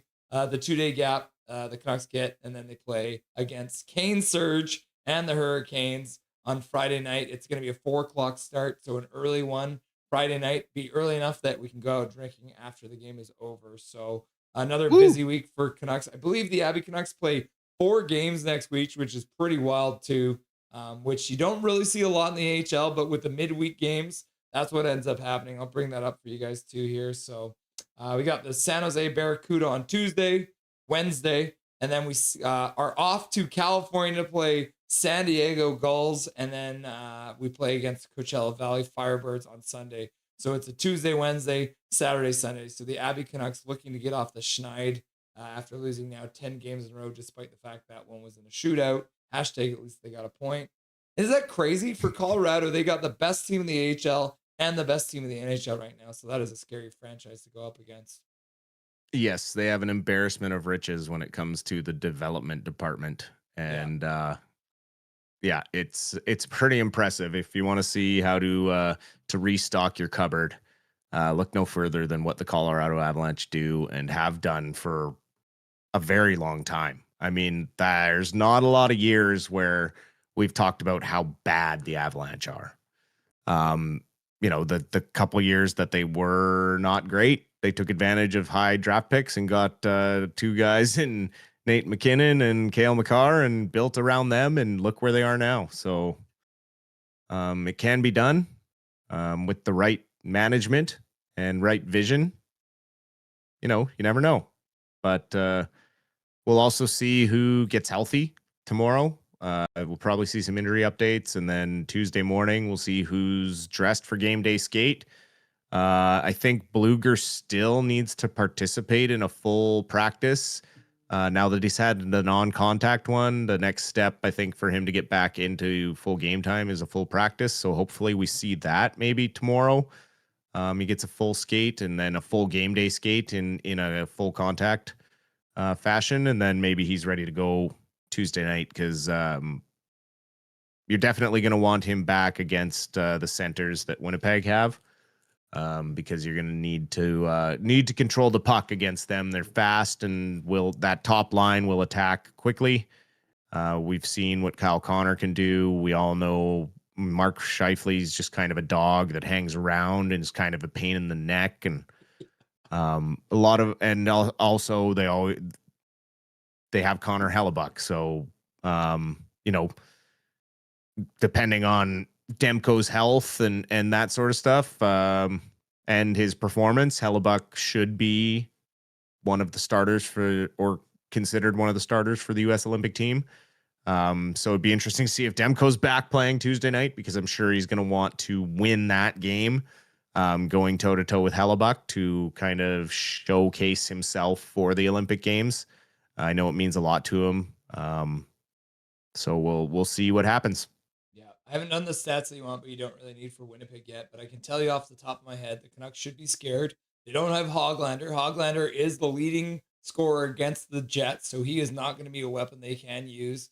But in historical terms, the Jets have absolutely dominated the Canucks. So this will, I think, out of the gauntlet that we have for the Canucks coming up, this game actually might be the hardest one for the Canucks, because the Canucks have played Colorado well. They've played Carolina pretty well, the Lightning and the Panthers and the Dallas Stars. So out of all these teams, despite the fact that, yes, it is a gauntlet, the Canucks have the hardest time with the Winnipeg Jets. So if the Canucks can come out of that game with a win, that's a good sign for the rest of this, despite the fact, I mean, Florida's not playing great right now. Tampa's kind of up and down. So we'll have to wait and see how we go, because that'll bring us right to the game against Calgary on the 23rd, and we're getting into the end of November, and suddenly we're looking towards December. So, Dustin, anything you want to say to chat before I let you go? Oh, chat, thank you for all your questions and your support. Eric, I mean, there's nothing really to say other than thank you. You're a maniac. You know, the mods out there, thank you. I don't think we thank you guys often enough for being here, and appreciate everyone. Hope you enjoy the start of your week. Obviously, Tuesday is Remembrance Day here in Canada, so wear those poppies. I have my good one somewhere. I think it's on my winter coat. So make sure you show your support for those who fought for the freedoms that we enjoy every day. And we will see everyone Tuesday night against the Jets. Dustin, enjoy your Monday off, and we'll chat again on Tuesday, my dude. Absolutely.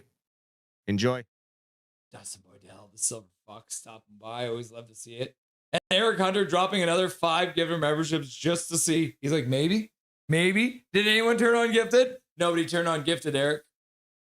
So all the gifted memberships, and so everyone knows, if Eric donates gifted memberships like he did, you absolute legend. If they don't go out to anyone, those will be refunded back to Eric, so he will be able to give those away at a later date as well. So Eric Hunter coming in with another 5 gifted memberships. And as you can see, They didn't go out to anyone. Nobody turned on gifted memberships. Turn on your gifted memberships, people. I really need to create a video about how to turn on gifted memberships. Yeah, right? Damn, 0. Crazy, right? Okay. Well, since we're talking about Eric and all of his generosity, I think it's probably a good moment to go and have a look at all the donos tonight, which is crazy. Linda Bolton becoming a member. Thank you very much, Linda Bolton. Enjoying the weather down there in Arizona with Eddie Lack. Major General, $2 dono to say best intro for sure. Pro Roblox Gamer using his monthly membership message to say hello, everyone. And he uses all of the custom emojis. And then Major General donates $5 to say, I noticed that, buddy. Much appreciated. Me and Hachiko. Yep. Major, you're in there twice. Eric Hunter with a $5 dono to say, let's get hyped for a win. Hashtag at least we got a point. Swerve and Irvin enjoying the stirring discussion last night. Thumbs up. Yeah, we had a lot of fun with Tyler on the line change. We had a round table last night, so that was lots of fun. Eric Hunter donating 5 gifted memberships and then donating $20 to say, Russell, you need to add a South Park Satan meme custom emoji so we can cheers to evil. And I have updated the captain's log, so it is in there. So we do have a South Park Satan, which I think would be funny. And then Eric Hunter donates a membership. And then Eric Hunter with a $5 dono saying, Reichel is on fire. I bet he scores tonight. And we'll end the poll question once we're done doing this. 5 gifted memberships from Eric. Major General with another gifted membership. Eric Hunter with another $5 dono to say, here's to the Canucks shooting 2-1 against the Avs. Yep. Then Skytrain Alfram donated $5 to say, when was the last time the Canucks had 17 shots after 20 minutes? It doesn't happen very often. Eric with another 5 gifted memberships. Skytrain Alfram with a $5 dono, his second of this stream. Why can't people just sing the anthem as it is? I'm so with Dusty. I don't give a puck, political or not. And then Swerve and Irvin with a $2.79 say, is it Petey's fault, the team's, or both? And I would say it's more the team's fault, but it's Petey's fault that he wasn't shooting. And then tonight he led the team in shots. So that's good to see. Major General with the gifted membership. Eric Hunter with another 5 gifted memberships. And then a $5 dono to say the shots are 11-25. And then he donates $10 to say great interview with Eddie Lack. Thank you very much. And then he donates another $10 to say O'Connor. And then Major General with a gifted membership. And Major General with another gifted membership. And then Eric Hunter with a $10 dono to say go. And then he says $10 dono for hashtag at least we got a point. And then he drops a 50 bomb, followed up by another 50 bomb, 2 50 bombs back to back. Seeing the pink in chat, you love to see it. And then Eric Hunter with another 5 gifted memberships, just to check to see if anyone had turned on gifted memberships, but they had not. Oh my goodness. Where's the scoreboard? I think I turned off the scoreboard on accident. There we go. Let's turn the scoreboard back on. There it is. All right. Craziness. Hashtag at least we got a pint. Okay, Russ got skippable ads. No big deal. That means I'm doing well, right? If they're giving me skippable ads or non-skippable. Eric, adopt me. Swerve and Irvin wants to be adopted. Ruthless Sharky, it is the battle for our players' points. Fatality Blackhawks. Yep. Yes, Ruthless Sharky says fatality. The game gave the Nucks confidence. Yep, Van Isle, I bet you they did. Then they had no confidence. They know then our top contenders. Carmen, Don Allen having a party over here, blowing the party favor. Imagine almost beating the best team in the league. Yep, without Demmer. Yep, LFG. So Van Isle's happy with the 1 point. Calvin and Charlie, I've scored 14 goals in 2 games. Laugh out loud. And then Universal Halves is like, Rusty and Dusty, Rusty and Dusty, Rusty and Dusty. And then Calvin's like, Eric, you're awesome, bro. Trevor Linden, Trevor Linden, Trevor Linden, Trevor Linden, Trevor Linden. And then Trevor Linden appears. Carmen, Don, Allen, Calvin and Charlie, always a win or lose their laugh out loud. Van Isle Beauty, Demmer has a third eye, it seems. I agree with that. Got eyes in the back of his head. Always here, never fails, laugh out loud. And then Derek Thompson, this should be communicated by the captain on ice. Yeah, I agree. Nucks will learn from this game, be even better on Tuesday. Yep, I'm starting to feel that same way, Van Al Beauty. I'm starting to feel the same way.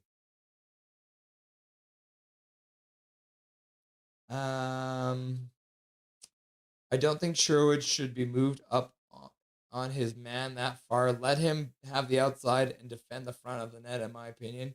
Yeah, that's not a bad call either. Carmen, Calvin 99 Charlie, or have your own HG laughing, winking. Wild is life. Thanks for the stream. Have a good one. Nice to see you, Wild is life. Have a good night, my dude. Always good to see ya. What was the score? Did you guys play tonight? Yeah, you beat the Flames 2-0. You love to see it. Thanks for taking out the Flames for us. Wild is life. Van Albedi, Besser style. KJ Brazy, I think Quinn was given the C too early. Ooh, KJ Brazy, were you watching me on the line change last night? I was trying to convince him that PD would have been a better captain. I don't know if I did not succeed. I was going to say I don't know if I succeeded. I did not succeed. Calvin 99 Charlie, KJ, in my opinion, I think it was just headline like with the PD contract. Maybe. I would say, and the thing I said last night is that Quinn hasn't been playing like the captain of this team. But tonight, I felt like he did. Dark Fear, duck, duck, duck. Goose, People's vs. Russ, did you tell everyone about the open house last night? I did. It was lots of fun. It was good to have you there, peoples. Au revoir. Thanks for the stream. Have a good night. See you next time, Universal Habs. Your guys are absolutely on fire this season. Ryan H., good try. Against the hottest team, wonder if Demko could have been the difference tonight. Hopefully against Winnipeg, we shall see a better outcome. Ryan H., I agree. And to answer your question, if Demko was in net tonight, I think the Canucks win. And it's not that Lankinen was bad. It's just that Demko is elite. And that's the difference between having Lankinen as your starter and Demko as your starter. If Lankinen's in net tonight, I think the Canucks win that game. All about the forecheck. Eric Hunter's like Crystal, Dobby, Jake takes Hoppy. Wave! What did I say? Jake takes Hoppy? Jake takes hockey? Van Al Beauty and defense buying into the system. Yep. They have the defense pairs the way they should be, and they have looked better since they put them together. The Abs got away with a bunch of calls tonight. Yeah. But I would say, KJ, there was calls on both sides that got missed. That the rest were brutal on both sides. Move along now, says Undead Abs. We'll see you again soon, buddy.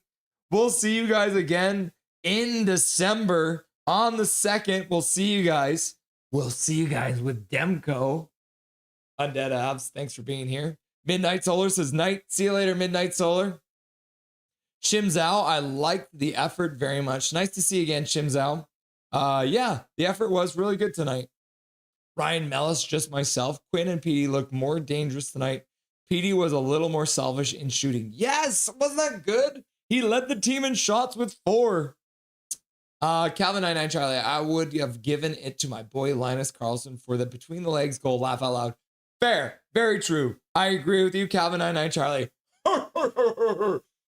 First star, Nathan McKinnon. Second star should have been Lehkonen because he had 2 goals, right? Yeah, Nathan McKinnon, Lehkonen, and Karlsson. Yo, says KJ Brazy. That Karlsson goal was sweet. Little bingo. Eric Hunter, PD was amazing. Thanks to the stream, Russ. Thanks, Russell, for the stream, says Carmen. Dusty! And she waves goodbye. Fatality Blackhawks watching. I just realized something. We are in 3rd now. Wow. Isn't that crazy? Bring up the standings here. Is it in the whole conference that you guys are in 3rd? So you guys are in 4th place in the whole conference. And then in your division, you've moved up to 3rd place too. The only teams ahead of you right now are the Dallas Stars and the Colorado Avalanche. Keep up the good work, Fatality. Why aren't we fans of the Giants anymore? They brought in Marty McSorley. Why would they have a night to celebrate Marty McSorley? That was so dumb. Need more hits out there. McNally, good night. Gutsy again. See you next time. McNally. Every game, Woody lights it up. We win. Yup. Because he hits and he drains stammies and turns pucks over. Go, Nucks, go, says Van Al. Good night, chat group. See you next time, Carmen. Dr. Doom, see you in the next game. We are 100% angry from the Ducks. Yeah, I would be too. So we should have a good game. But like I said, Dr. Doom, you guys dominate us. So I'm hoping for the best. I'm preparing for the worst. Carmen says, night, Dobby. Love, handsome boy. Pet him, Russell, for me. Good night, Valhalla. And Kane Surges just got some hurricanes in chat. Waiting for us to show up on Friday. Nucks need a new rule. No hits during the game, not playing next game. Huh. Take care and have a good one, Omega Fish says. See you next time, Omega Fish. Reaper's Devil, see you tomorrow, Fisherman with the eyes. I'm misery, says Russell Bleeding Blues. I'm sorry, my dude. Yeah, I know. You guys have fallen down to the bottom of the league now. You guys are second last in the whole league now. The only team worse than you is Calgary. I'm sorry, Russell. To Eric Hunter. Yes, Reaper's Devil, says Fisherman. Cheers, says Van Isle. KJ Brazy, thank you for your service, Eric. You beauty. Castle Siege is like chilling. He's just chilling. Brutality, bud. Panthers are not happy, just like Fluffy. Yep, that's what I'm hearing. And we'll see you guys too on this next road trip. Eric Hunter's going to call it a tie. Undead's got the trophy out. Congratulations on your victory, Undead. GG, you're a good sport. We appreciate you being here, Undead. KJ Brazy, I got on the Jumbotron tonight. Bro, did you get a picture? You were at that game, man. What a great game to be at. Need a win on Tuesday, says Keith. Yep, that would be nice. KJ Brazy, Demmer wasn't on the bench. He's injured. Yeah. I mean, they keep on saying he's not, but I don't believe them. I don't believe them. I've been lied to too many times by this Vancouver Canucks team. So I would say that, yes, Demko is hurt, even if they're saying that he's not hurt, because he wasn't even on the bench. So should be interesting to see. Eric Hunter, raw for me. Yeah, we'll get Dobby some raw food for you. Dobby. Later, y'all. Trevor Linden. 30 minutes until gaming time. Dark Fear, even though you're a good team, be scared, Duck says. And Dead Abs. Yep, looks like you guys are coming for him. Calvin 99 Charlie. Demko was on the bench. Then who was? It was Patera. Patera was on the bench. Yuri Patera. Just checking in. Have a good one. Nice to see you, Dark Charge. Always good to see you. Take care of She Loves tonight for me. Patera, I think, is his name. Yep. Oh, I see. Hope Demko is in the next game. Me too. I didn't watch. We're just on the same page. Yeah. Lanky on back-to-back. He wasn't too bad. Correct. Yeah, I'm not going to blame this on him. But I would say that if Demko's in it, we win that game. If Demko isn't at least on the bench next game, he's injured for sure. Yep, I agree with that, KJ. Lanky looked good. Miserable Sabres fan is miserable again. I'm sorry, cousin. KJ Brazy, Doc is heating up, which is nice. Yep, he's doing what we thought he would, and we hoped he would, but we didn't think he would.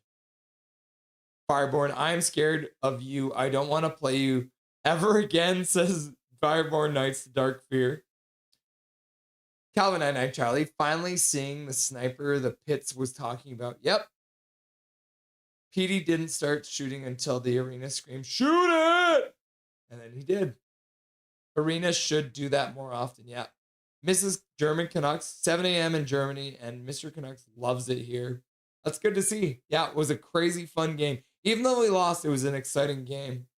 Capitals Ovies fan, concerned with the Capitals, please stop the bleeding. Yeah, things are weird over there. They win, lose. Like, what's going on? You guys are down in 26 now. Like, that's not going to be good enough. Right? So we'll see what happens for you guys, but cross your fingers. Avs offense is so dangerous. People's First, what time are we live streaming on Tuesday? We'll be live think it's what time are we going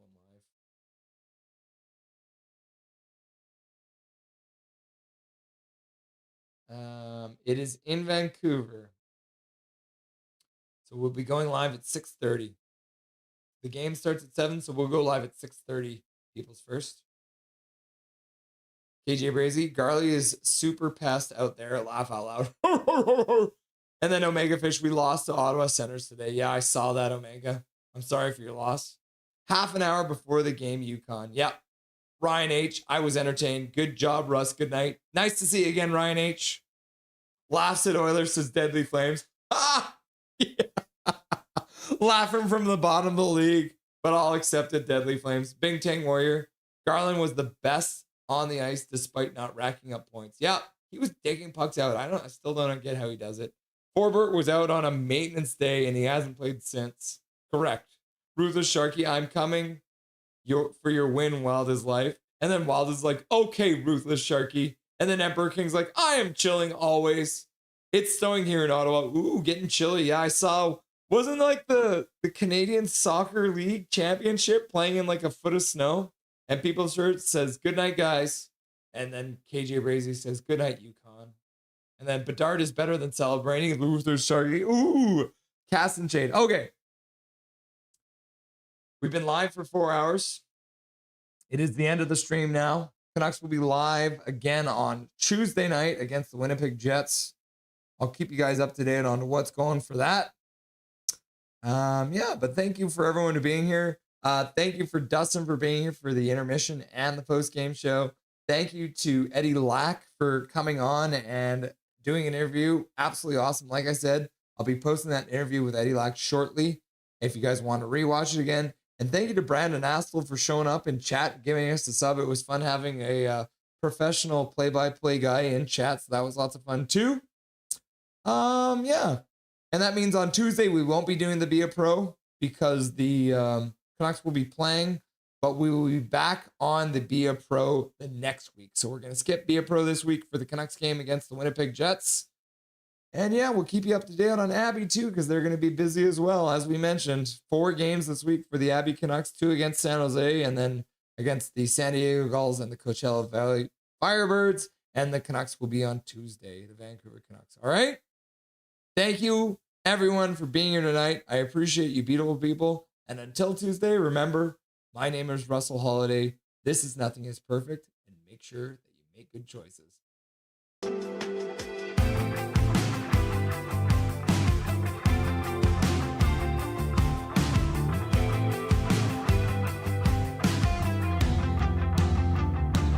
Thank you for having me. Thank you to everyone who requested to hear my beautiful voice too. I appreciate that.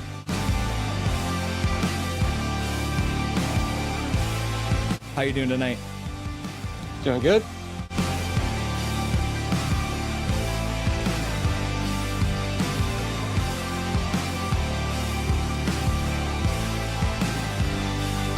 Thank you very much for taking the time out of your very first hockey game to join the stream. Everyone was very excited to see you, and enjoy the rest of the game in the third period.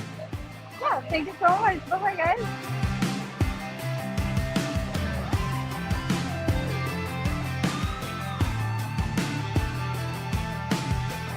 Trevor Beggs joining the show from Locked On Canucks. Thanks for joining me today, brother.